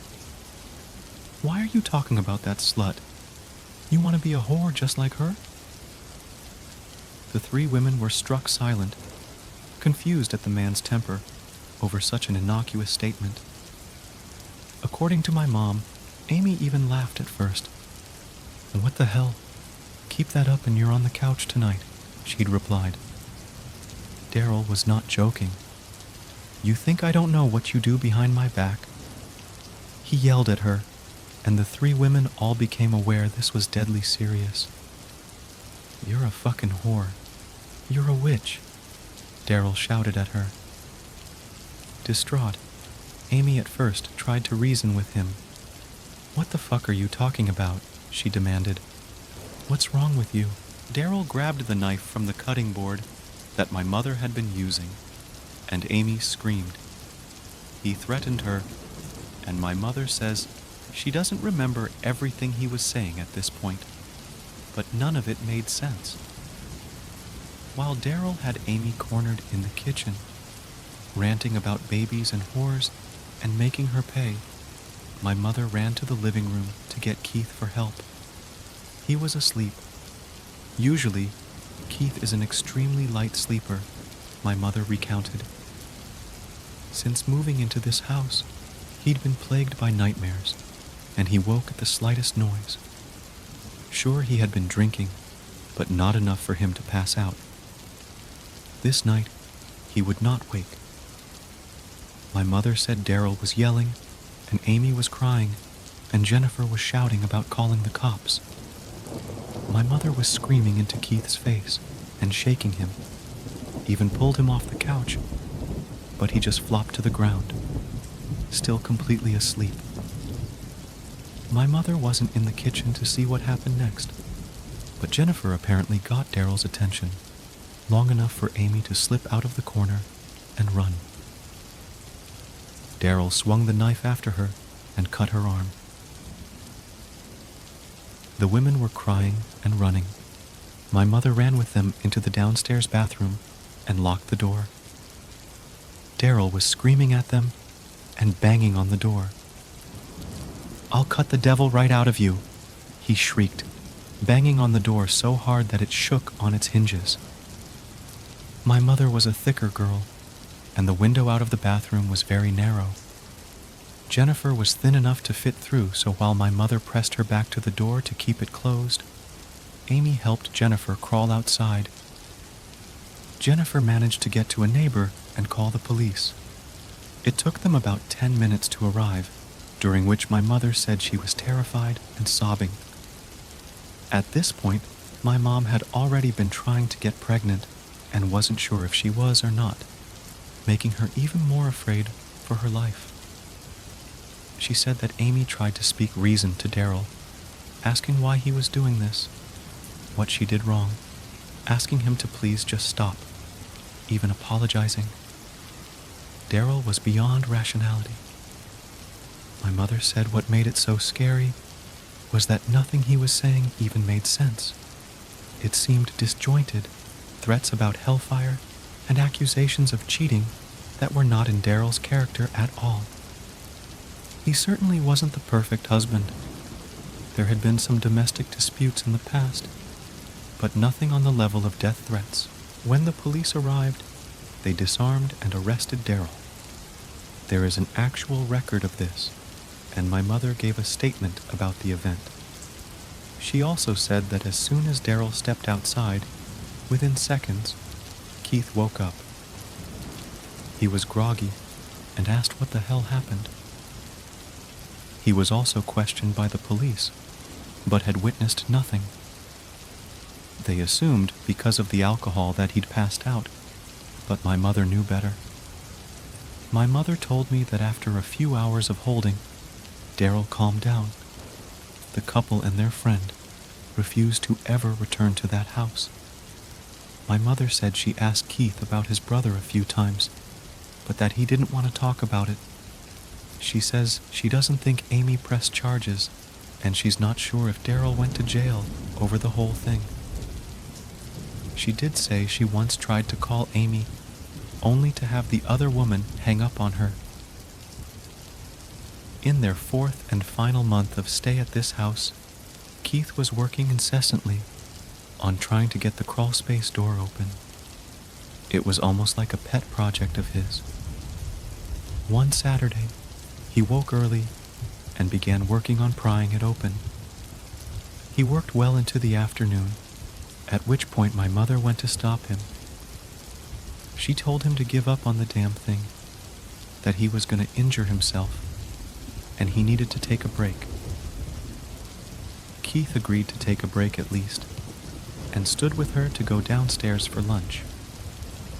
My mother said that as soon as they were halfway down the stairs, they had a loud creak. They each froze before slowly turning around to find the crawlspace door had swung open. Having dealt with nightmares and all these strange, unexplainable events, my mother was instantly on guard. Keith, too, was far more wary of the house and had no longer been trying to convince my mom it wasn't real, but he hadn't quite begun to believe her either.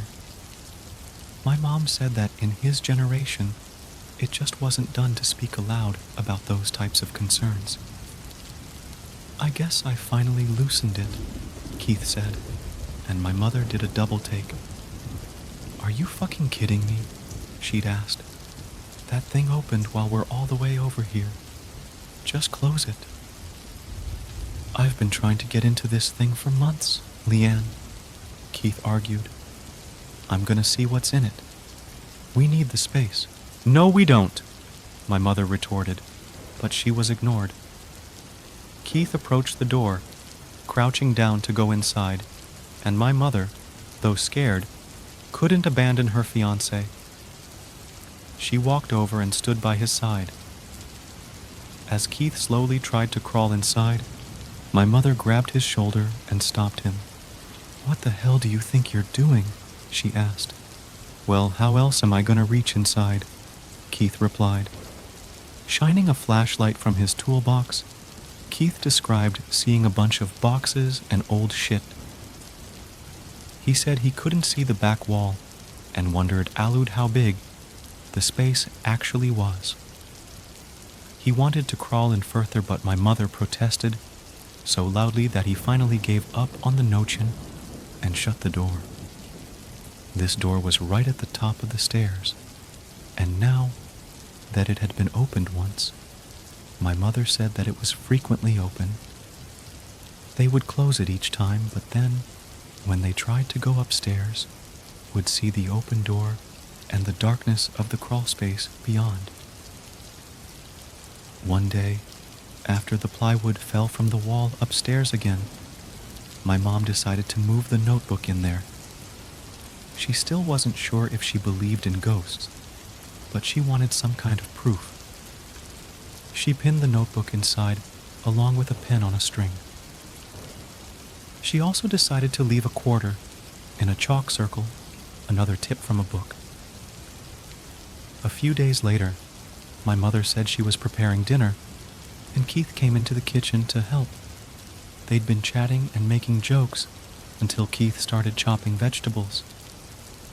My mother made a comment, something about a lady on the news she thinks, when suddenly Keith said, "Why are you talking about that slut? You want to be a whore like her?" My mom said she got chills immediately, and when she looked over, realized that Keith was using the exact same knife that Daryl had threatened Amy with. Remember, Keith was asleep during that fight and had never heard his brother say those words. She told him she'd forgotten something from the store, grabbed the keys, and ran. She didn't return until the next morning, choosing to stay over at a friend's house. She said nothing happened that night, but hearing those words had frightened her to the core. When she asked Keith about it later, he claimed he didn't remember saying it, and was only upset that she'd left in such a hurry. They planned to move, unable to stand the nightmares and uncanny happenings at the house any longer. However, they had to wait until the end of the month. When they had only 1 week left, they were sitting together watching a movie late into the evening when they heard the plywood upstairs fall out of the wall. Keith went to replace it, and my mother went with him, unwilling to sit alone downstairs and wait. Knowing that they'd soon be moving out, Keith actually peeked his head inside the wall, commenting, "I wonder how far this actually goes back." My mother insisted that he not go in, claiming it gave her a sick feeling to even look at the darkness inside the wall. She said it was unnaturally dark. They shone a flashlight in and couldn't see an end to the room, no other end of the wall. In fact, the floor didn't continue all the way inside, but they couldn't see down to the bottom downstairs. It looked like unending darkness. This was the first time either of them had really explored the area. My mother saw that the notebook she'd tacked up, as well as the pen, were lying on the floor, the paper torn, and the quarter was moved from its chalk circle. She began to freak out, demanding they leave right then. That was plenty enough proof for her, and she didn't want to sleep in this house one more night. Keith didn't understand her fear, scolding her for buying into the paranormal bullshit and using a notebook and pen to communicate. My mom argued that the wall was unnatural. With the layout of the house, this wall should have led only straight to the outside. There simply shouldn't have been enough space to create the kind of darkness. Keith insisted it was fine. To prove it, he picked up the quarter, throwing it to hear it hit the bottom. The quarter disappeared into the darkness. It was freezing cold, a draft coming from someplace they couldn't see. My mom and Keith stood there for over a minute before he finally realized they weren't going to hear it hit anything. At that point, even if they did, it would have been too far to be anything other than supernatural. They were both so unsettled that they replaced the plywood and left immediately. They stayed in a hotel for the remainder of the week, returning to pack up their things during daylight. When they'd returned, the plywood was displaced again. When turning in their keys, the owner of the property said that Keith and my mother stayed there longer than anyone else who had rented the house in recent memory. Not only that, but that the people who'd left before them had had some kind of domestic dispute involving a knife and accusations of adultery. My mother researched the property and found that it had been on Native American land, though that wasn't uncommon for the area. She couldn't find any record of crime that occurred there, though she believes the events with the knives were too unlikely to be mere coincidence. She later divorced Keith and moved back to California. These were all the stories. Don't forget to subscribe and like